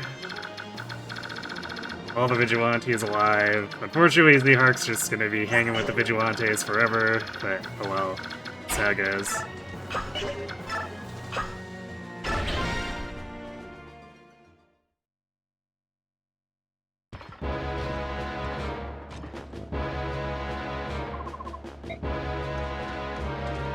You know, I haven't watched this in a bit. Let's watch Ranulf Battle of Black Knight.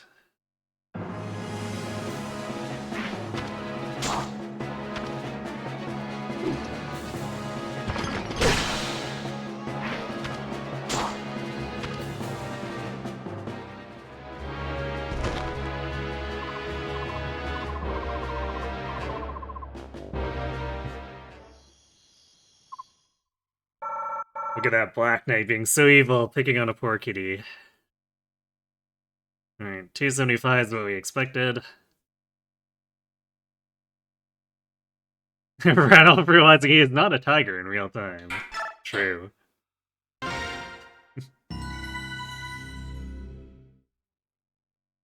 Alright. This is gonna be the payoff for why we built Marsha up as much as we did. Is this map... what's the turn limit again? Is this a 9-turner? Yeah, 9 turns, which means we're missing a bunch of the stat basers too.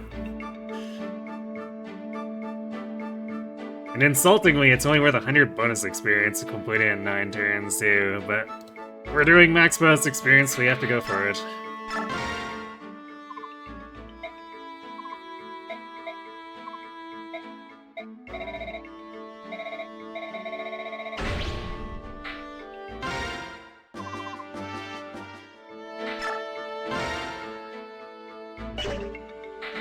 Hooray! We recruited South, who has a knife, which we'll probably pawn off. And then I guess you can find things in the desert? I guess technically speaking, you can also open chests without costing us money. And since we're on a stringent turn count, there might be places where he can actually loot. Where Vault can't be in 2 places at once, but, you know.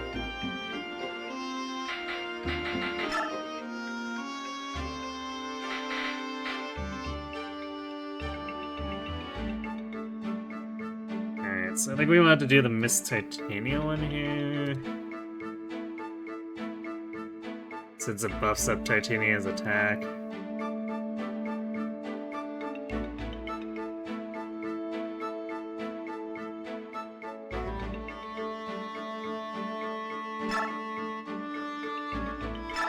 Or I guess we'll eventually.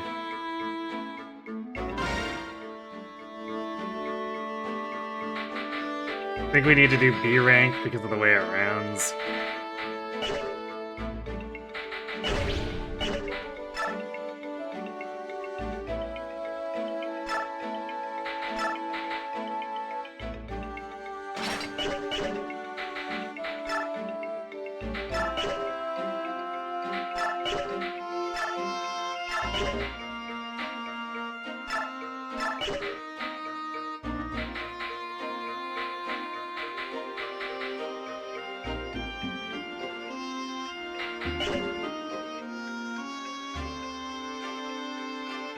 Alright, and then we're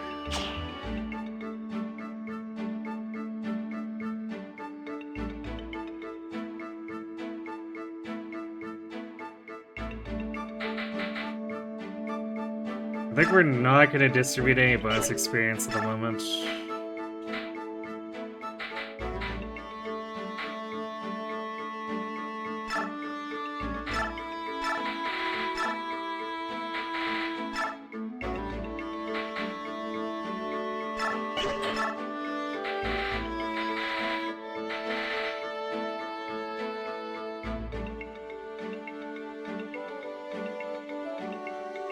Probably look at the enemy stats to double check what we actually want to put on.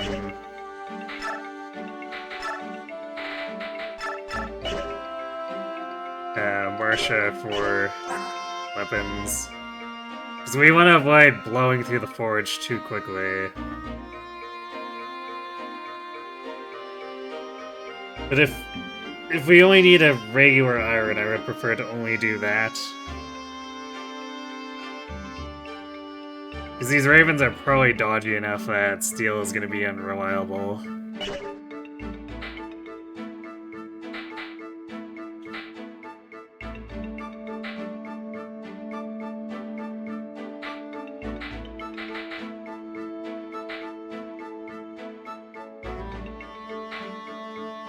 I don't think there's any pressing need to do any forges right now either.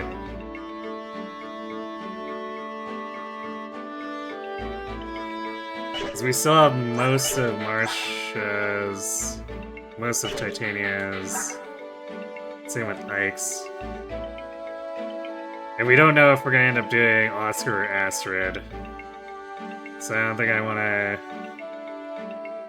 do that in advance.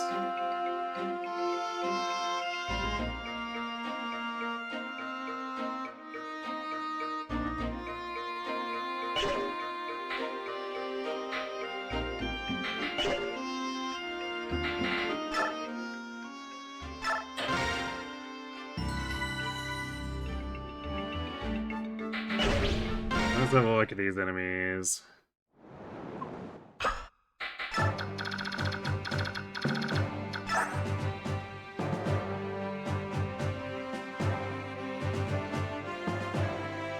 So 26 attack is enough.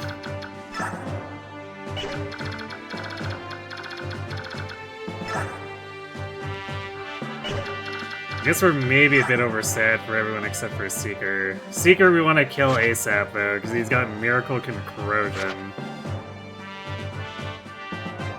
So like, he can just end up elixiring over and over.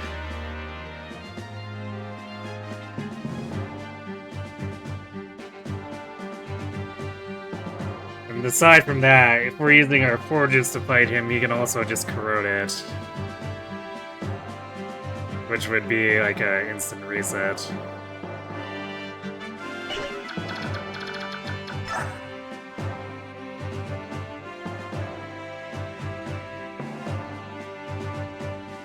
So for the regular ravens... Yeah, 27. So can we achieve that without the forge?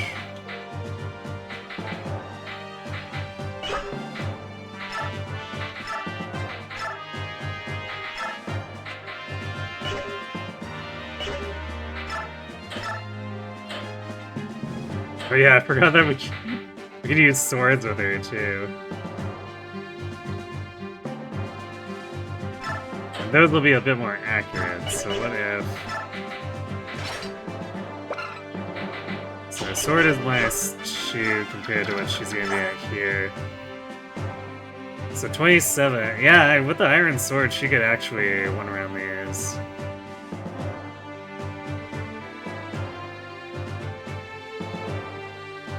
And Seeker,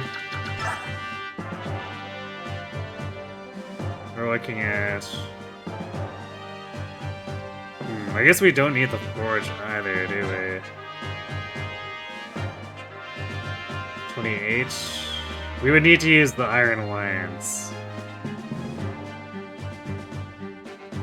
And it just barely gets it over the sword.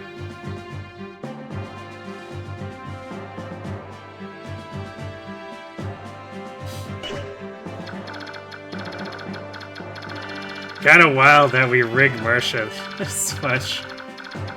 And Seeker is still causing problems. Right, close to causing problems, I guess.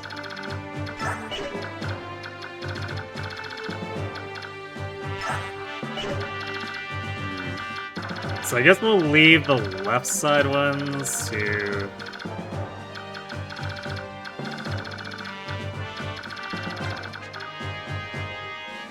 Mike's team. And then Marsha goes down the right side and tries to get Seeker ASAP.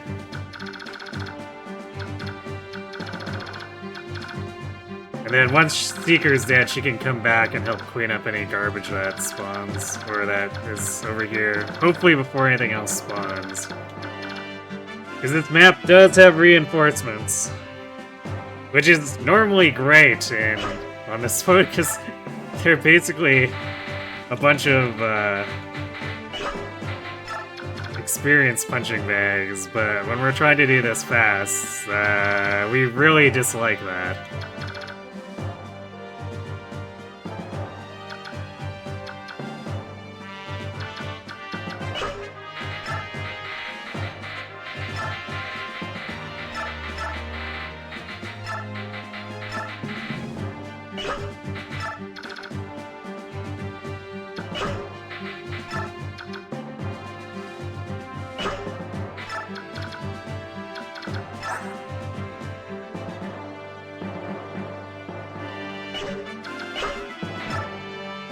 So we probably don't actually need to buy items from Marsha here.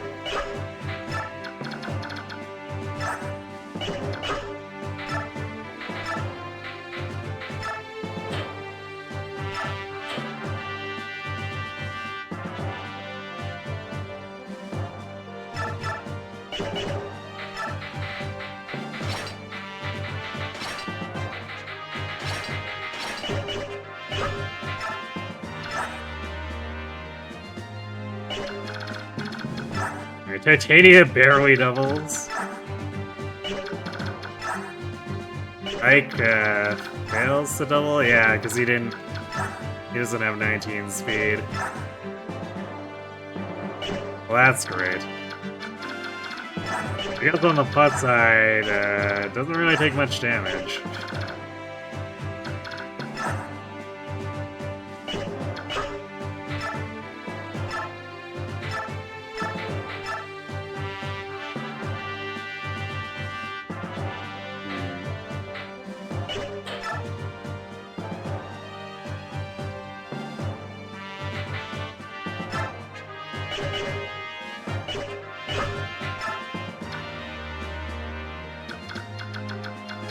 Actually, you know what? Probably better if we save the Lagoon Slayer for later.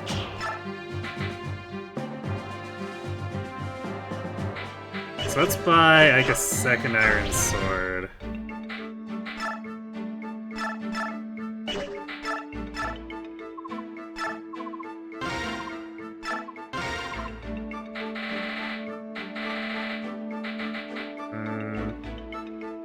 We'll buy one replacement for the hand axe that Titania used.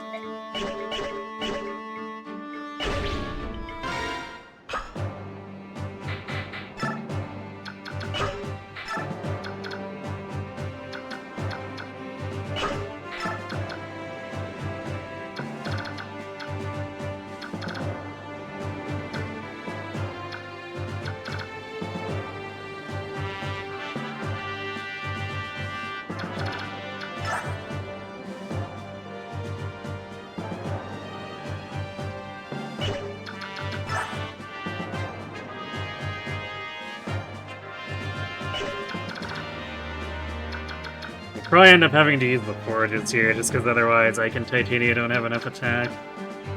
We'll see what the pace looks like though, because like they can chill a bit while Marsha needs to rush around.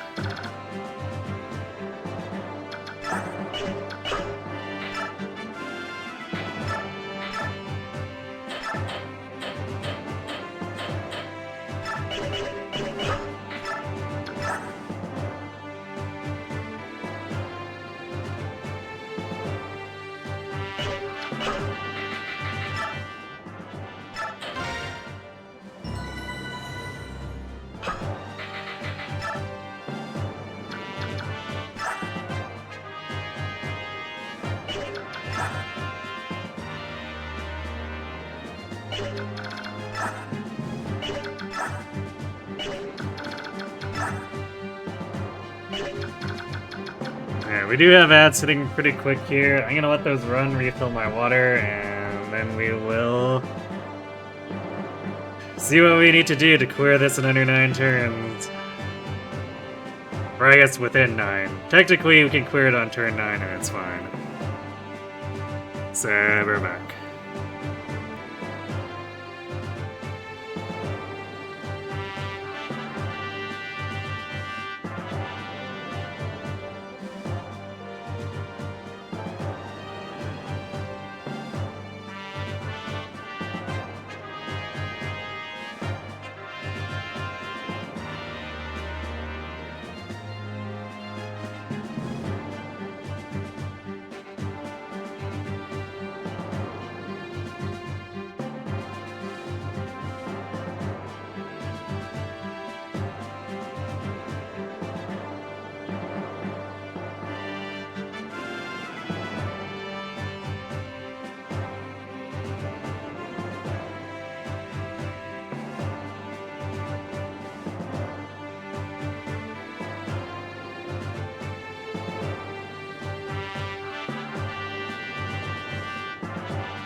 And Rick.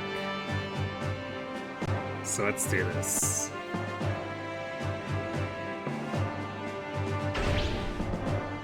Actually, one other thing I want to check. When does Jill spawn? Because there's technically such a thing as clearing this too quickly if we do. Let's see. Actually,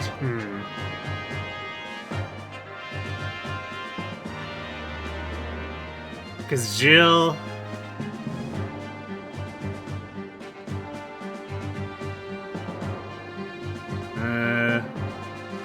Oh wait, I think, let's see. I think Jill still joins as long as she's on the map and still alive. Or like gives us an opportunity to do it. We don't have to talk to her here. Yeah, let me double check that.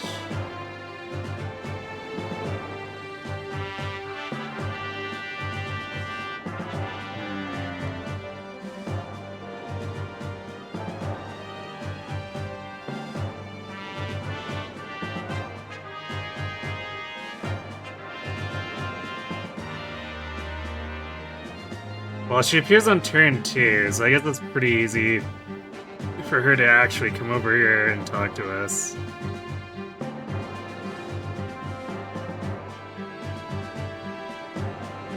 And then, let's see, reinforcements on turn 3, 5, and 7. Oh, and 9.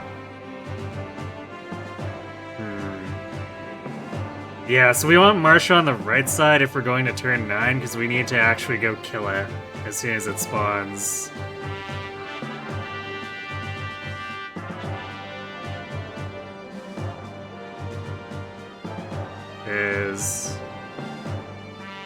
Well, it might be in range of someone. No, because the edge of the boat won't work. Yeah, so it has to be Marsha. Otherwise, we miss the turn count. That sounds wrong, otherwise speedruns could actually get her. Okay. So yeah, I mean, I guess she'll spawn in and we can talk to her. So it should be fine. So we'll delay until she talks to us and then go ham, so... If we can end it early after Jill joins, then we'll try to do it. Because I don't like the prospect of the turn 9 reinforcement causing problems. We'll see, I guess. Because we can just lab this out too until we get whatever combination works.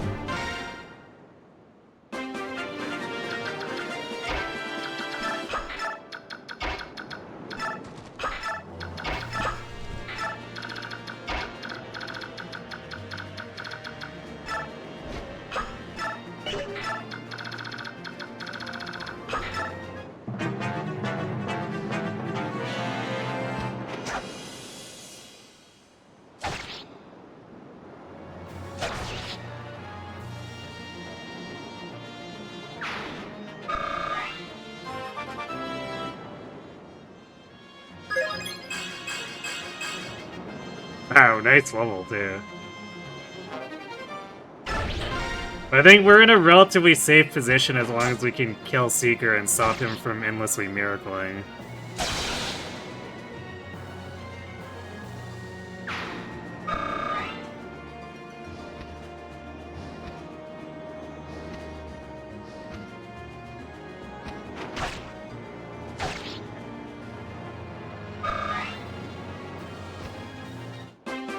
Wait, what? Why did it move away? Hello? I mean, I know Marsha's really scary, but what?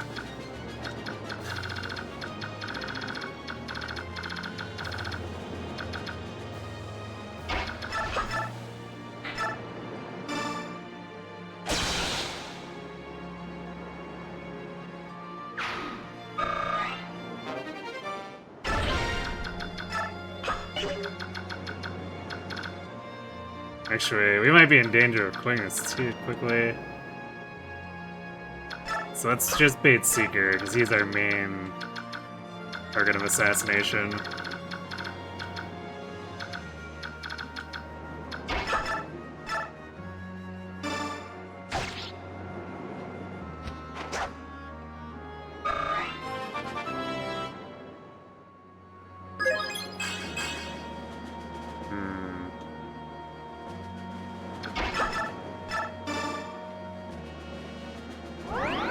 Not the best. We'll keep going though.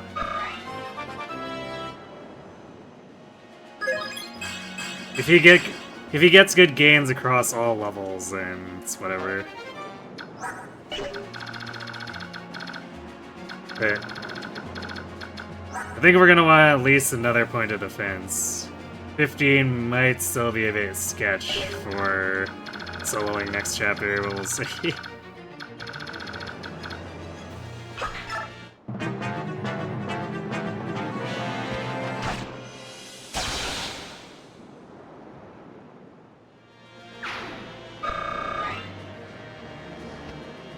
Okay, yeah, that one guy is just hiding. What the heck?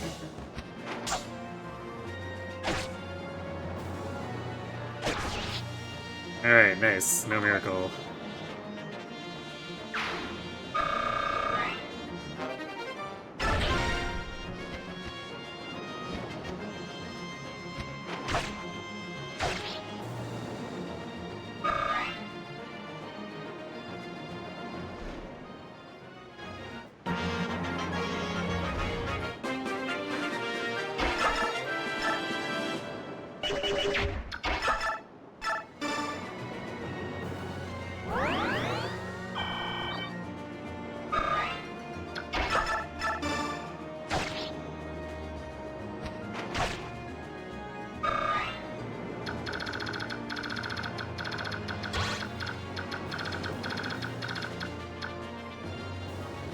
When were the other reinforcements? So there's one on this turn. Bottom right. Top right on turn 5. Left side on turn 7.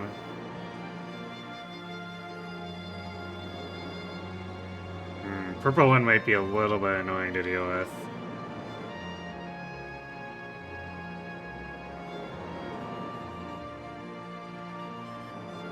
Yeah, actually the turn 7 one might be more annoying than the turn 9, or vice. I guess they could go either way, because they both spawn on either side of the map. And Marsha can only be in one place. But I think the turn 7 one should be able to reach the boat, so Titania and Ike can take care of it.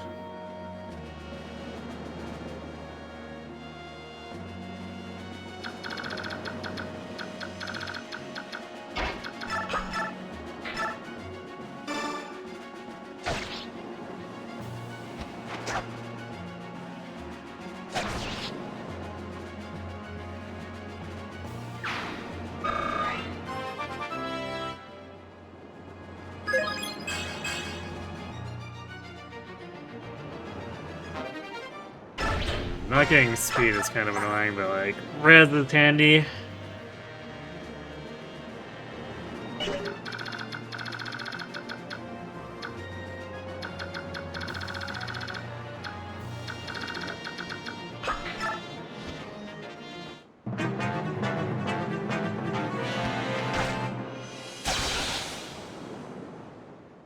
I guess they come in and then immediately attack, which I guess that's technically ambush spawns, but in this case it actually is helpful. Okay, there's the defense. Nice. Oh no, is that guy running away? That's kind of annoying. Because we don't want to clear it too quickly, but we don't want to let him just kite us all the way to the side there like that.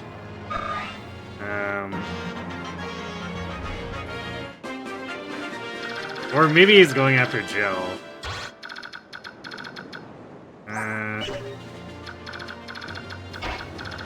Can't reach him though. I would need to head this guy off. But we also need to not end the map, just because Jill's still not here.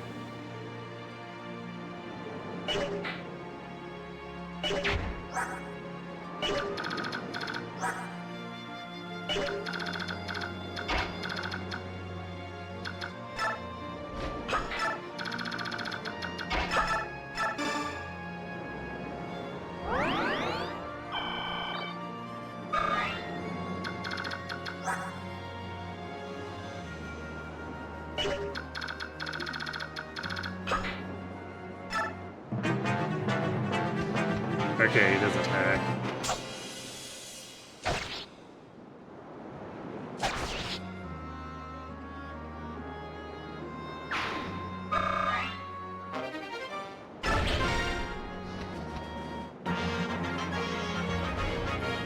Alright, she's recruited. So we could end it on this turn if we want. We could technically get greedy about this, but like, this marsh is already super rigged, so she's technically the only one who'd really benefit from the experience in a safe way.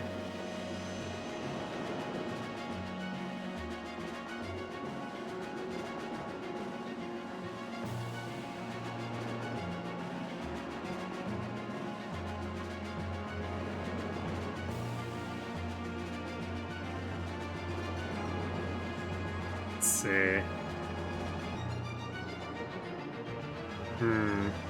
Actually, Raven spawn on the bottom left and top right if we let them here.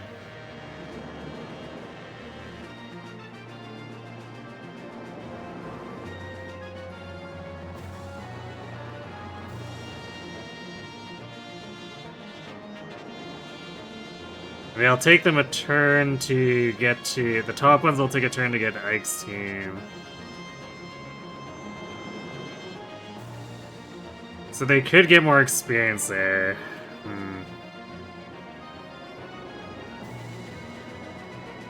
And I would like Ike to get more, but this might be greeting a little bit too much.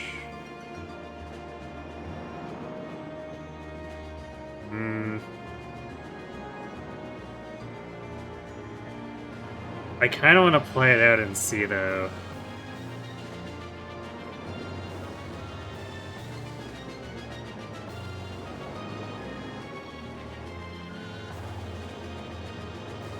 Because I guess since these enemies are effectively ambush spawns, we could probably end the map on turn 7 by just being in range of the left side reinforcements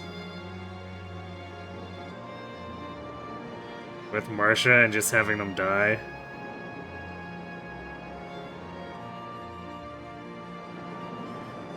Because everything else will probably have to be killed by Marsha, so the top right are basically the only thing that could be given to Ike or Titania.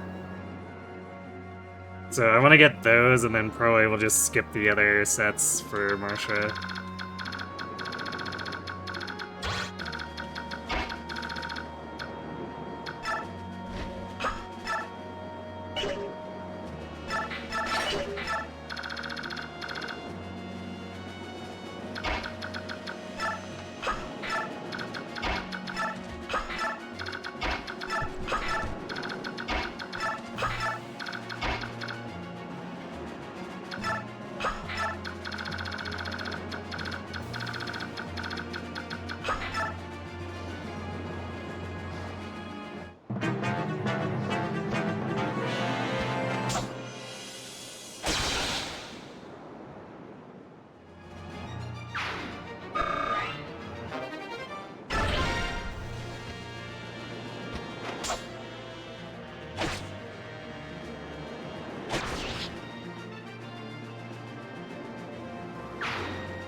It's more res.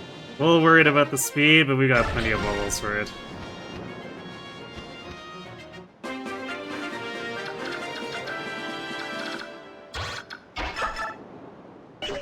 Alright, I'm like, we can attack it from over the edge, but technically not.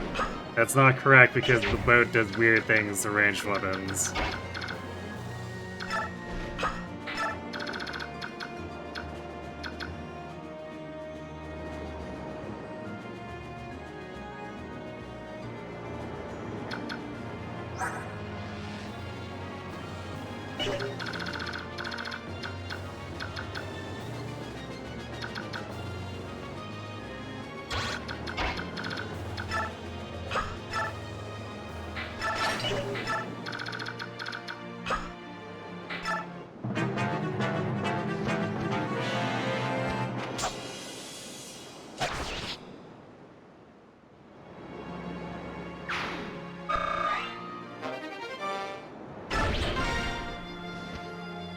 These guys do have drops.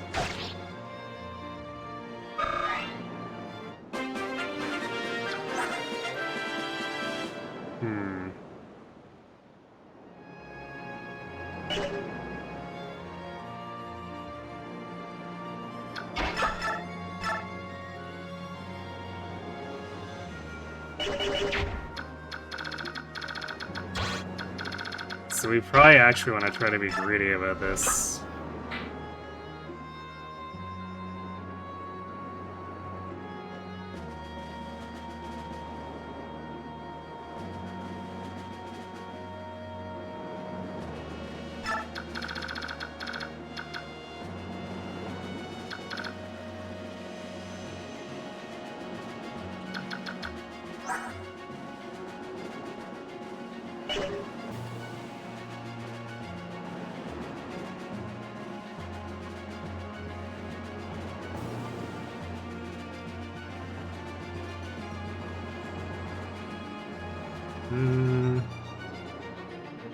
Actually, nothing is listed for turn 9 reinforcements.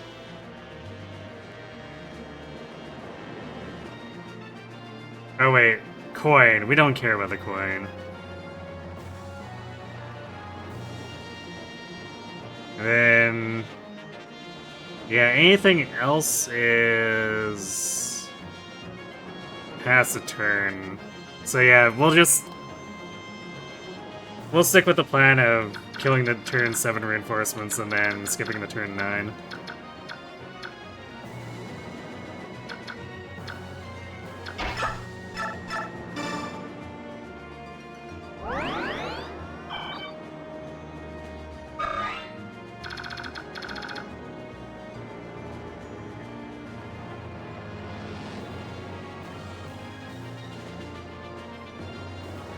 Apparently these guys spawn just a bit off the cliff here. So I guess it's like here where Marsha is. I'm not sure if it's going to be multiple or not.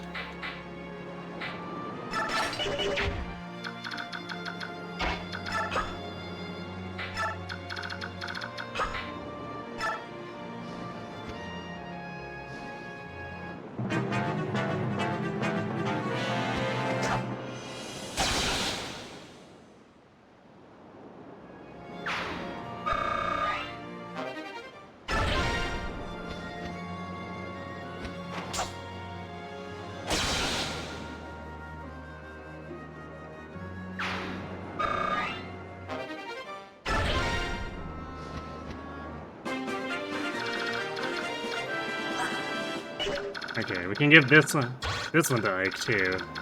Perfect.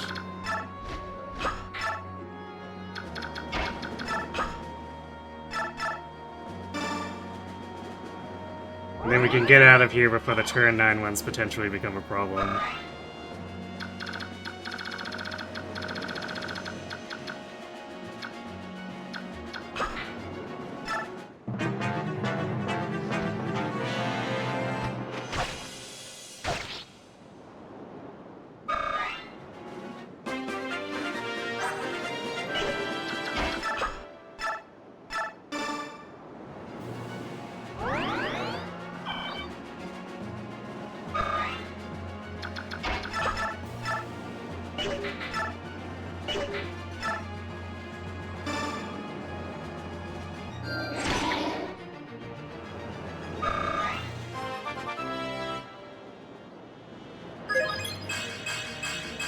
There we go, started making up for that blank level with magic speed this time.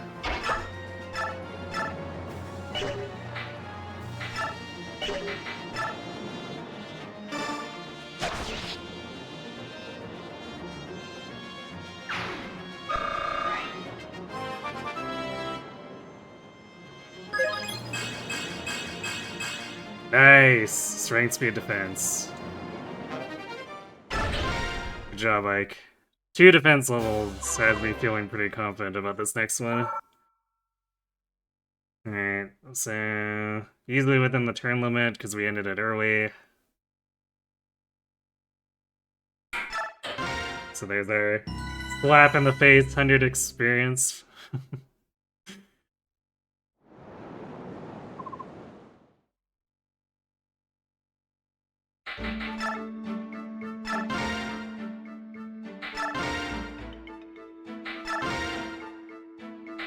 Yeah, that's why we put so much into Marsha, to make that fast, reliable, clear.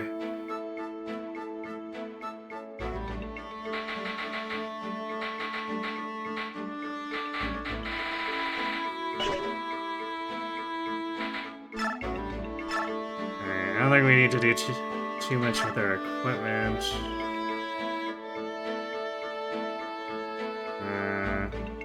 Probably need to break out the Regal Sword.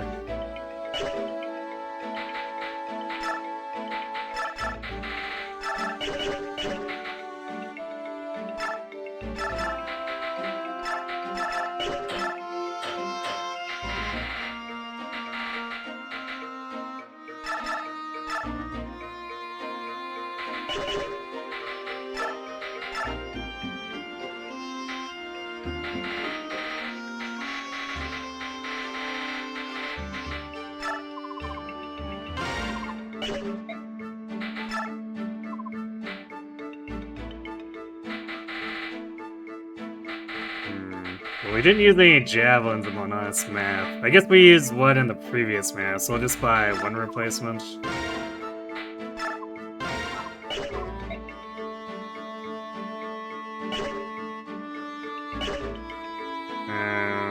Again, I don't really feel a pressing need to do any forges yet.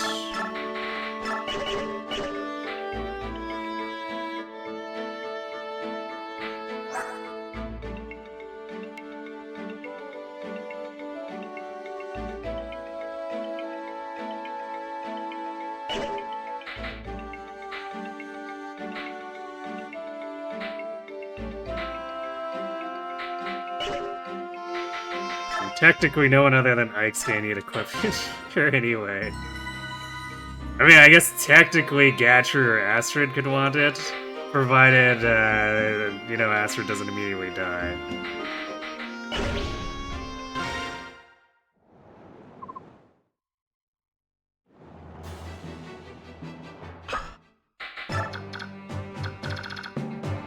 That's a nice enemy density I got going on there. You sure you're not over the weight limit of your boat?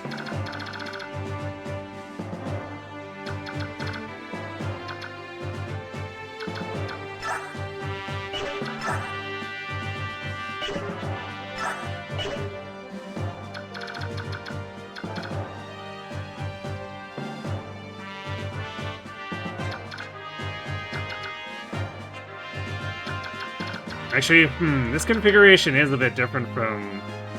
Because, like, I was concerned about this because I did an Ike solo on hard mode, like, ages ago. And Astrid would just, like, die immediately to a Myrmidon, but it looks like this guy's a bit further back here, but now she's in range of an archer and a soldier. So I don't know if that's much better. Actually, make that multiple soldiers. There's 2 soldiers. So I don't know if that actually makes things better or not.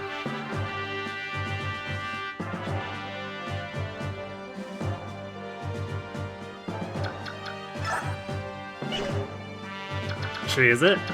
It's technically 3. Oh boy. Oh no.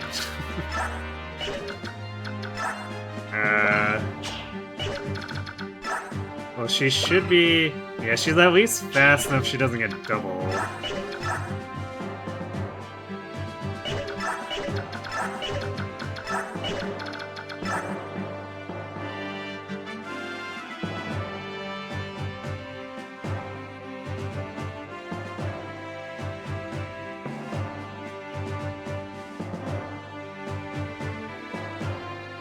So the main problem here, I guess, then is if she survives and she gets surrounded, then what?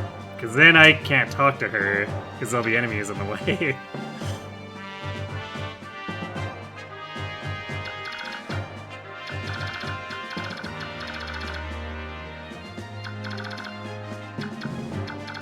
Also, I guess we need to prioritize on what to do for chests here.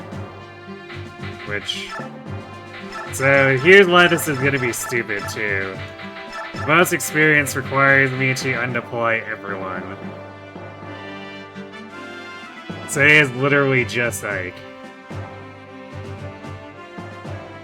I don't know why IS thought that was a good idea, but they decided to.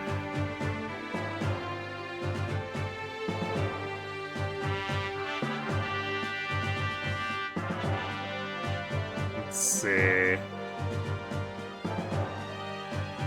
So the top left is a Lagoo's axe. That's probably something we'd like. Both stat boosters are on Norris's ship, which kinda sucks, but makes sense. The other stuff is kinda not good, actually. Oh wait, yeah, damn it, the occult is on the same side too. Which... Technically speaking, only whoever we make the designated paladin tank wants it, but still.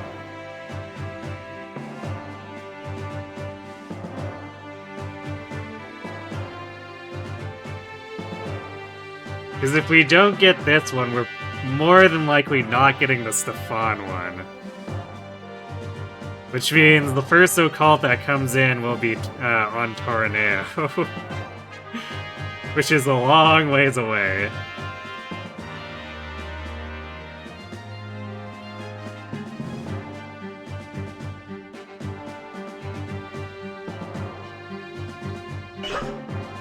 I guess technically, if there is the possibility of Mike being like super strength screwed or anything, then there'd be the possibility of him wanting Ether, but since we've been rigging his stats up and he's been relatively cooperative in map, I don't think we're gonna have that issue. So we probably just do Wrath Nihil stuff. I normally like to do Wrath Adept, but considering the stringent turn count clear shenanigans, there's a pretty good chance I actually want to give it to Marsha.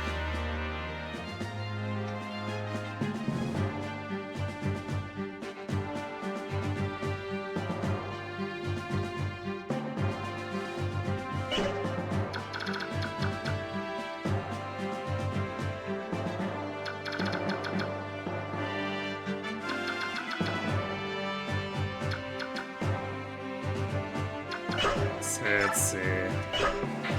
I guess the unpromoted enemies basically don't damage Ike, so it's just these halberdiers. I guess the mages are a problem too, because he takes a fair amount.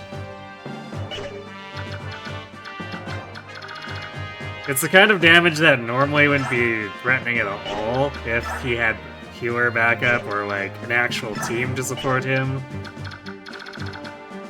But he can't counterattack at range, and these guys take off a quarter of his health. So even if we save Astrid and get Gatry to guard this, I don't know how. I don't know how crazy we can go trying to get the occulted stat bases.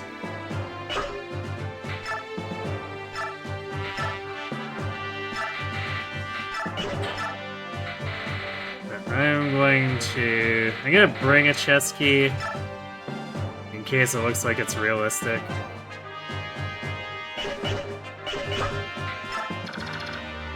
Also, I suppose we don't need the Regal Blade here. For some reason I thought it was armor as the enemy was bringing, but it's actually halberdiers.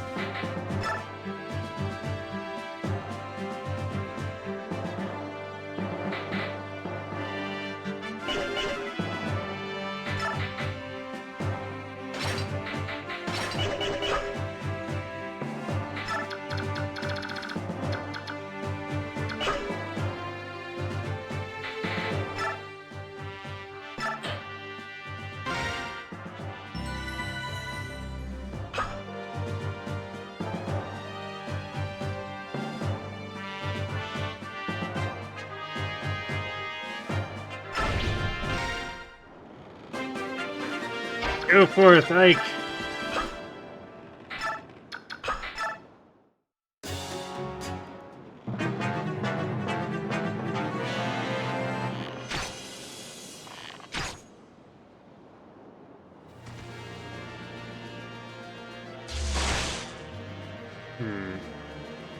Oh, rip that soldier.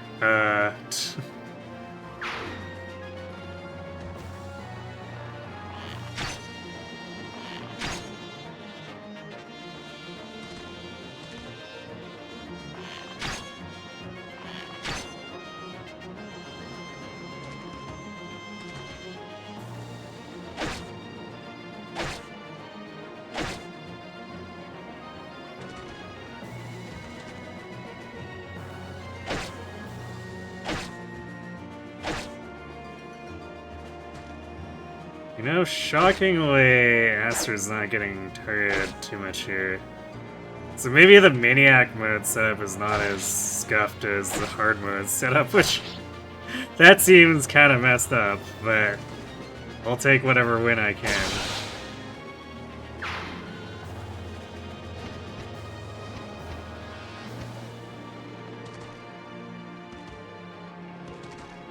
Yeah, Astrid actually didn't immediately die. That's kind of crazy.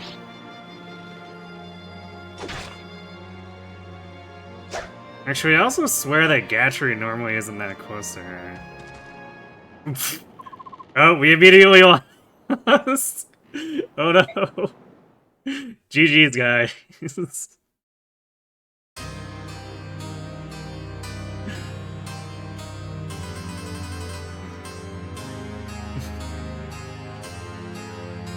I guess the apostle is dead, rip.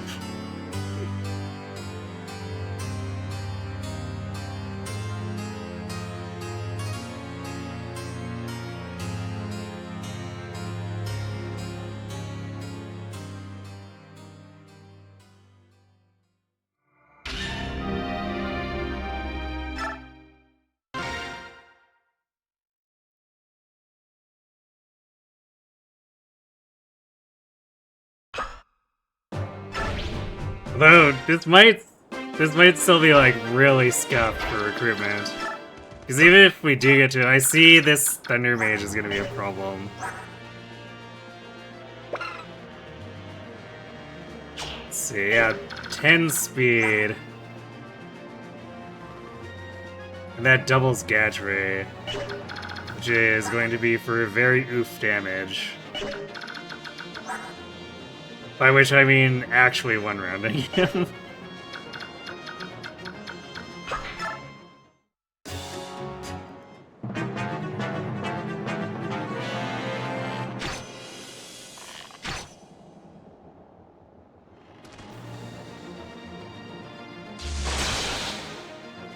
Oh, rip that soldier.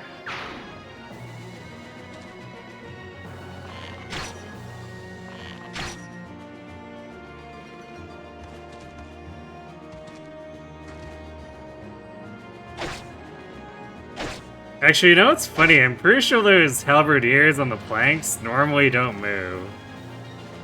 So that guy in the middle only went to seize because the soldier on the left died.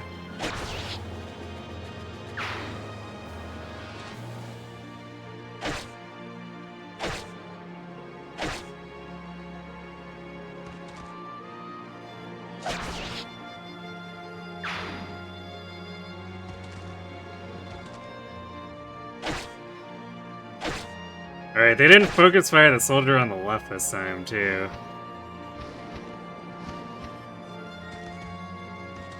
I guess more random stats at work there.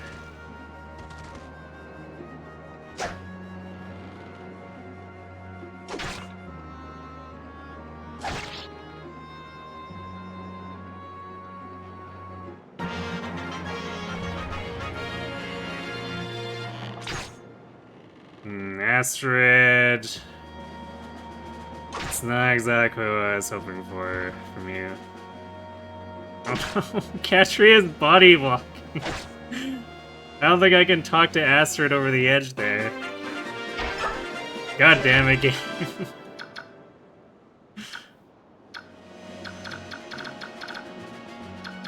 Well...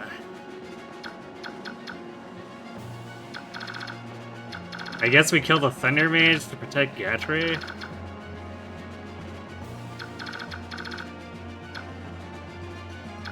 Actually, wait, no, I can go down here, which, Does that cause problems? Because now Gatry's in range of a guy who one-rounds him.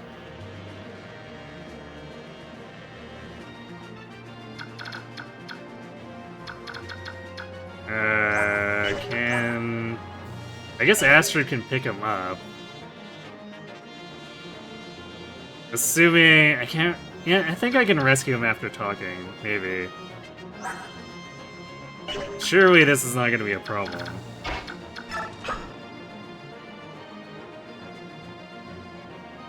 The annoying thing about this is I would want Gatry to sit here and block this so that I can go out. But now Ike has to go in here, and this makes things so much worse.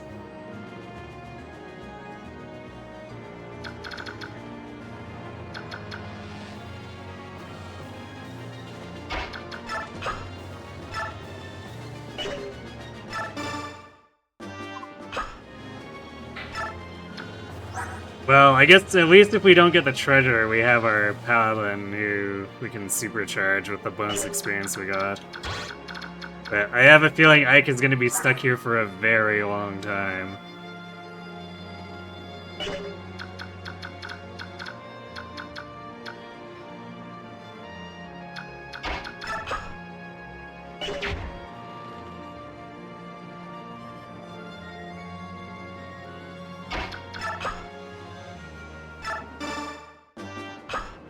Okay, yes, we can rescue.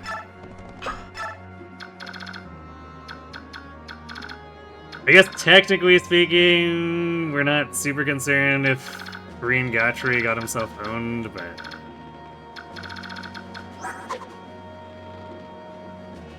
Still. I really would like him to hold the fort so I can go out and get this and this, or this. It really doesn't matter which. Anything I can get from these would be helpful.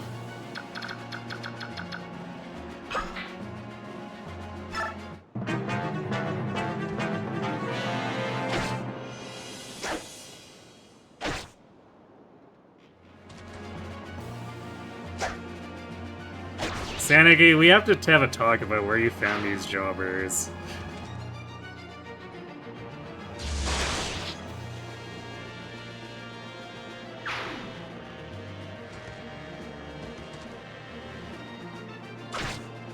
Ow.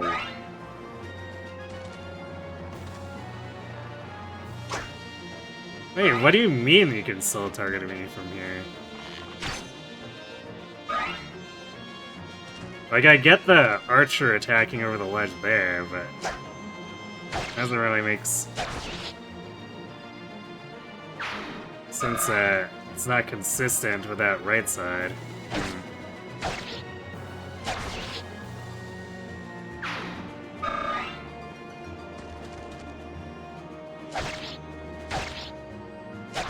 Yeah, you know what? I have a feeling we're not getting the stab aces.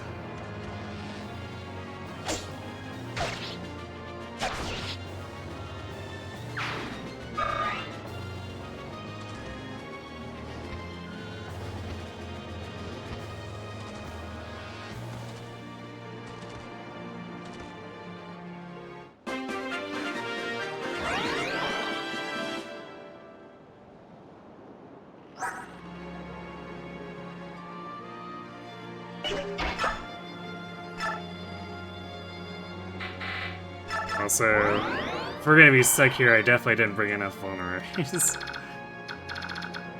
But I guess that's what the elixir is for.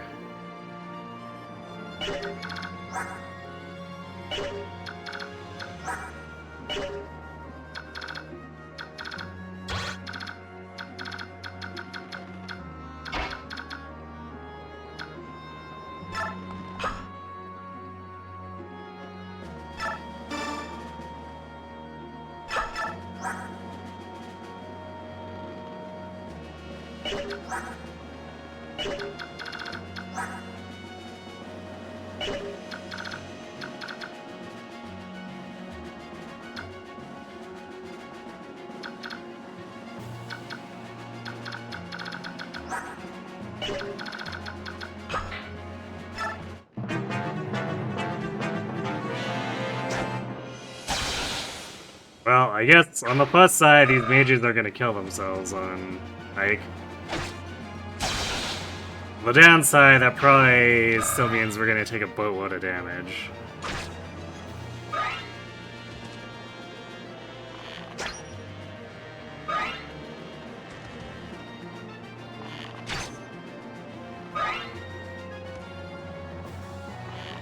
Or I guess that could happen.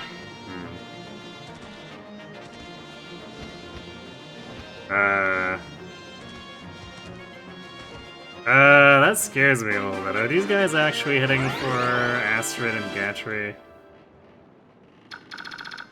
Because if these mages reach Gatry, or even just Astrid too, they're just dead.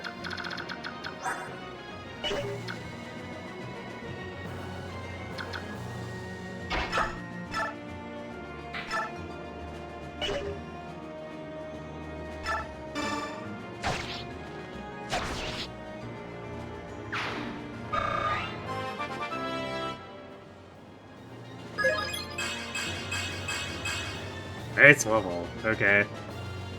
Would have liked to see some red though. But like, can't really complain about all the poor stats.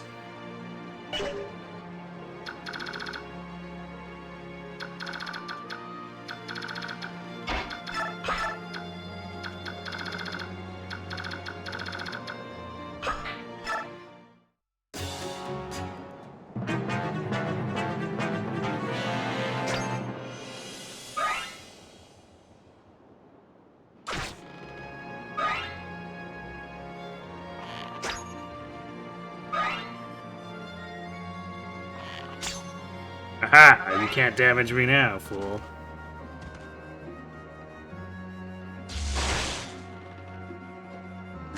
Alright, this is gonna have to be an Elixir turn.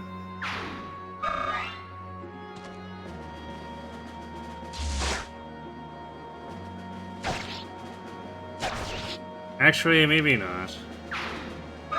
Second mage didn't hit us. Oh, wait, what? The ravens are attacking?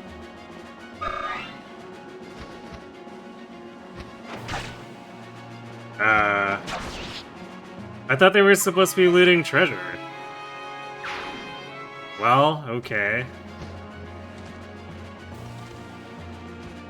Znacella gave the speech.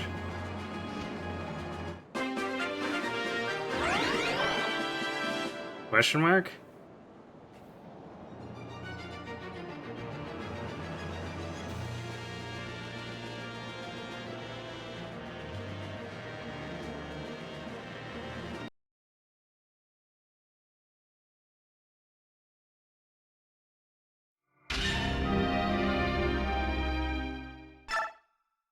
Because they're supposed to be looting after Nacella's like, haha, screw the humans, go get all the treasure.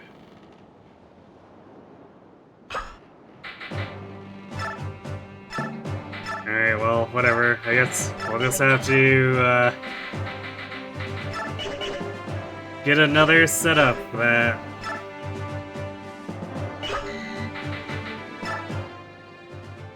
has Astrid not die. Because, like, if I'd known that they would actually aggro instead of going for the chest, which they're supposed to after that, then I would have moved Astrid out of the way.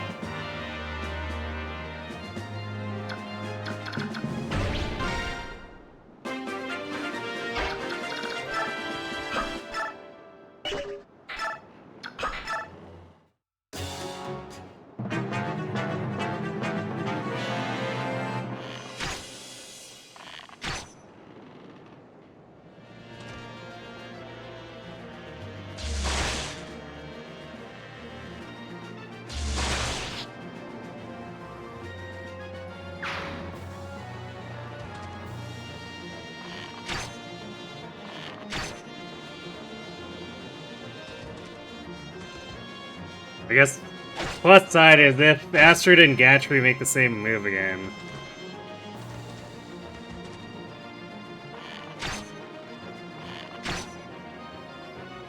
It's easy enough for her to get out of the way.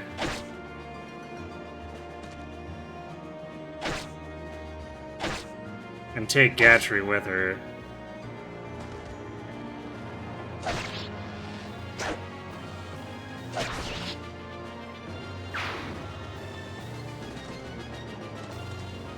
I think we lose again though, because now that Halberdy moves in and seizes.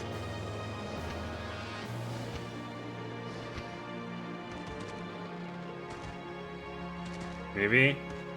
Maybe not?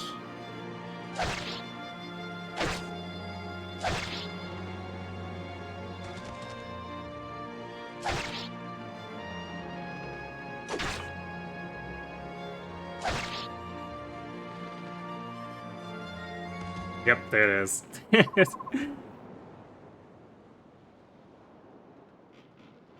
Oh no, we lost without being able to do a single thing. A tragedy.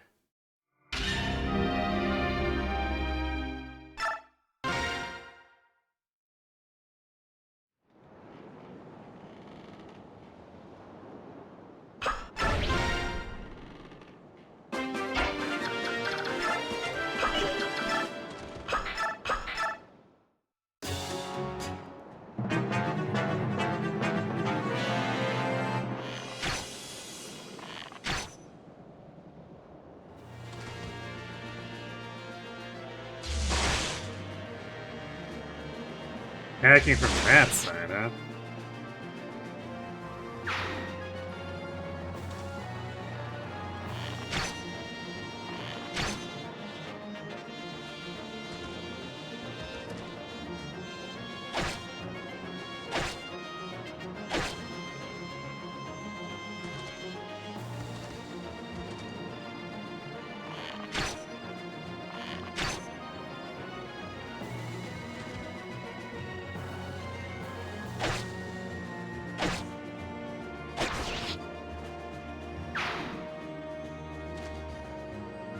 Okay, I think the guy on the left is safe this time. Because the halberdier in the middle won't move unless he can seize. And that soldier on the left should move and body walk. Well, getting crit there isn't ideal. But as long as he doesn't die.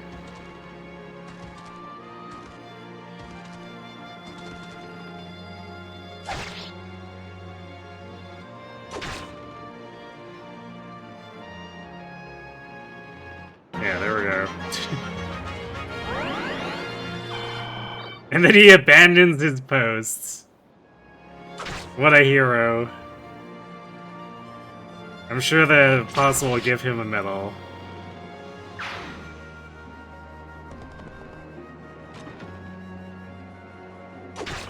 Oh boy. Astra definitely gave us a way worse position, although...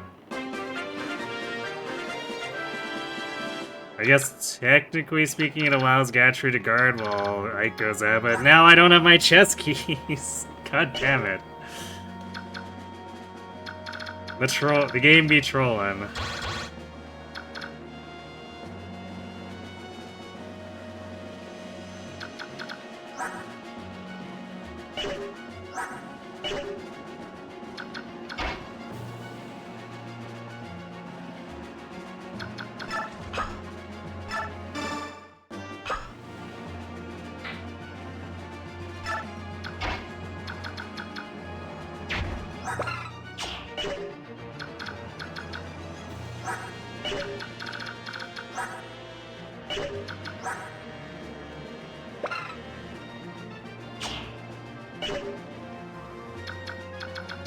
We might have to try this.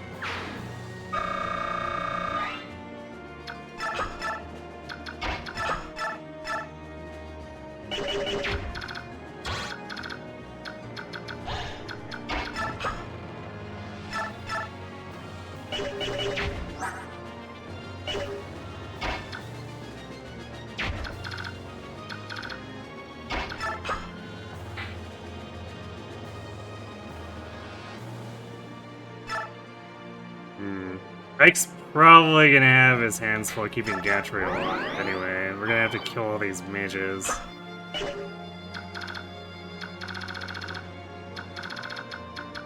What a mess, man. I guess at some point this soldier might actually distract the enemies so he can make a move.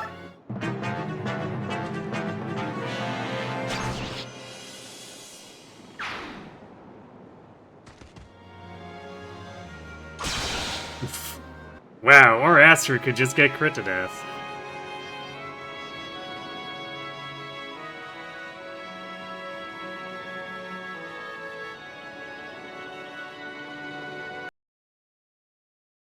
Although, I think she was pretty unlikely to dodge there.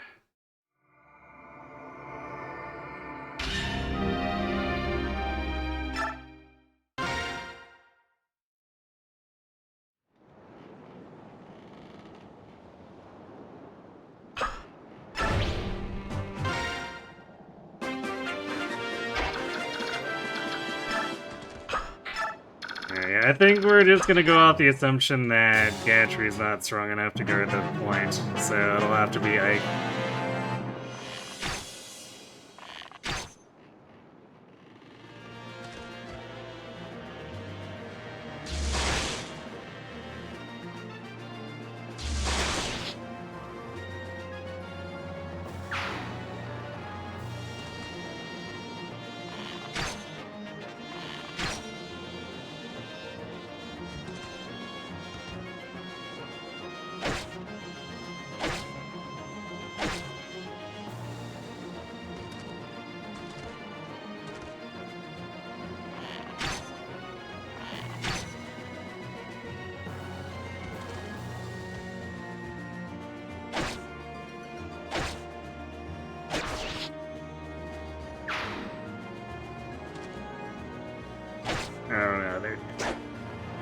gang up on this guy already.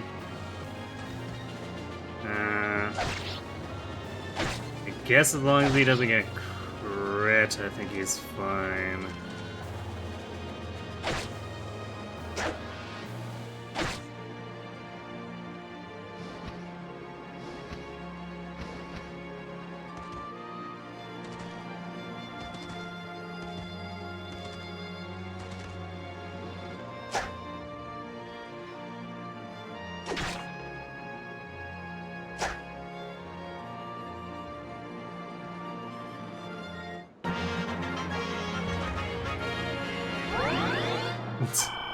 Okay, well, stealing Aster is vulnerary.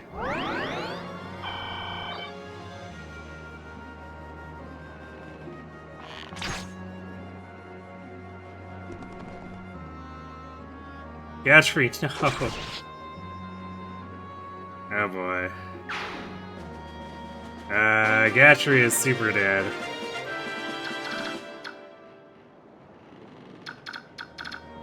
And I don't see how we actually defend the point. Well, recruiting Astrid, I guess. And she's gonna end up super dead, too. Yeah, because this soldier's gonna chase her, and there's not really anything I can do about it. Well, I guess I can go here. Block.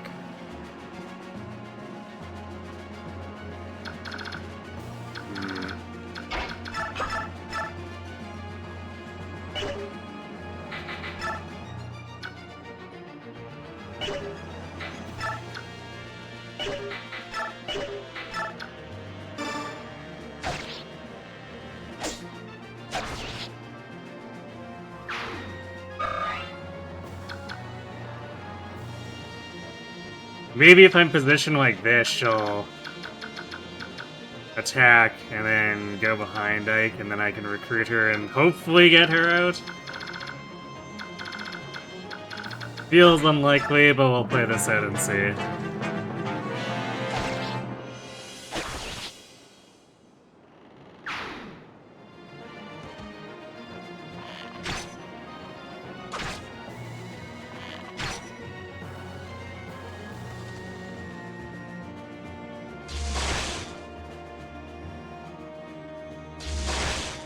Well, Gatry didn't die to the first mage, but he's definitely dying to the second. Or actually, he could just get chipped up by an archer.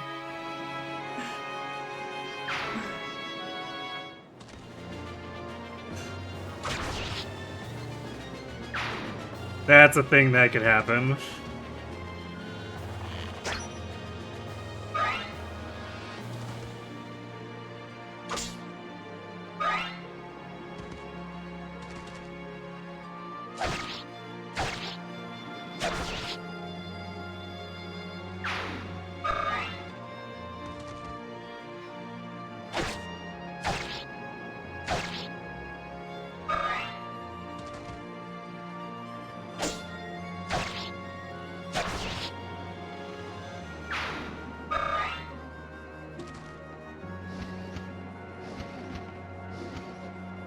Oh, no.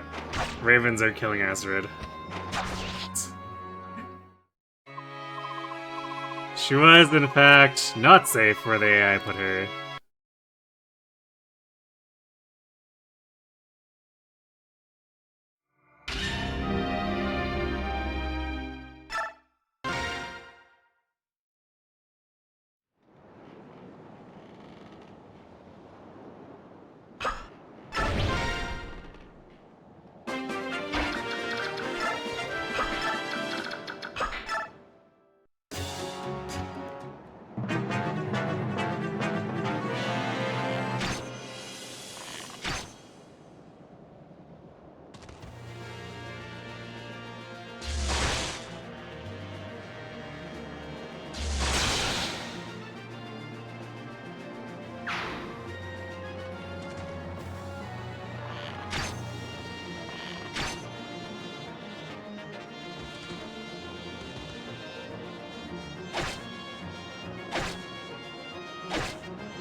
that guy on the left held up pretty well.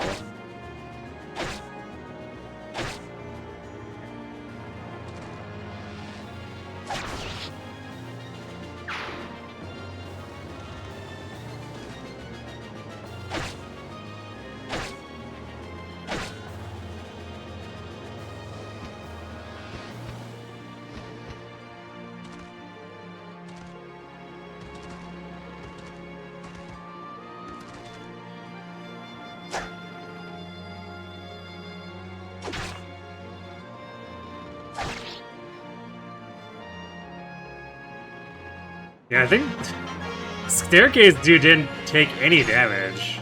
That's actually kind of impressive. And then he runs off from his posts. Real smooth. Truly the epitome of heroism. Alright. However, this does mean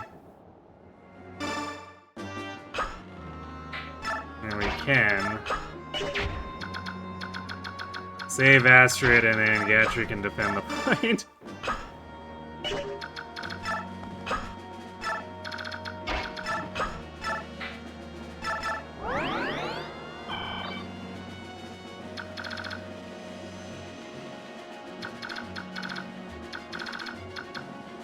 This is definitely less than ideal though, but let's see. Actually, I guess then Gatry won't kill anything. Everything else will ram into Ike afterward.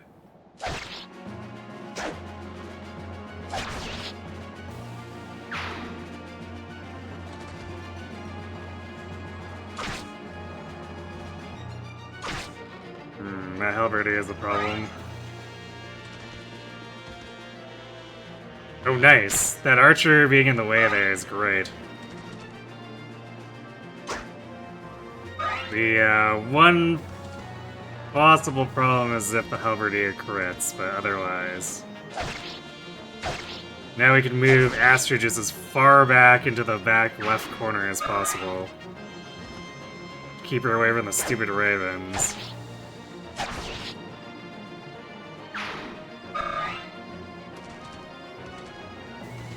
And let everything else kill themselves on Ike.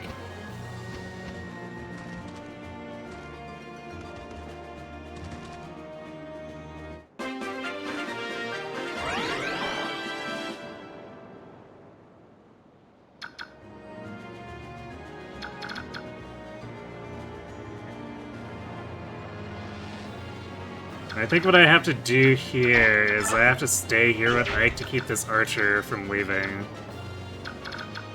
At least until I can kill the mages.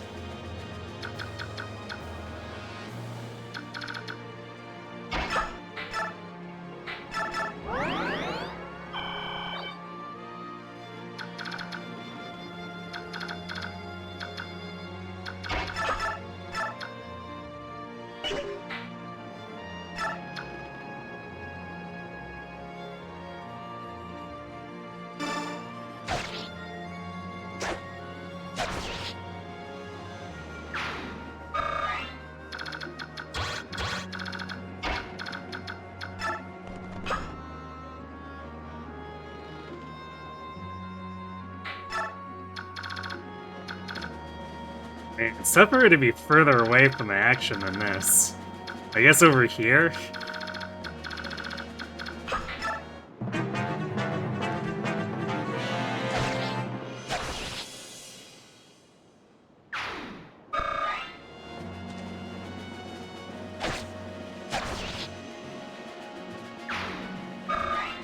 Oh wait, damn.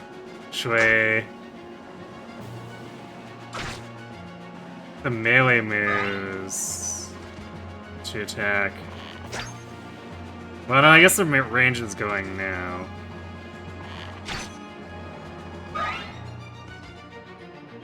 Oh no. Right, I guess because that was... Well, now Gatry's definitely dead.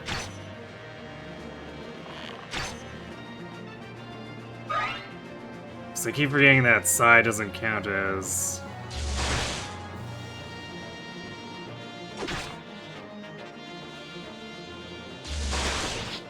Yeah, alright, well, we're just gonna have to reset this. It's like, only the singular tile counts as far enough down. Annoyingly.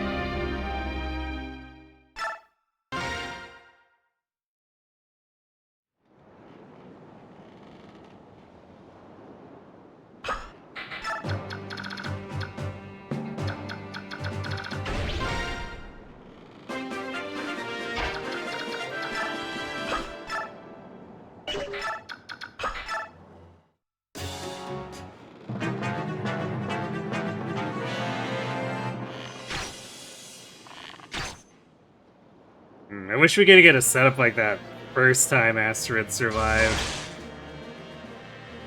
Or rather, I guess the first time we didn't lose instantly and Asteroid went over to the left.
This is like slightly better than last time.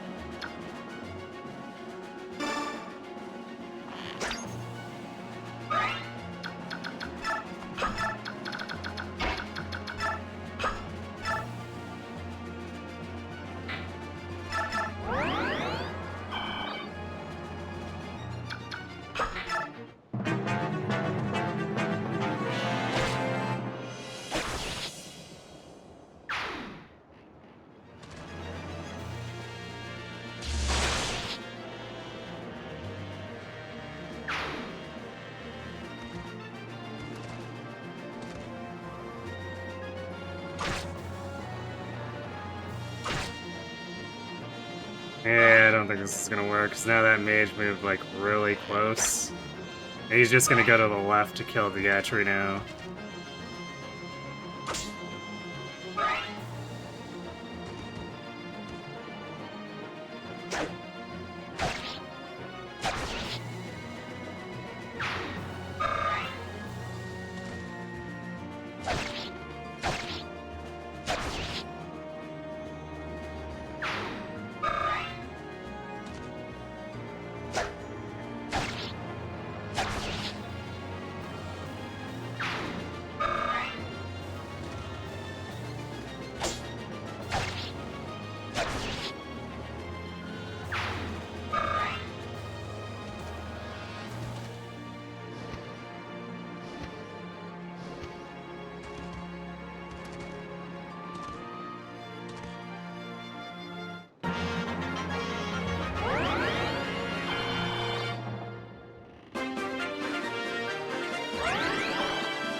Yeah, I don't think I can do this because I can kill one mage with Ike, but then Gatchery for sure dies. He technically has some avoid, but these guys have like 80 to 90 hit on him. That's not missing.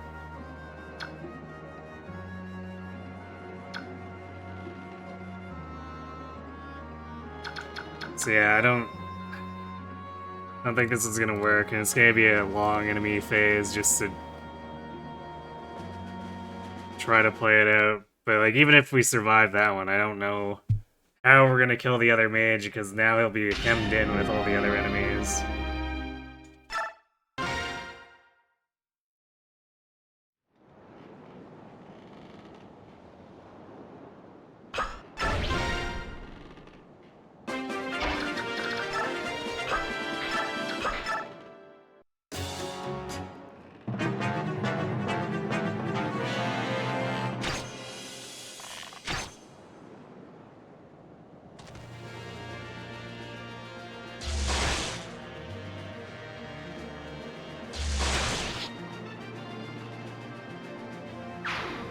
We definitely get different movement whether we go up or right.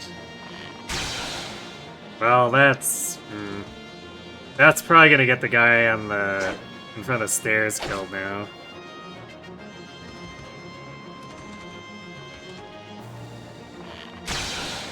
God damn. Okay, well, I think that's a reset, because like those greens are just gonna die and we get captured.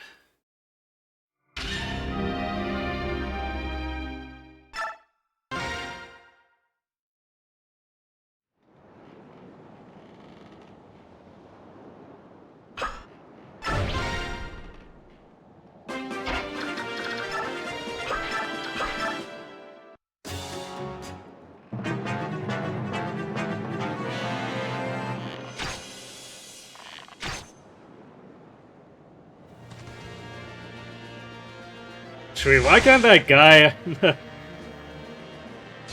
front of the stairs be as tanky as the guy on the upper left there?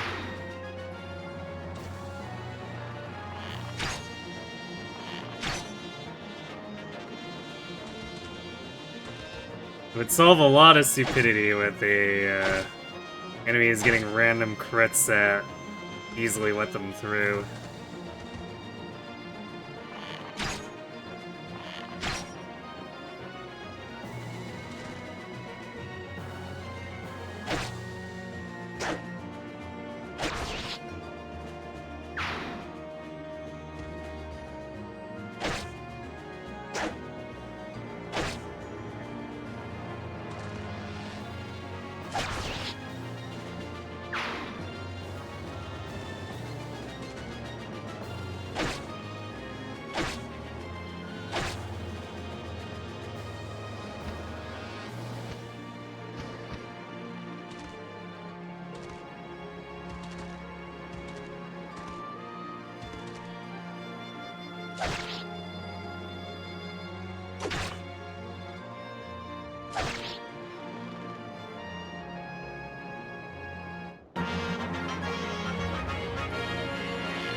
Yeah, we keep having the problem where Astrid just doesn't go where we need her to.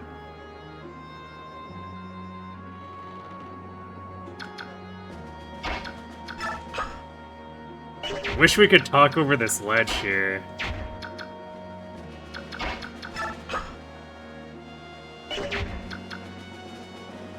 But no, it has to be only this one that's inconsistent with it. Because if we could talk from here, it'd be easy. Actually, I wonder... Let's try a different movement.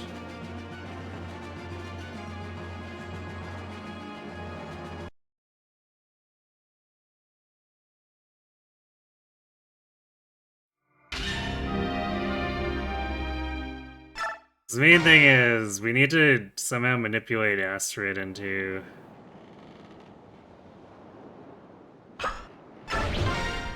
waiting beside us or something. Like, if we could go here, for instance, like here, and have her wait here.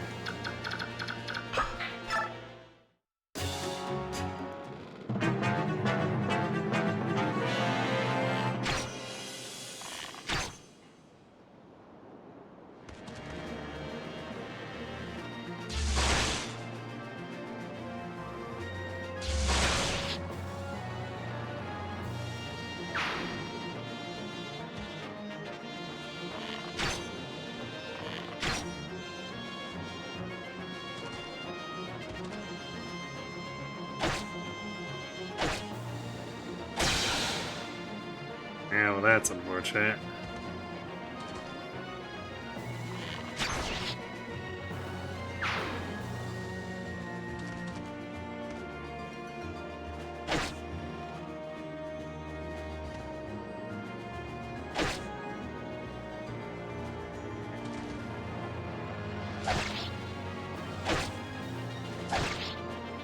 Asteroid getting pummeled.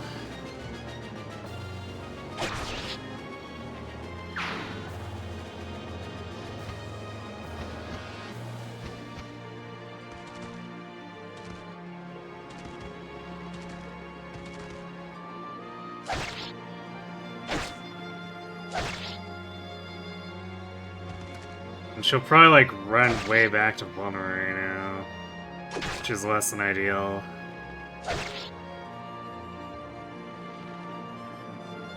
Let's see, though.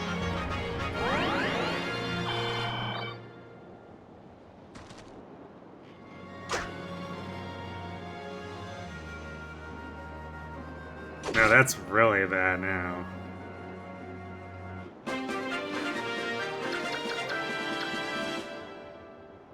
Yeah, that crit really screwed things up.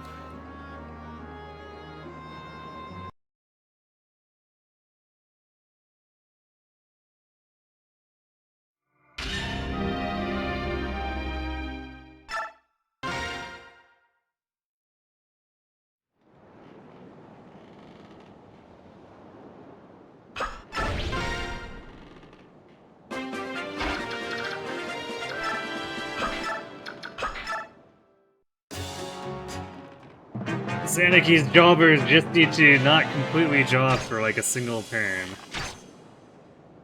Single enemy phase. Surely not that hard. Oh, wow, that guy rolled higher bulk. Well, that is interesting.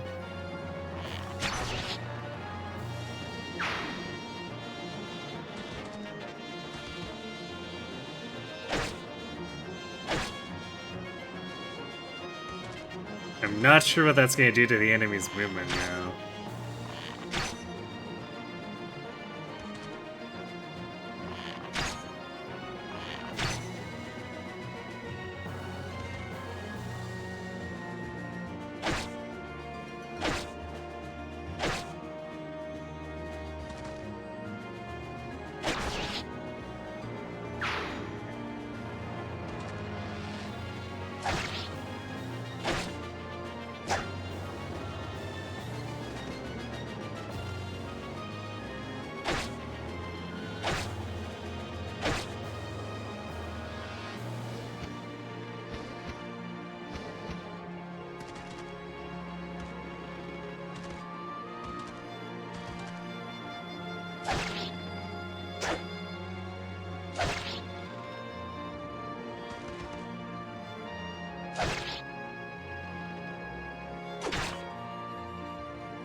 Asteroid's definitely gonna go for that kill now, so where does she canter to after?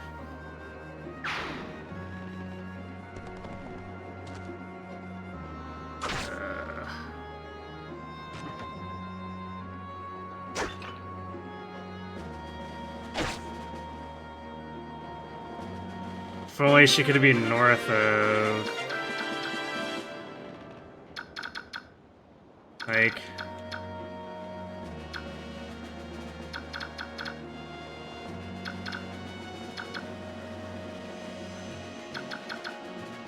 Because then I could have gone here.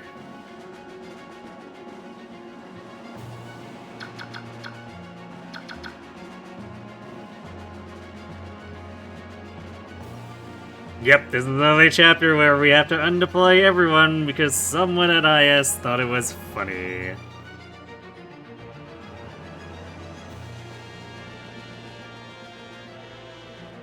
So yeah, this movement doesn't really work.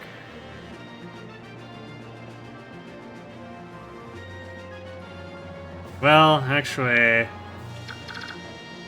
Technically speaking... If we kill this guy...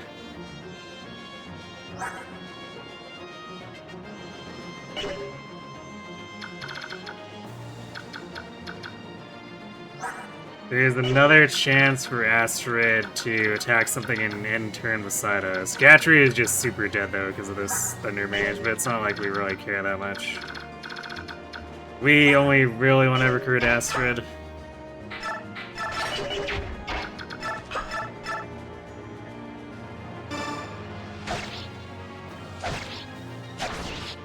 Although, I guess the enemies might also go after this guy too, so that's gonna cause a bit of a jam up. Well, let's see. This might still be salvageable if Astrid attacks something and moves into position behind Ike.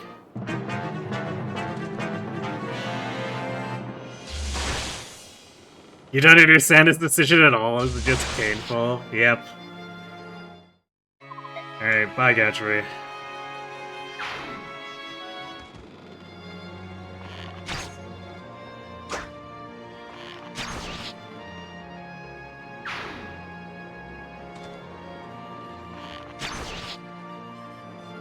Because, like I mentioned before, the Vigilante thing, the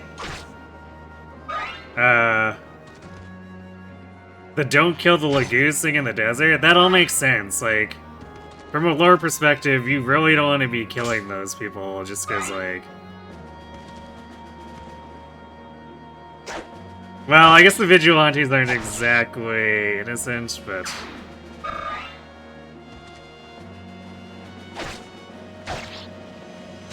It's still kind of like murdering civilians. So it makes sense as a bonus objective to go beyond, above and beyond like that.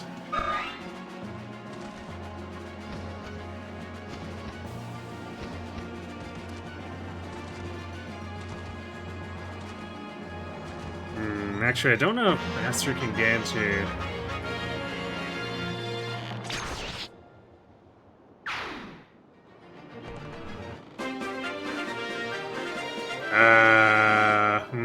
No, that's really bad. Because now this guy just comes over and kills her. Astrid, why couldn't you have done this on the previous turn so I could have gone here to recruit? Yeah, it's... like, it's consistent with lore, basically, for the Vigilante and the Lagoose in the desert thing. Here, like, there's no reason why anyone sane, lore-wise, would want to just be like, yep, just stay on the boat, guys, I'm gonna go solo it.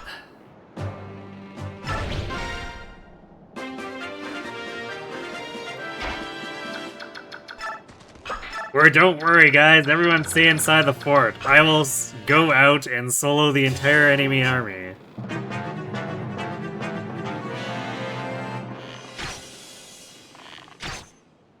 It just makes no logical sense whatsoever.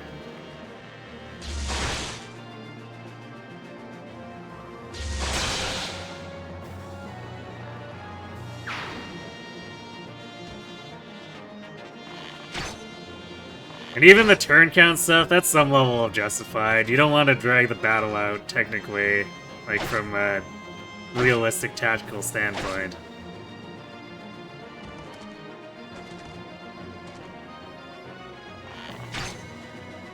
But this? This is just someone trolling because they felt like being a troll.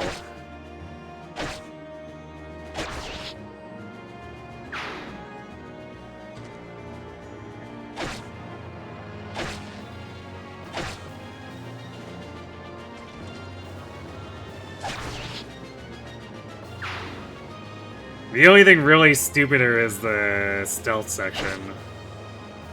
Probably to no one's surprise.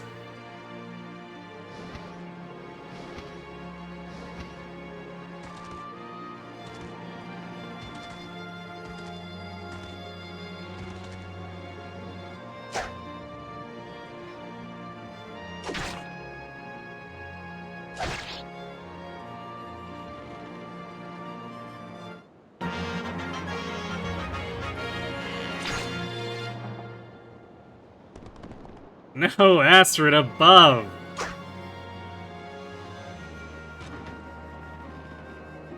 We're...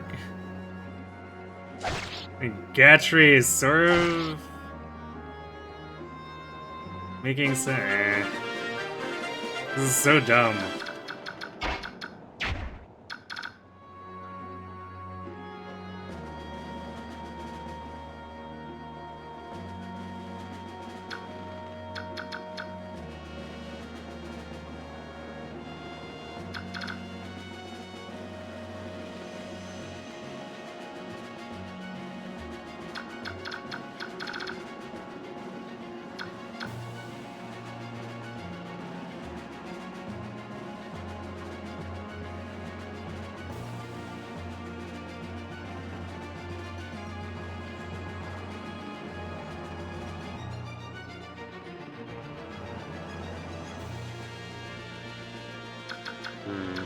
Let's see. I don't think I can do this. Wait, what if... a rescue... Yeah, I can't give right away. So that doesn't work.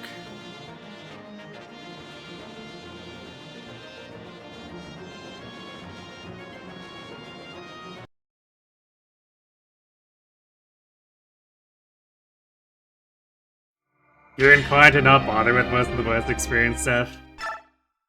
Yeah, for the most part, it's just not worth doing in a normal playthrough.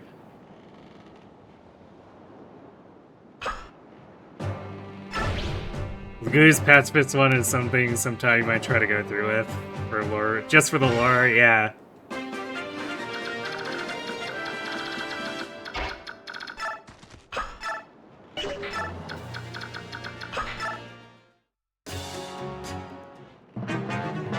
Because yeah, the reward is technically too small to make it worth the trouble most of the time. Which is why this is a weird challenge run.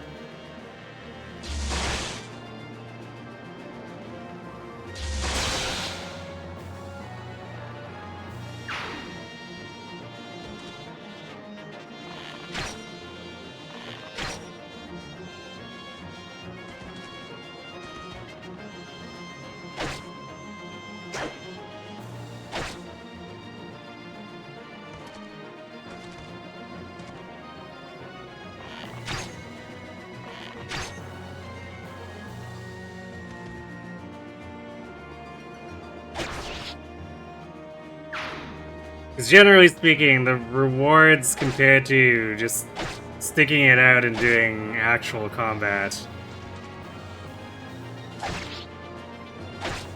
is typically just way higher.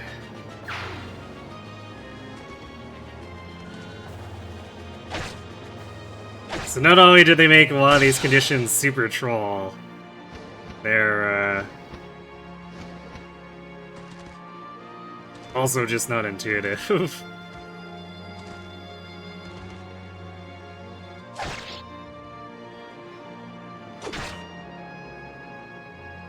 But at least you can finagle, like, lore reasons for a few of them.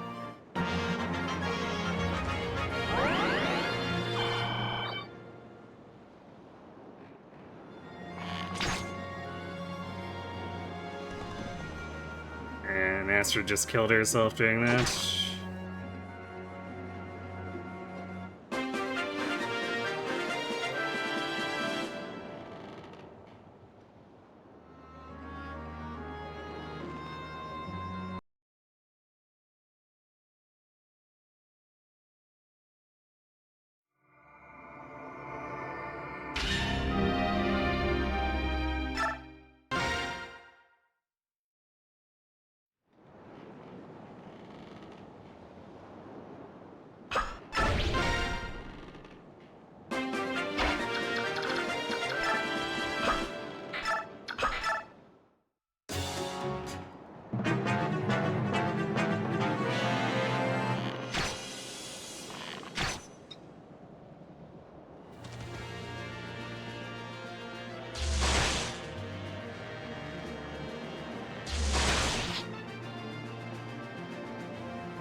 We might be able to do some funny rescue drop shenanigans here.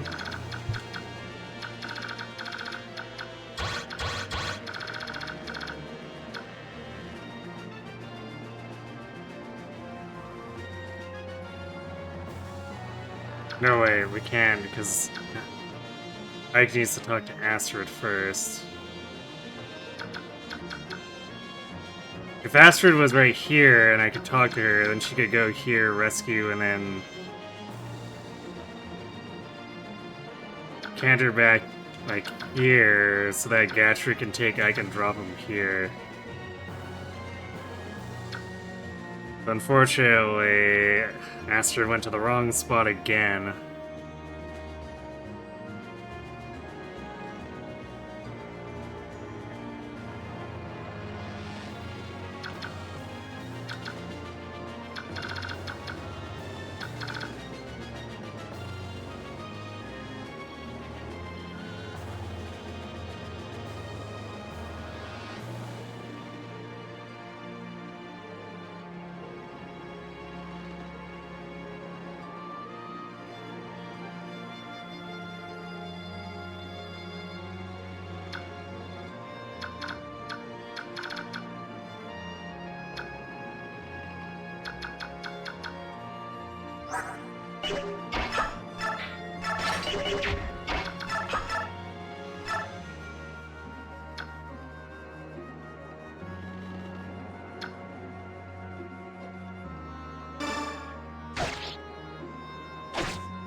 No, I guess Astrid just super dead now.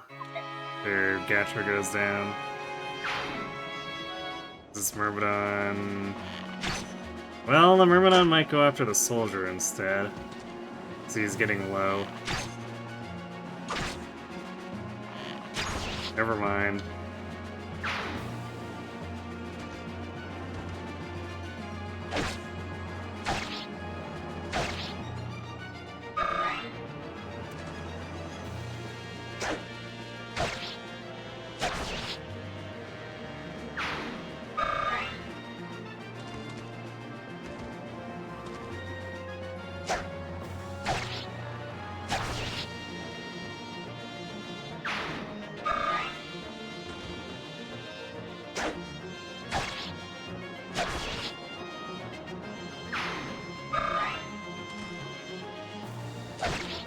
Yeah, definitely dead.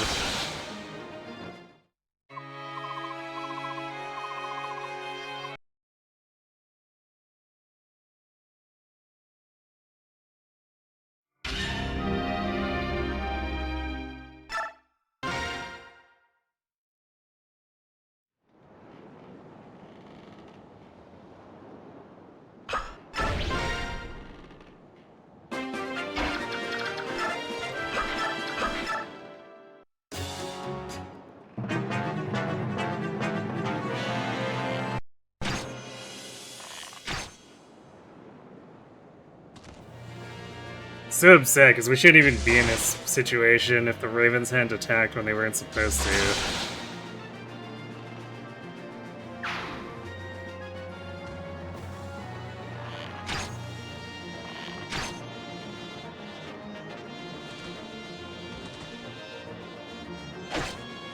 So now Astrid's just being the worst at everything.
And getting her to go to a spot that actually makes sense is just like impossible there.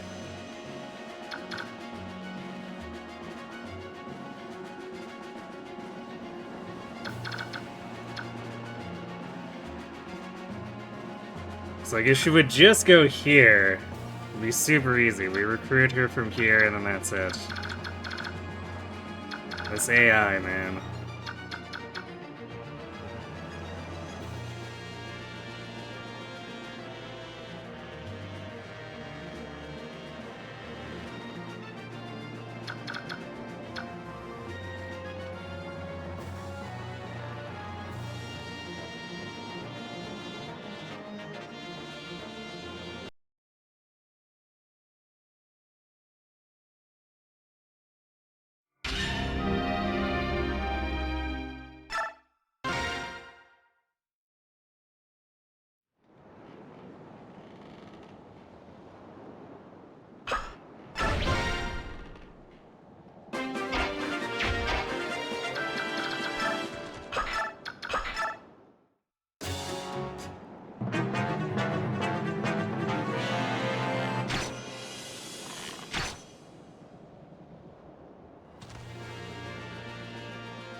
That probably screws things up.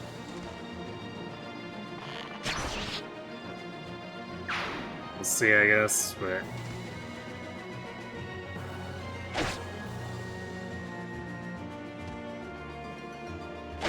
Yeah, now she's gonna run away to heal.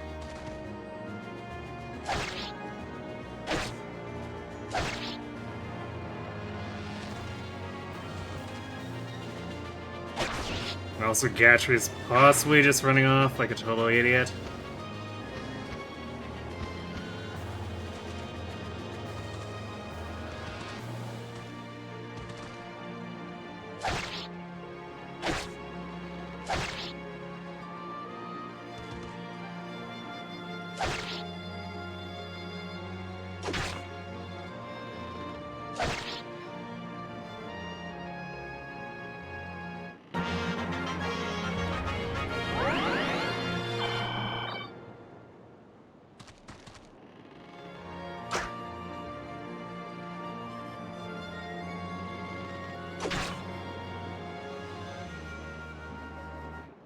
Yeah, Gatry is just super dead, which, man, we don't really care about Gatry, but these guys are gonna chase Astrid all over the place.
Guy moving like that. That screws up trying to do anything, because now he's gonna go first beside Astrid and kill her.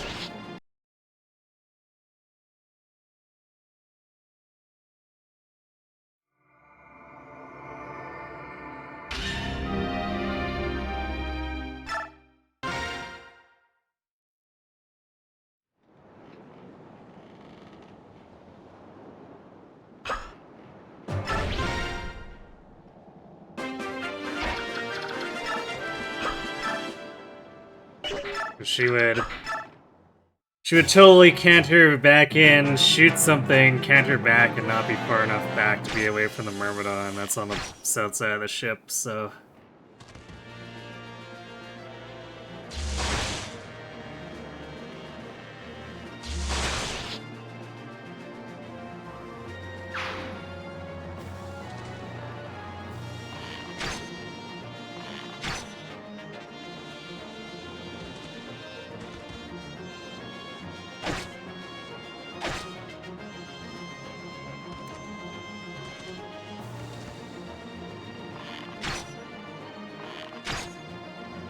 Why did he do... the green must have rolled low or something? It's now... Yeah, if this green soldier rolls low, then... It's Jover, maybe? Is that guy on the... That soldier on the left can still attack.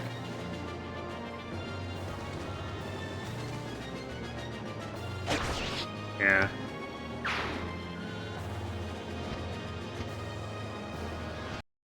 That halberdier is just gonna cap us now.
That archer preferring to target the left one is so bad.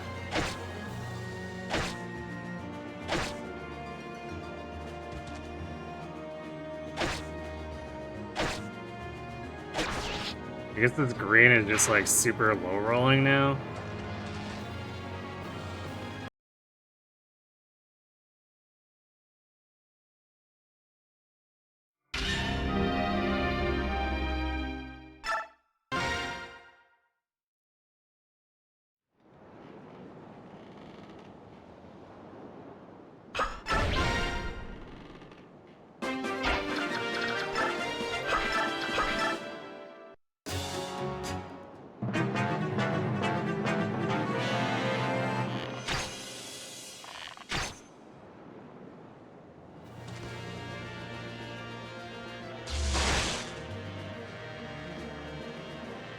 That's gonna make this interesting.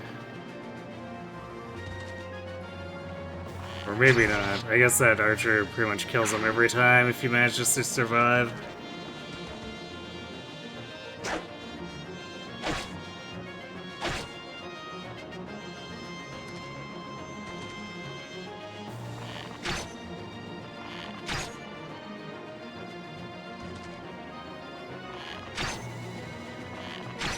Yeah, damn, the guy on the stairs it just gets like super teamed up on.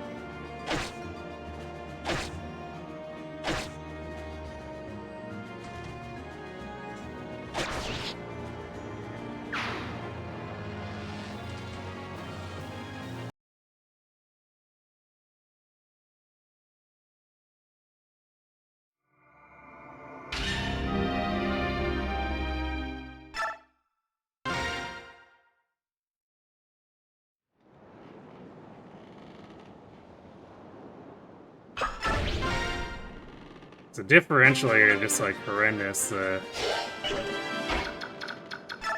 guess it's like the green's rolling super low and the red's just high rolling all of their stats.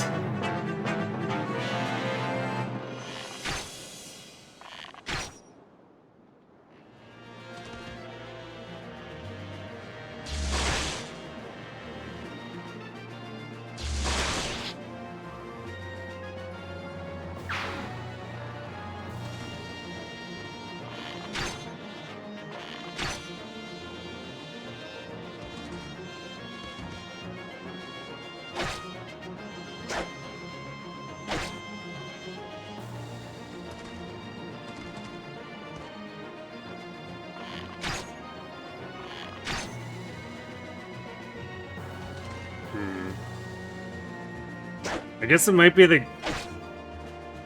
No, because that guy gets doubled every time. I think.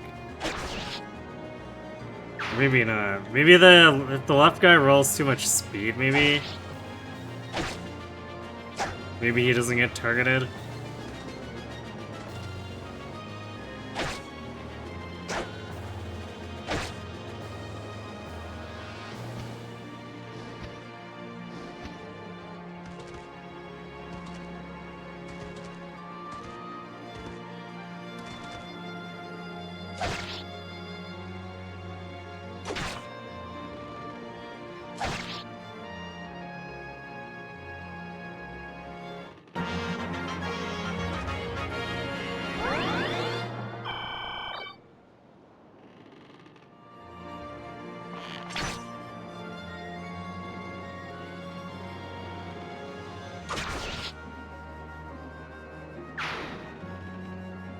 Alright, Astrid actually went to the correct tile this time.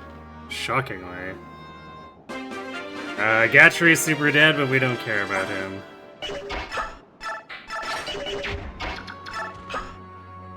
Wait, what? Are you kidding me? So, this tile can be attacked from, but not talked from? The hell kind of logic is that?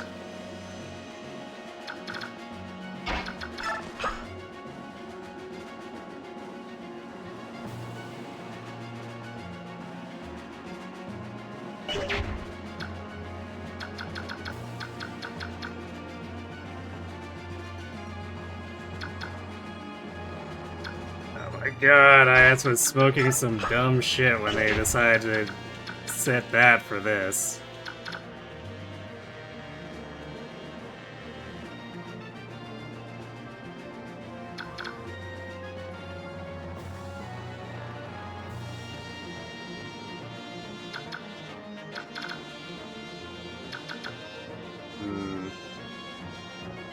Well, this was just cooked then. For no real good reason. Because Gatry was the moron and went up here instead of here.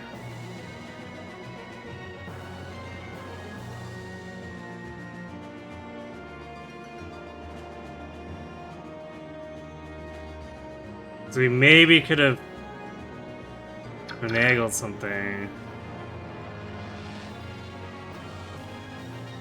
Yeah, probably not, even if he was there.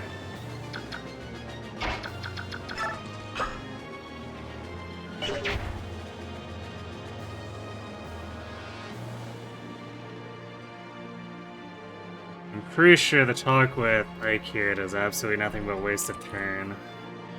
I'm gonna double check.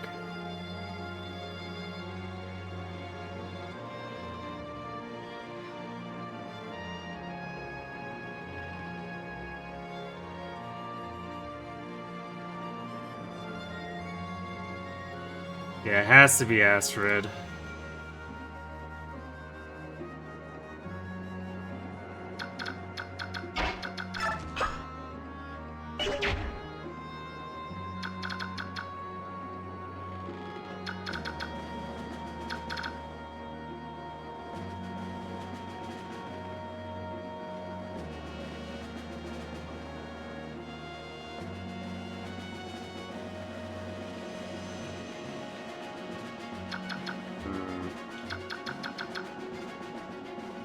Well, I guess at least we learn how stupidly this crap over here is programmed.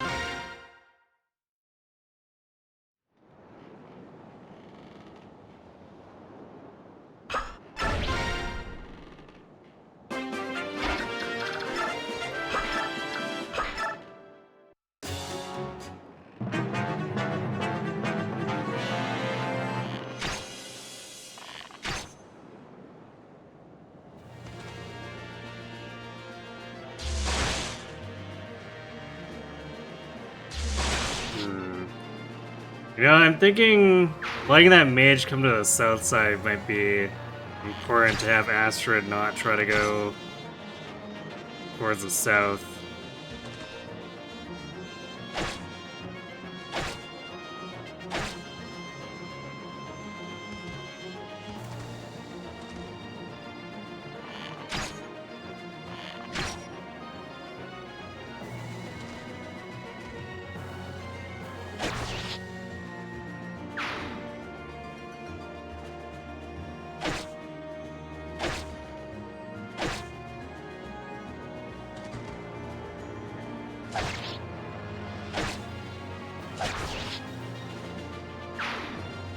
I think Datree's gonna try to go in for the kill on that Myrmidon now.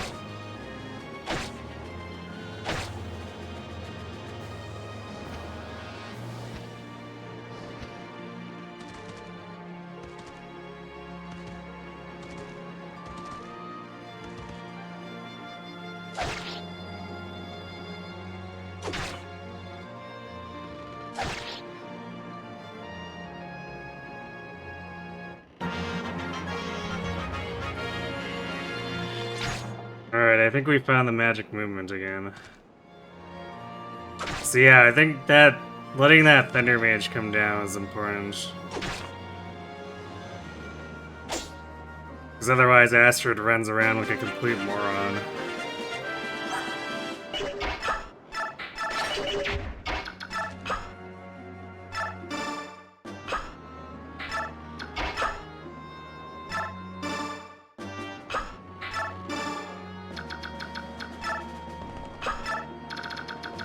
Out of range, yeah, so now we'll just hide her in the corner, move her out of the way when the ravens come in.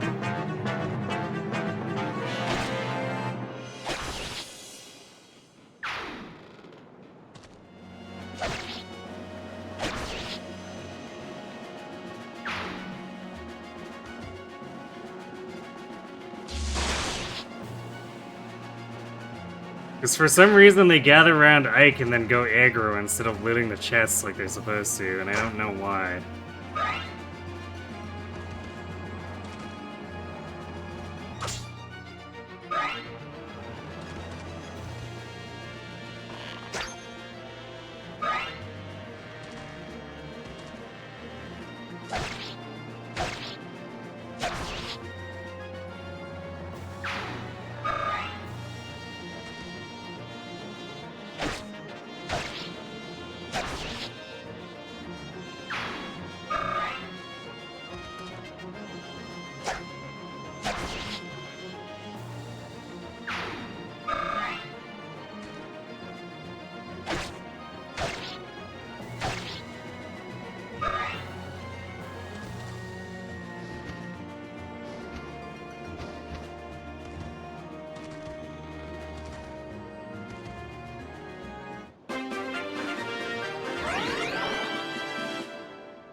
Like here it sort of makes sense because they haven't activated the script yet, but when they went after Astra, it was well after Zola had said to go do the treasure.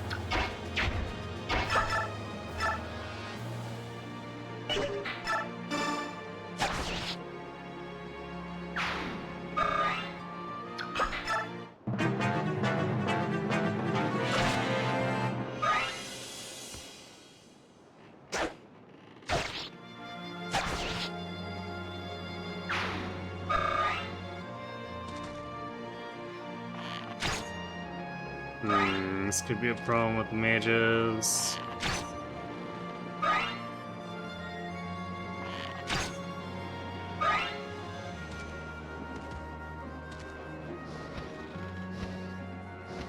Well, I guess not if that happens, although...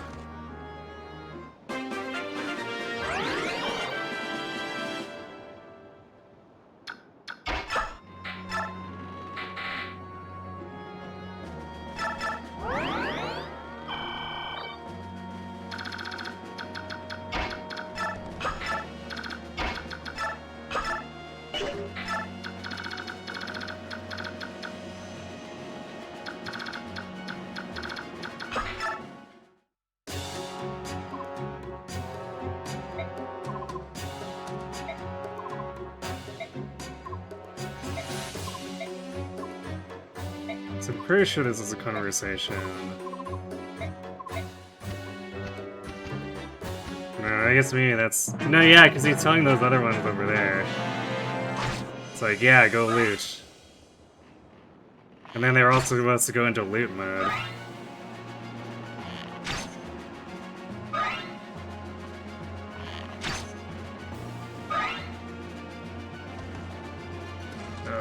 This is really bad. If we definitely can't open it with the thing open up now.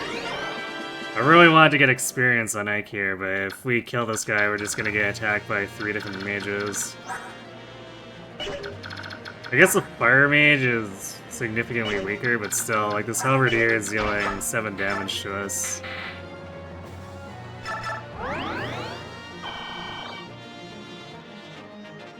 Yeah, this archer's gonna stay here, which is effectively gonna protect us, although I would have liked to just kill the mages instead.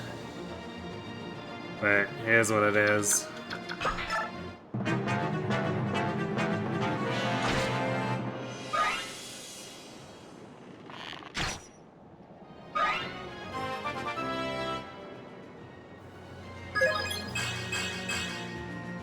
And we got some more mat or res.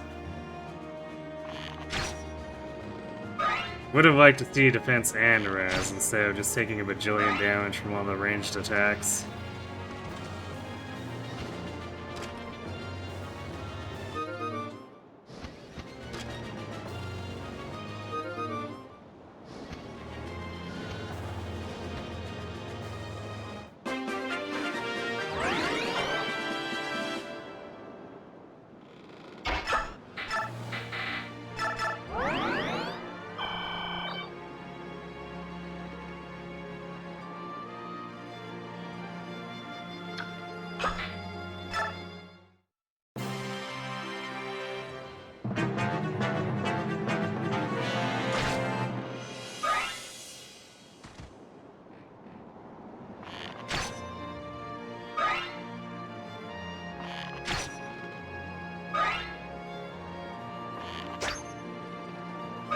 I guess on the other hand, not fighting literally everything on these boats does make it so that I can control Ike's last few levels a bit more.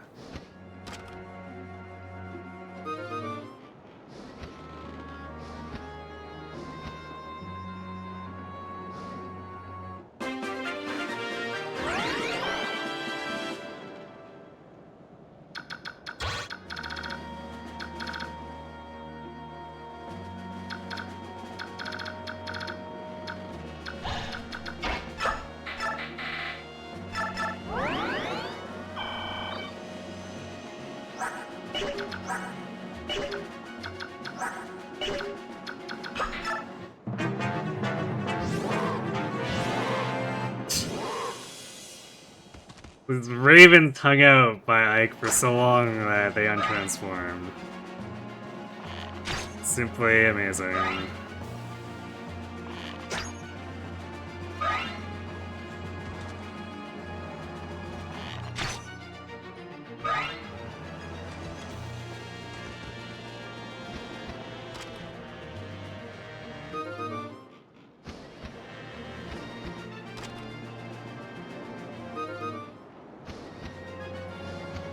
So Red Idea is so cool, you wonder if it would work for Radiant Dawn as well. Radiant Dawns would be even more scuffed. Just because of the keep green units alive thing. In, like, 3 prologue. It would be pretty awful, I think.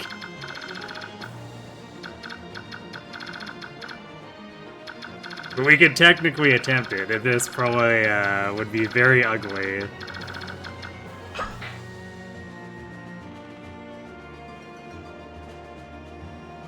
You missed the prison chapter? Yep, we had to leave behind basically everyone aside from Nephany.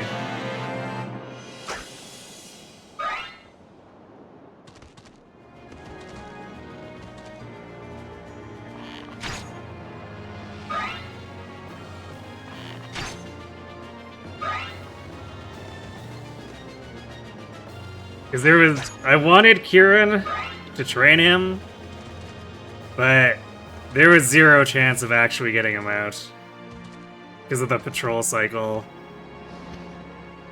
We barely killed the boss and got Ike out within the 12 turn limit. And we basically, because of the patrol cycle, we also couldn't get most of the player units out. Basically, we only got bonus experience for evacuating Nephany, Mist, Volk, Titania, and Ike.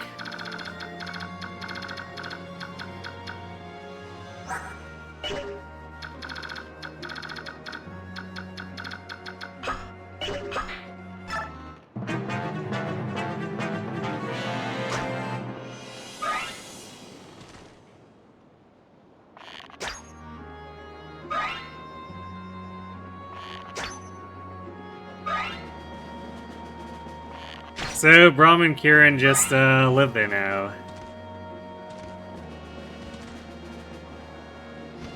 And even though Sephiroth himself busted himself out, he apparently didn't care enough about them to help them out.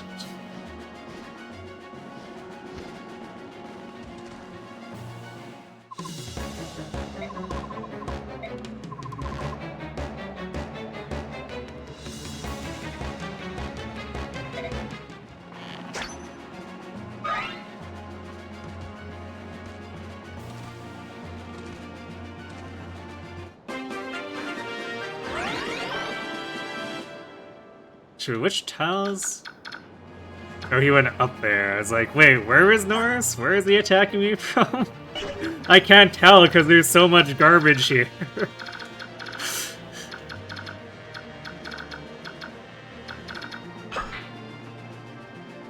Sephiroth wouldn't want the war to be too easy. True, I guess.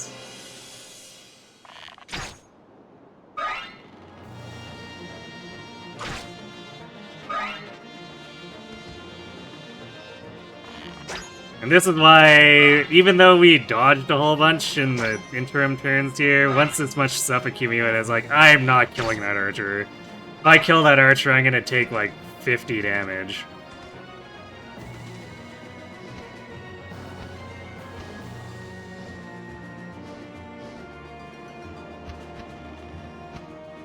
And then we would game over, and I would be extremely angry.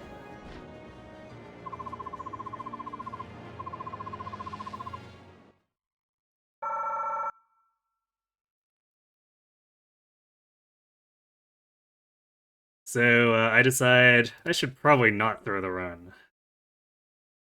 Alright, so 275 for full 11 people undeployed. That's right. The game was like, hey, you want max bonus experience? Undeploy your entire army. Just in case anyone needs a reminder of how stupid the defend chapter criteria is.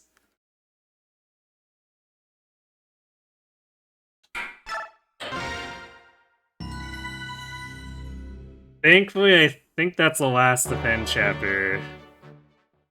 So, no more undeploying our entire army.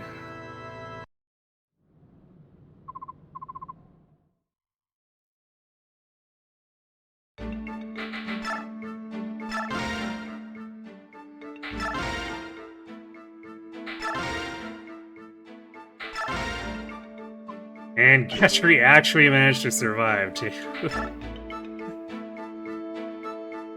I was ready to just, like, green Gatry eat shit for, like, making stupid decisions, but he was smart enough to go by Astrid this time, so he survived.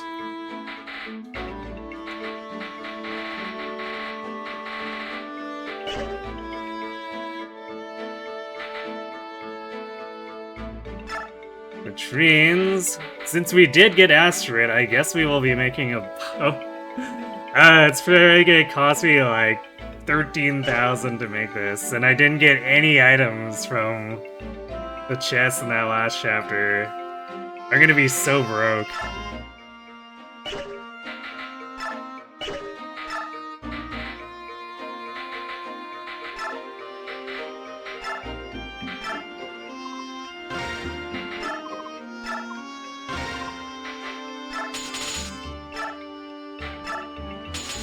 Okay, you know what? Technically speaking, this is not This is actually cheaper than forging Ike's sword. I'll give the game that.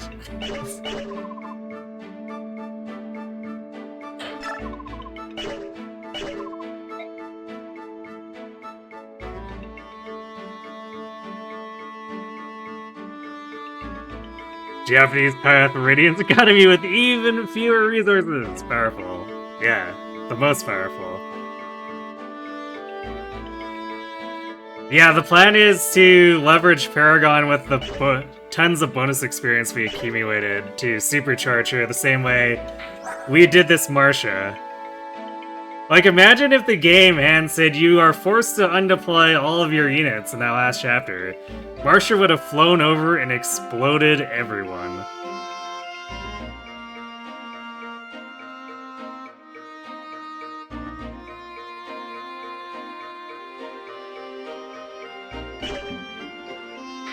Hell, Titania probably would have exploded everyone. And she's significantly less rigged than Marcia has been.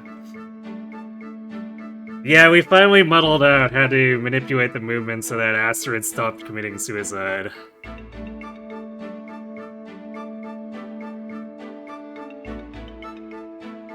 Makes sense, yeah, that Marcia needed lots of bonus experience stats for the turn requirement on the Raven chapter. Because we for sure needed to make sure that we run around at all those Ravens, otherwise they would just pile up, and then it would have been impossible to finish in turn limit.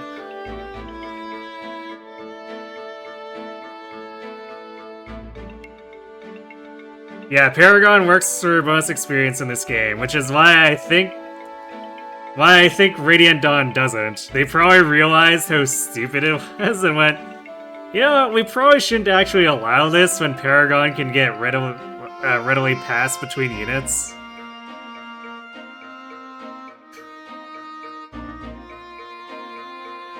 Because at least in this game, it's only on Astrid and only on Joffrey. And Joffrey's probably not doing much with Paragon and bonus experience. And Astrid is meant to be like a funny trainee unit that you rig up or like baby anyway. But in Radiant Dawn, you can just pass the Paragons around as you please. So if they allowed bonus experience to affect that, oh boy.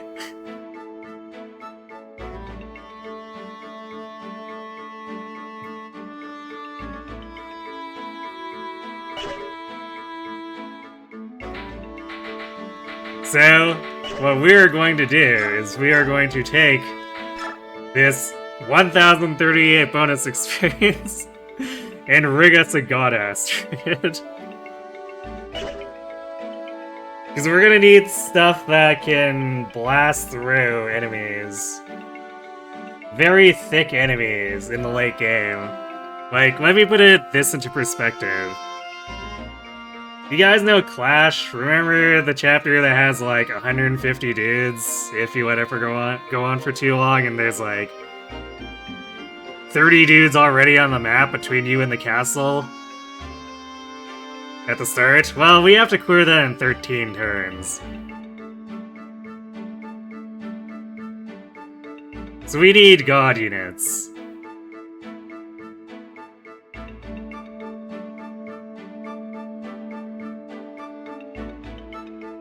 Yep, we're using the funny World of Dragons table to abuse the rounding to optimize our gains.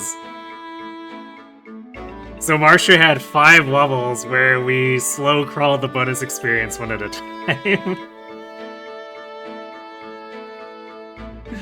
So yeah, before we get started on these shenanigans, I need to step away for 1 second. So, be right back, and then we will build ourselves our God Astrid.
Shenrik. Oh, let me get the table for you, sure.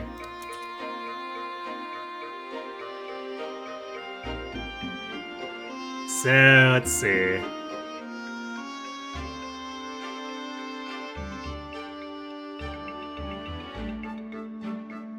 Wow, apparently with Paragon we want to crawl it just like right from the start. Or close to it.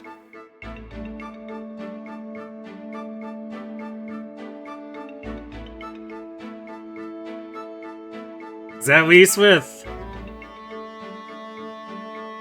normal units, there were periods of time where we were doing like 19 or 11, but we're doing 4 apparently.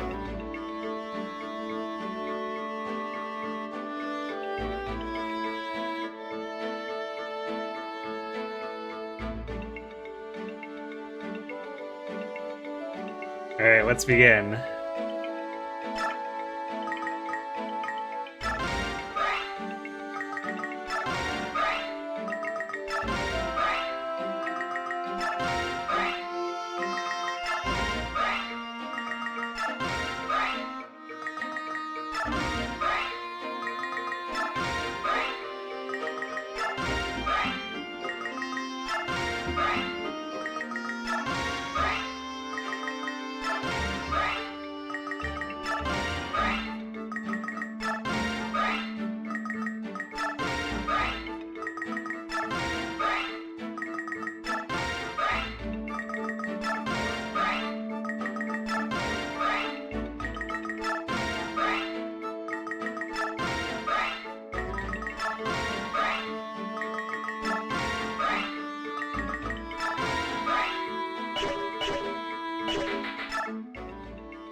I guess we'll just leave the Night Ward equipped. Because it does give like the biggest growth, overall growth percent.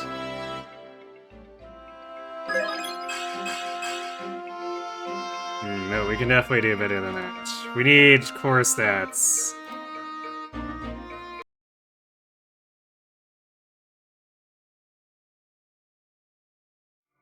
Shui. What is her?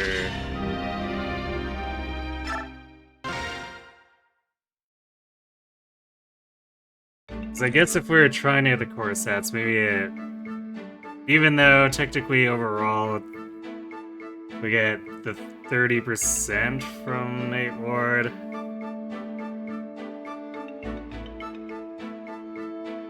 If her growths are uneven, then it might be better to actually flip the Night Band over to her for a bit. So she's 40 strength, 50 speed, 35 defense.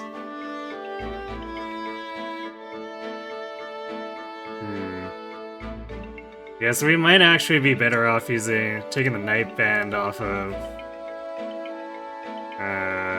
Ike here. Letting her use it for this.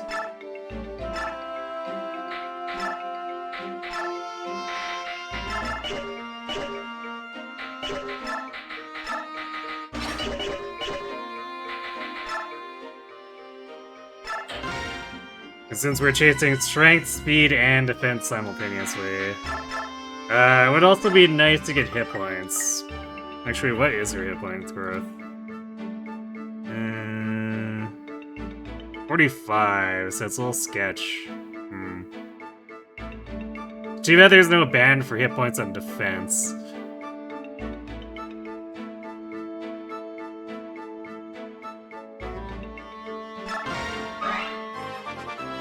We can do hit points on strength, I guess, but then that leaves defense out in the cold.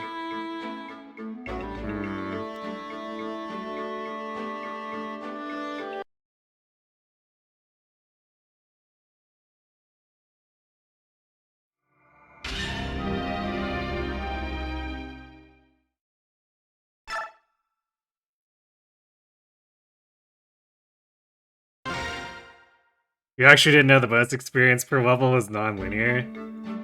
Considering normal experience per level scales down linearly? Yeah, it's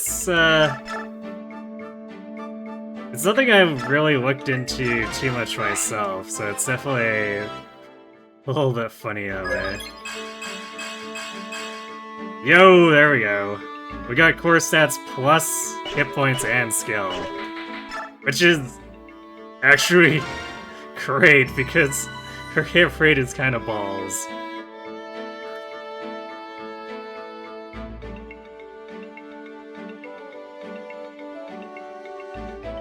Alright, so this level is 4 again.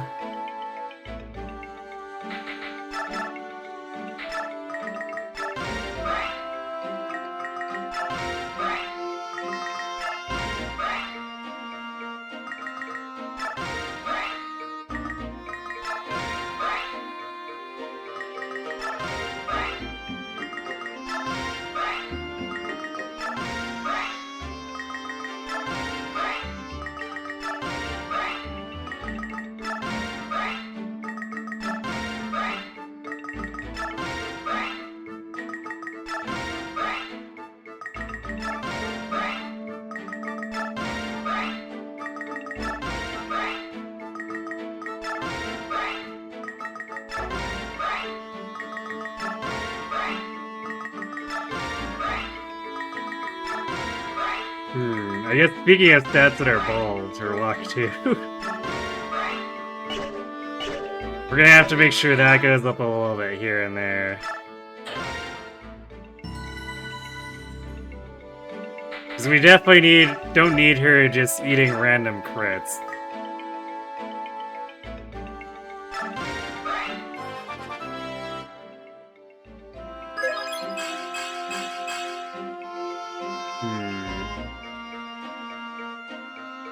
We didn't get any of the core stats. Well, I guess we got strength, but we didn't get the core stats. So, like, as much as I'd like to get that resin luck.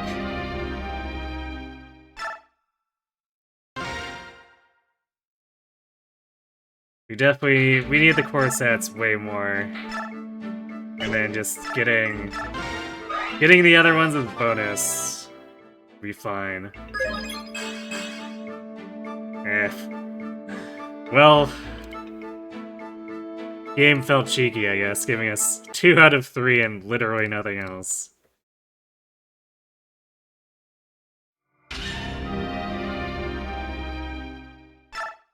I guess the bonus experience system just didn't account for macro optimizations.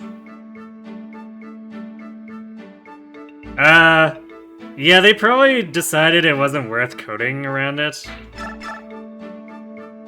Because it is a bit tedious to do, so I think they looked at it and went, well, you know, if someone decides to do this, that's fine. They can go ahead and we'll let them have it.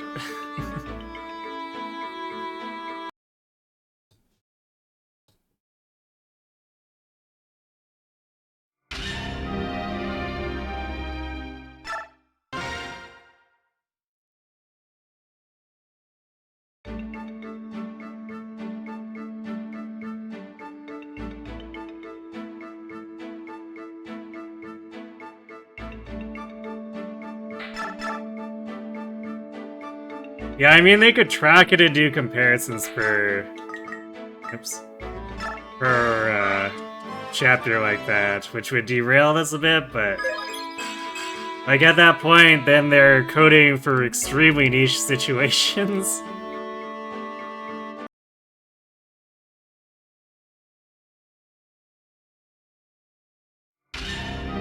Which is typically not really a good use of development time, because it's not like this completely breaks the game or anything.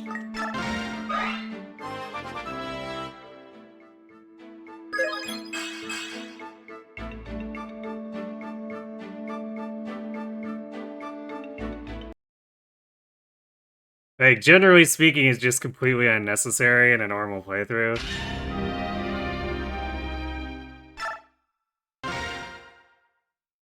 And I wouldn't be doing this if we weren't doing such an extreme challenge.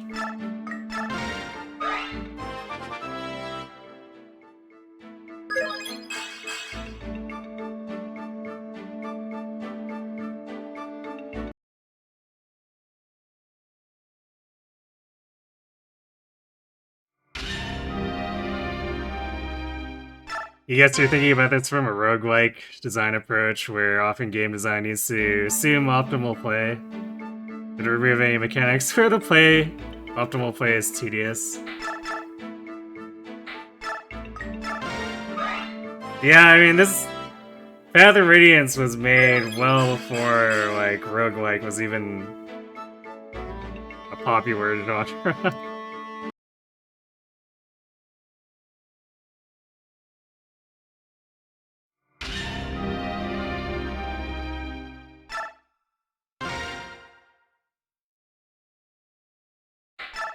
That aside, I don't think there's...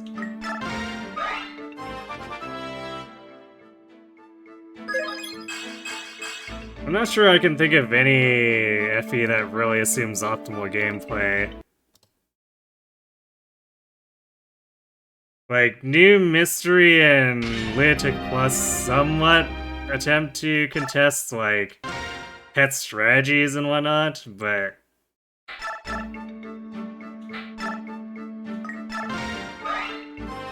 I don't think there's any, like, design that tries to assume optimal gameplay from the player.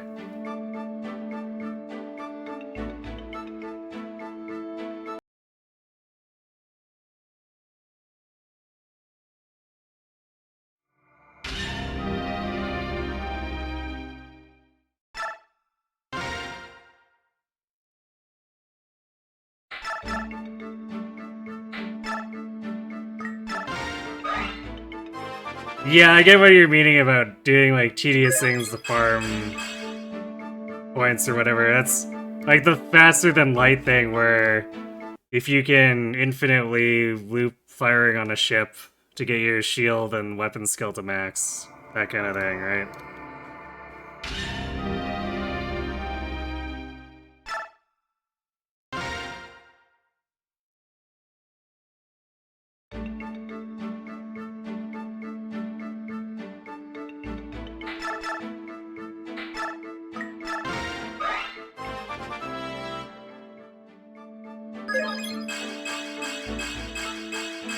There we go, God level. Let's go, Astrid.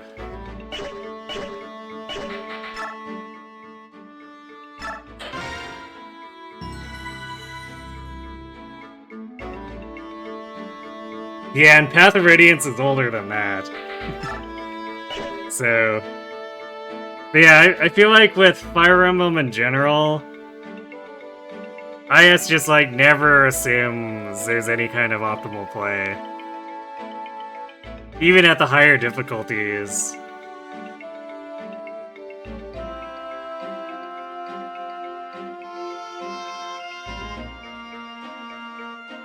Alright, so we're doing 6 for this next level.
Nope. Would definitely be crazy if we got a really good level after getting a level that was almost everything in the... everything possible. We only missed magic.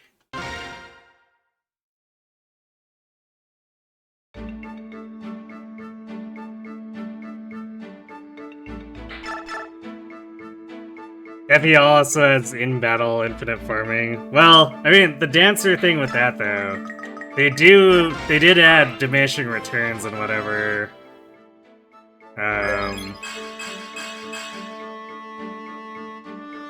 Because from Fates, or in Fates it scales on level. So yes, I guess you could infinitely do it if you want to spend like 5 hours.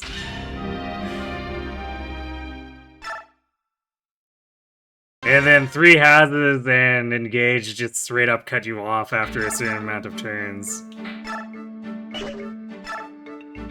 Barring auto battle shenanigans in 3 houses. At least I think it's 3 houses where if you use auto battle to have your dancer dance, the auto battle AI is allowed to cheat and bypass the turn limiter.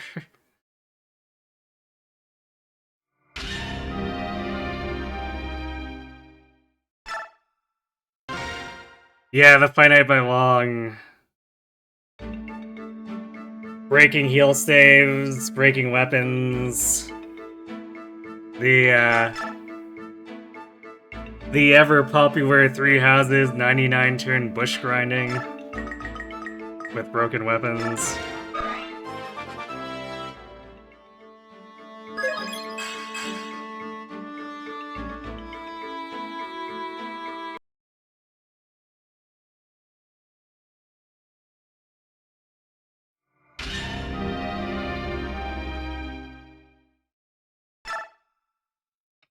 The only games with 1 experience for getting attacked, farming an enemy for 0 hit, with 0 hit. Yeah, I mean, I actually... The 1 experience for getting attacked thing and not counterattacking. I feel like that's... I almost want to take that, but we probably shouldn't. I wonder if that's actually a response to the hard farming you could do in Thracia. Because, like, in Thracia, you get full experience as though you actually chipped for just getting attacked.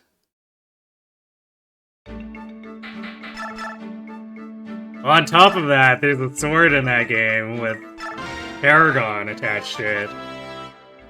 Which leads to, you know, the funny burnout ballistae with a sword user to gain 1,000,000 experience.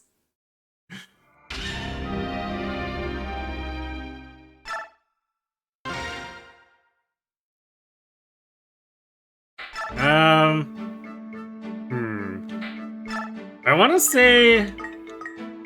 I think the 1 experience for getting attacked is still present in FE 11 and 12.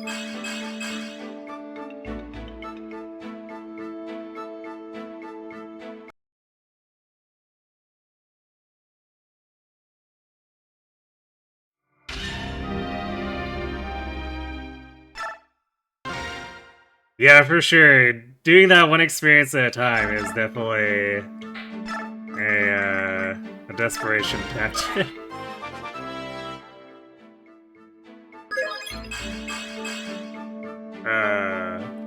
The Jabate, you see the hit points and the strength, and it's like, alright game, keep going, and then it doesn't.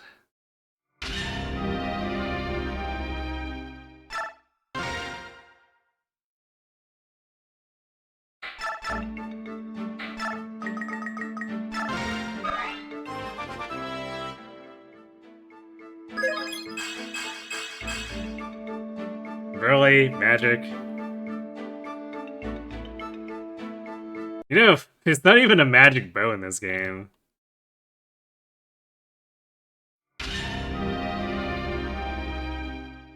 They have Sonic Sword, they have Flame Lance, they have Bolt Axe, but bows, nah.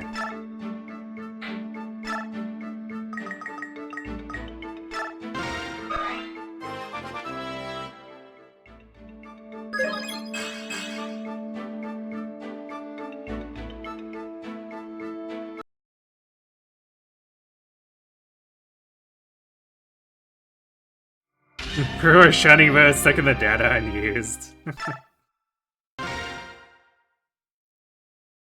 It was 1 to 2 range like the other magic weapons too? Nice. Maybe that's why they decide not to. They're like, whoa, 1 to 2 range bow? That's way too overpowered. We can't allow that.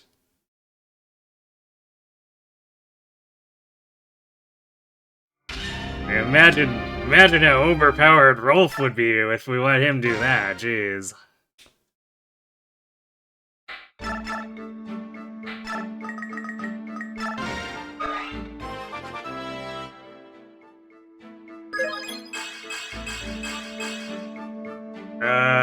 So close. We missed the strength or speed and defense.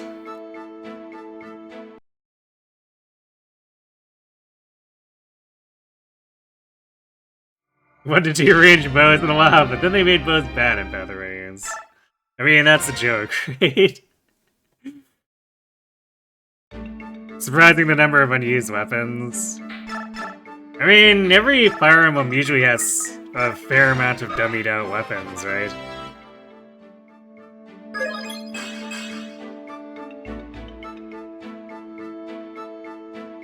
But I guess it is interesting that they had the full set of S-rank weapons and then didn't implement. Particularly with Rex Excalibur and Rex Flame, just because they went through the trouble of trying to force the elemental magic triangle back in. And then Wind Mages and Fire Mages don't even get their Rex weapon. Like, what?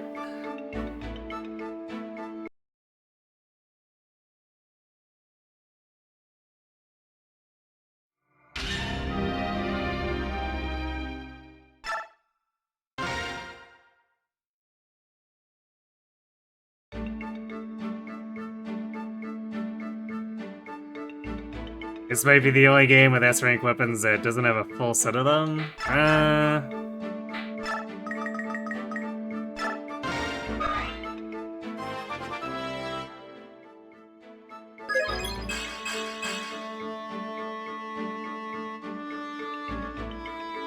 Maybe?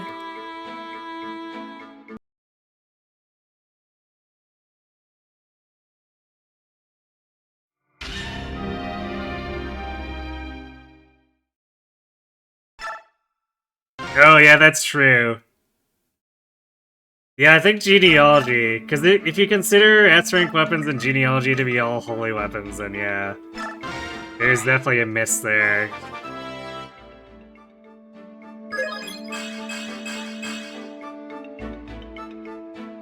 Since they're unobtainable, but also some of them are like, what would you even do with them if you had them? Because you don't have the blood for them.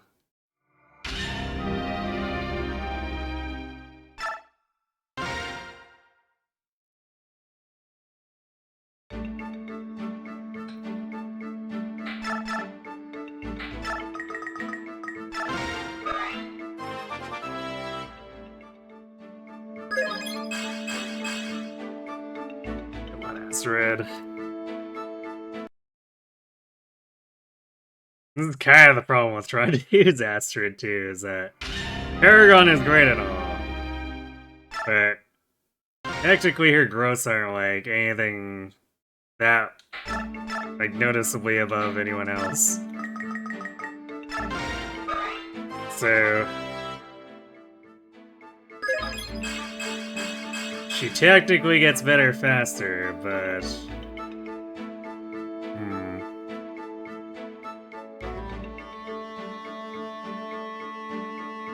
you know what, maybe I will. Maybe I'll keep that one. Because I did give her res, and she does need some of that. So strength, speed, res. As long as we don't take too many of those without defense.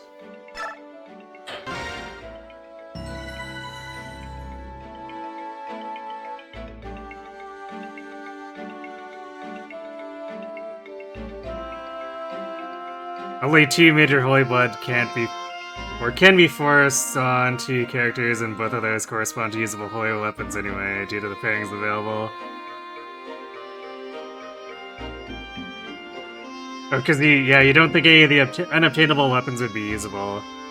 Yeah, so that's probably why they just decide not to have them obtainable, because, like, it would be pointless. You can't do anything with it.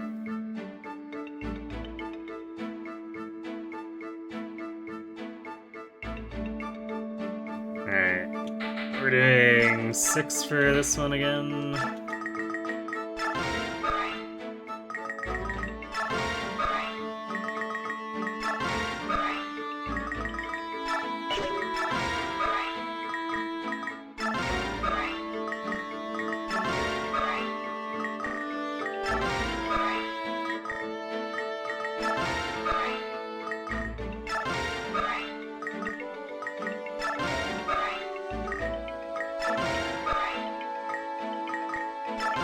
Yep, damn it.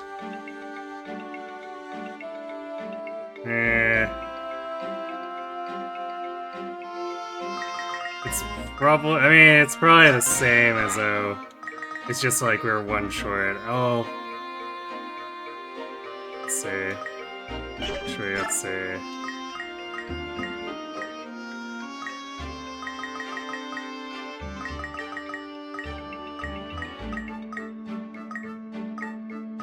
Wait, this isn't even... That's weird. I wonder... 1, 2, 3, 4, 5, 6...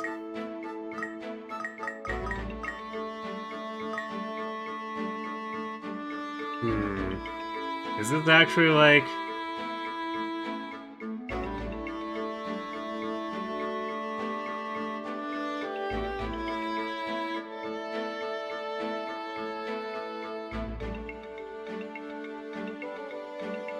This could probably be done in bigger increments, because it doesn't seem like it's making that much of a difference, or like any difference, but whatever. We'll just keep doing 6 here. But it seems like the accidental 5 is no difference from just doing the 6.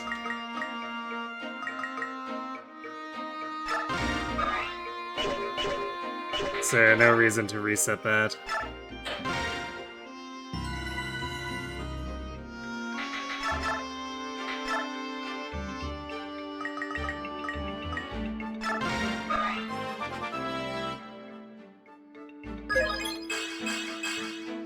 Well, that's a weird level.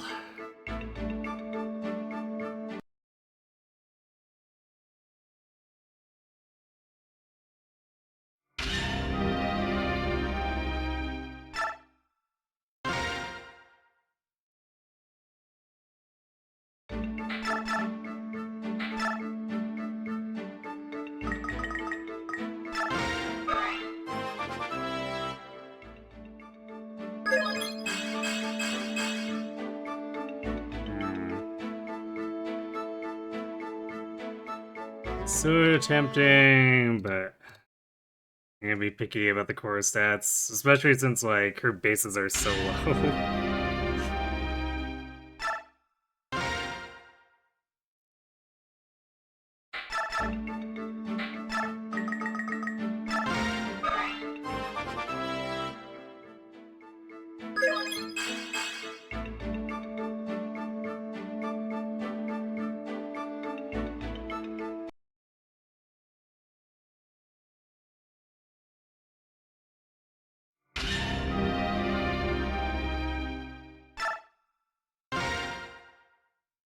Path of Radiance's obtainable S-rank weapons are sword, bow, staff, and thunder. I think so.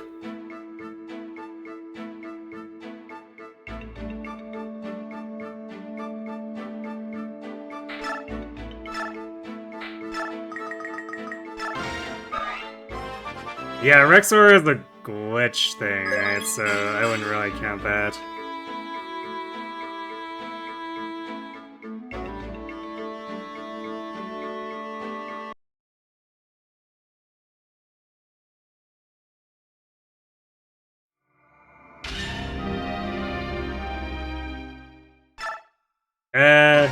I would imagine Irvin's used in the cutscenes, like where we have the in-map stuff where Grail's walking around with his axe.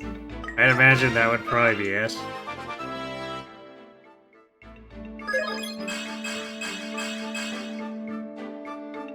Alright, okay. I would have liked to have HP with that, but we got luck and res in addition to the core stats, so like, sure.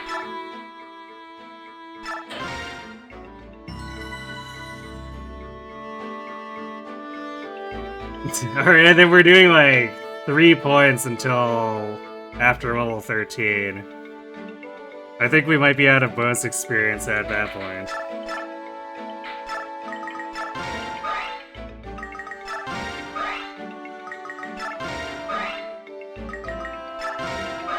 You remember seeing an all theorizing page, free Radiant Dawn, about how the game's surprisingly relevant assignment, or assigned stats for units that walk around the map in cutscenes.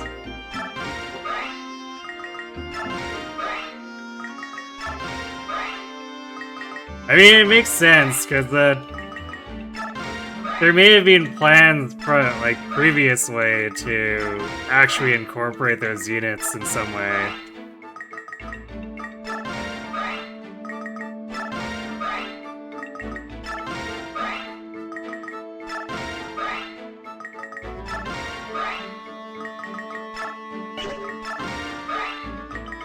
So the designers probably prepped it, and then the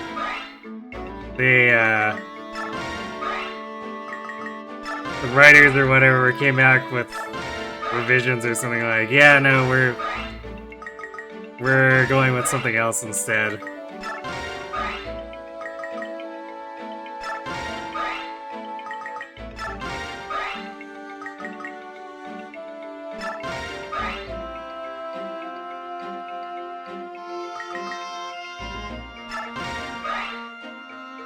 Saffron appears in the prison and has surprisingly high stats, so they may have considered the other characters' stats could be visible. Yeah, that's what I would assume. Because, like I said, there could have been things with the story where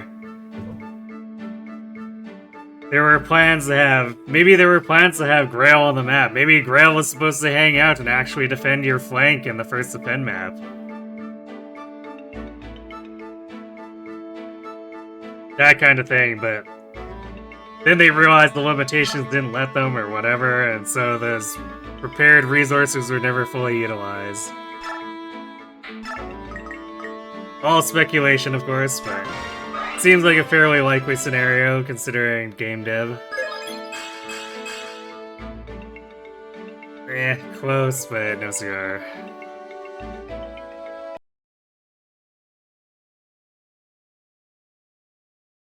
It's possible the unused Grail sets were intended for trial maps. That's true.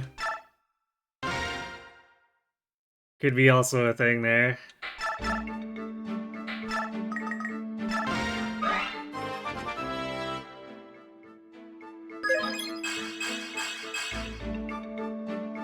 Well, it's the core stats.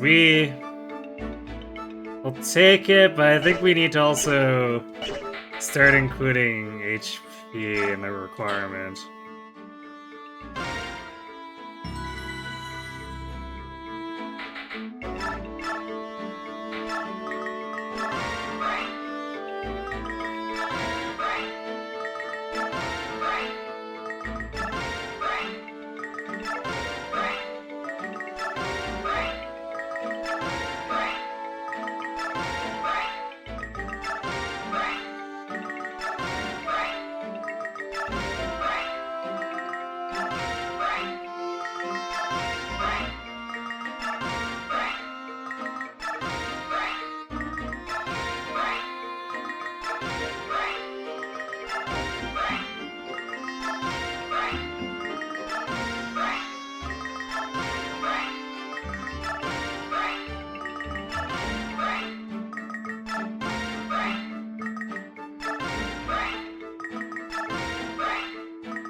That's what I meant to do.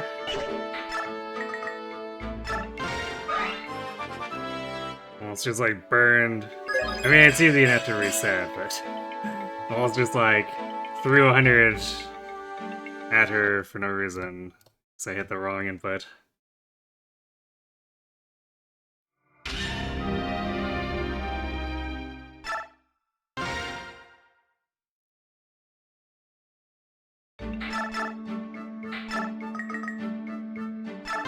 Yeah, I guess it's hard to say for sure without actually asking the devs or anything. Because those are like both fairly plausible explanations. Could be both even. Maybe they were intended to be helpful green units and then also recruited in trial maps.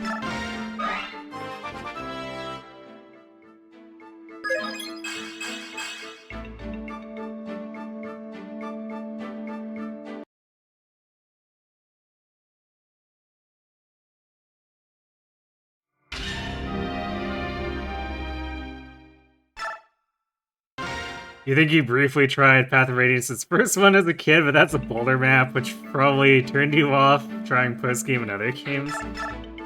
Yeah. I'm pretty sure I did the first, or all the trial maps the first time I played the game. Okay, well, of course that's plus hit points. I mean, that's what I was asking for, so I guess that's where we're taking.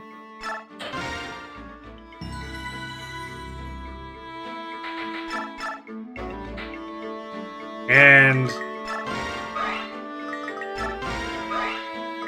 I don't remember having like a particularly bad time with them, but I don't remember there being like anything about them that made me want to ever go back to try to play them again. Which, I mean, I guess it probably makes sense. I would assume those trial maps are just things they threw together to test gameplay mechanics and whatever.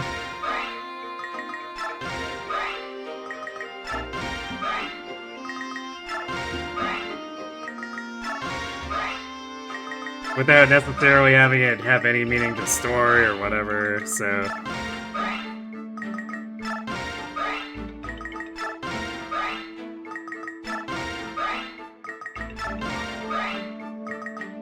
They're probably bland and have no real meaning for, like, on purpose, just because they probably didn't know what they were doing at the time, so they just did whatever let them test.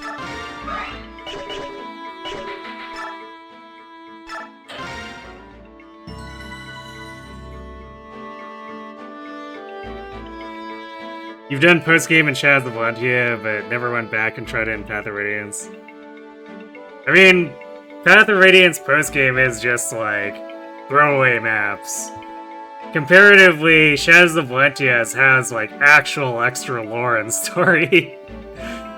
I don't think they're really comparable, because Shadows of Valentia is just, like, better.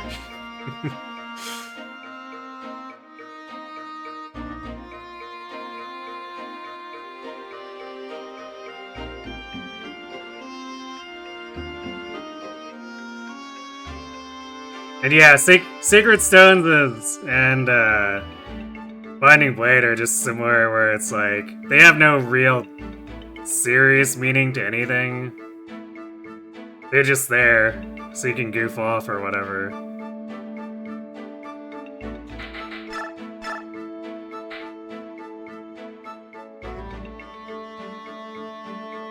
Alright, this... I guess we're at stopping point. Alright, I think we're gonna have to call this here, because, like, this could easily... Yeah, trying to expend all the bonus experience, this could easily go on for, like, another hour, depending on how ordinary the game feels like. So, I think we'll leave the rest of this for tomorrow, but, like, this Astrid's already looking pretty good. 12 strength, 13 speed, 10 defense. With a forge, should be functional to get her experience in the next map. Especially since we're gonna get her another... Yeah, we probably don't save enough to push it to 9 more levels, so, I mean, we're gonna get her to, like, level 16. Which should be pretty good. It'll make her functional for sure, and we're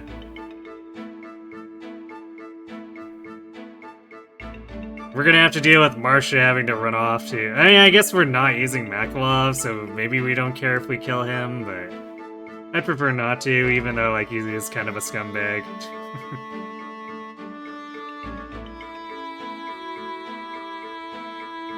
And we will be trying to move quickly there. Because it's a 9-turn limit. And we do want the houses. We've given up an awful lot of treasure already, so... I think we would prefer not to throw away easy treasure if we can.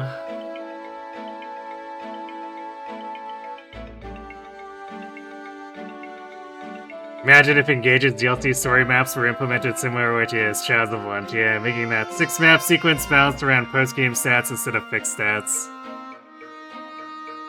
Yeah, I mean... I feel like the fixed stats would work if it wasn't... Because it's not completely balanced around fixed stats. It's like, it's balanced... I guess I'm talking specifically about Engage Maddening, because like... As far as I'm aware, normal mode is largely auto-battleable, but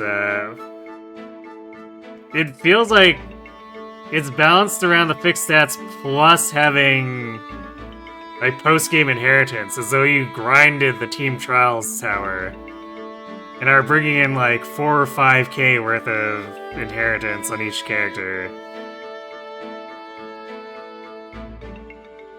That's kind of what it feels like, even though like I've definitely done it with less, obviously, but it kind of feels like that's what the expectation is from the devs. Which makes it understandable that some people get really frustrated or angry with the balancing if they try to do it, I don't know, like early game, mid game.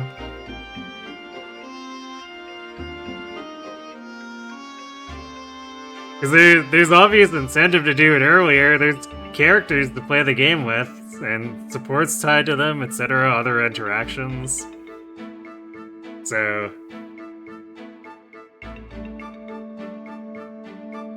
you know, a bit hard to blame people.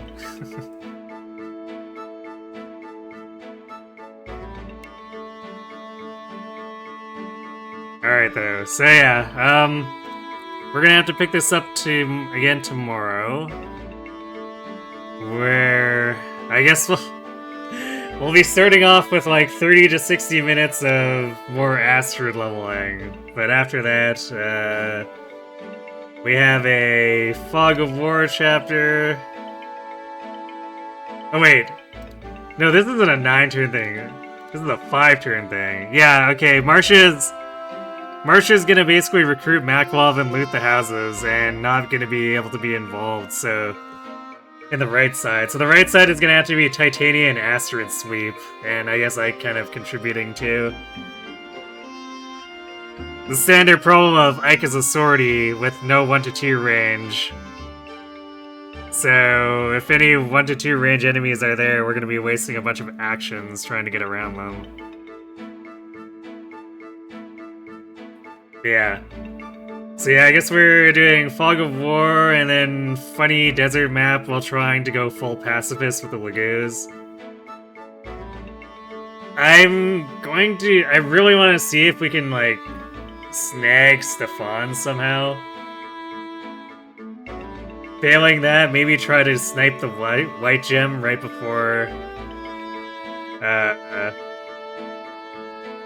we knock out Morum, just because like we're kind of poor. We've missed out on a lot of loot, and it's probably gonna come back to bite us.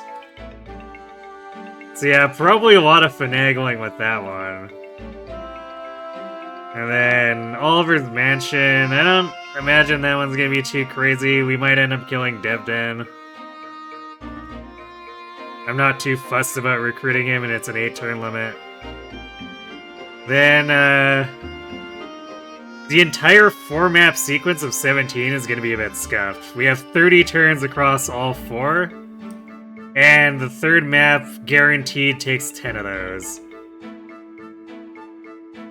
So we're gonna have to be zooming. And that's like a decent part of why I want to have both Titania and Astrid in a place to sweep things. Since Marcia can't be everywhere.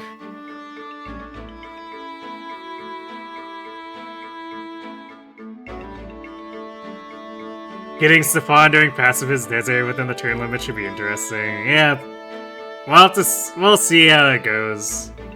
I'll probably be skipping a number of the other treasures. I'll have to look at the map.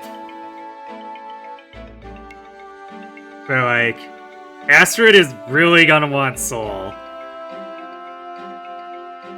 Considering the density of enemies, she's really gonna want Soul. And, I mean, I guess we could wait until Tornado, but I don't know.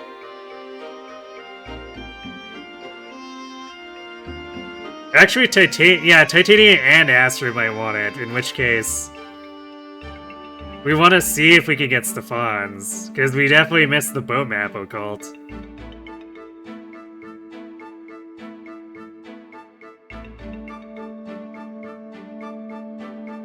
You always assumed it was either going pacifist or recruiting Stephanus, considering Lagoose can't unequip. I mean, we could probably get the I could get the Lagoose over there and maybe use Jill unequipped as bait to pull aggro off of them. We already did some of that with the Vigilantes in chapter 12,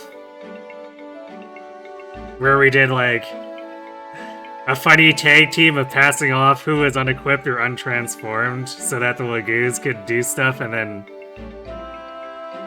not be targeted once they transformed.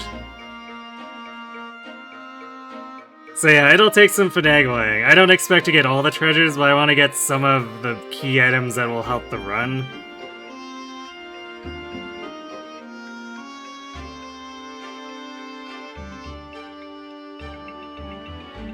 You might skip my archive of that just to see the shenanigans. Alright. Feel free for sure. But yeah, so... yeah, there's definitely a lot left here, and as things get more dense, it's gonna get crazier. And these turn limits are largely quite tight. So this will probably require a number of retries to optimize things towards the end. So we will for sure be doing Path of Radiance tomorrow, Friday, and Sunday. And I would imagine, especially since 17 is 4 extra maps, this is probably a 2-week project to complete the rest of this at minimum.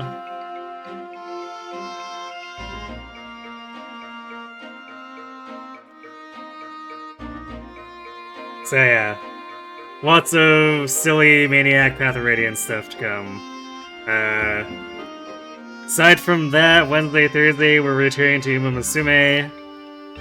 We're going to attempt to train the dirt teams this time.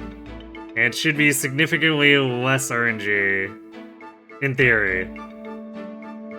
That game is never free of RNG though, so yeah, well, we'll see how it goes.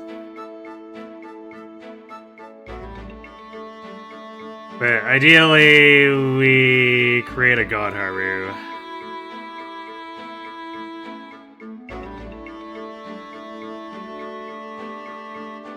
So yeah, that's what it's looking like for the next week, so... oh, Kron already started Xenoblade Chronicles 3. I thought he was gonna wait on that. Well, okay, let's go see how things are going for him over there.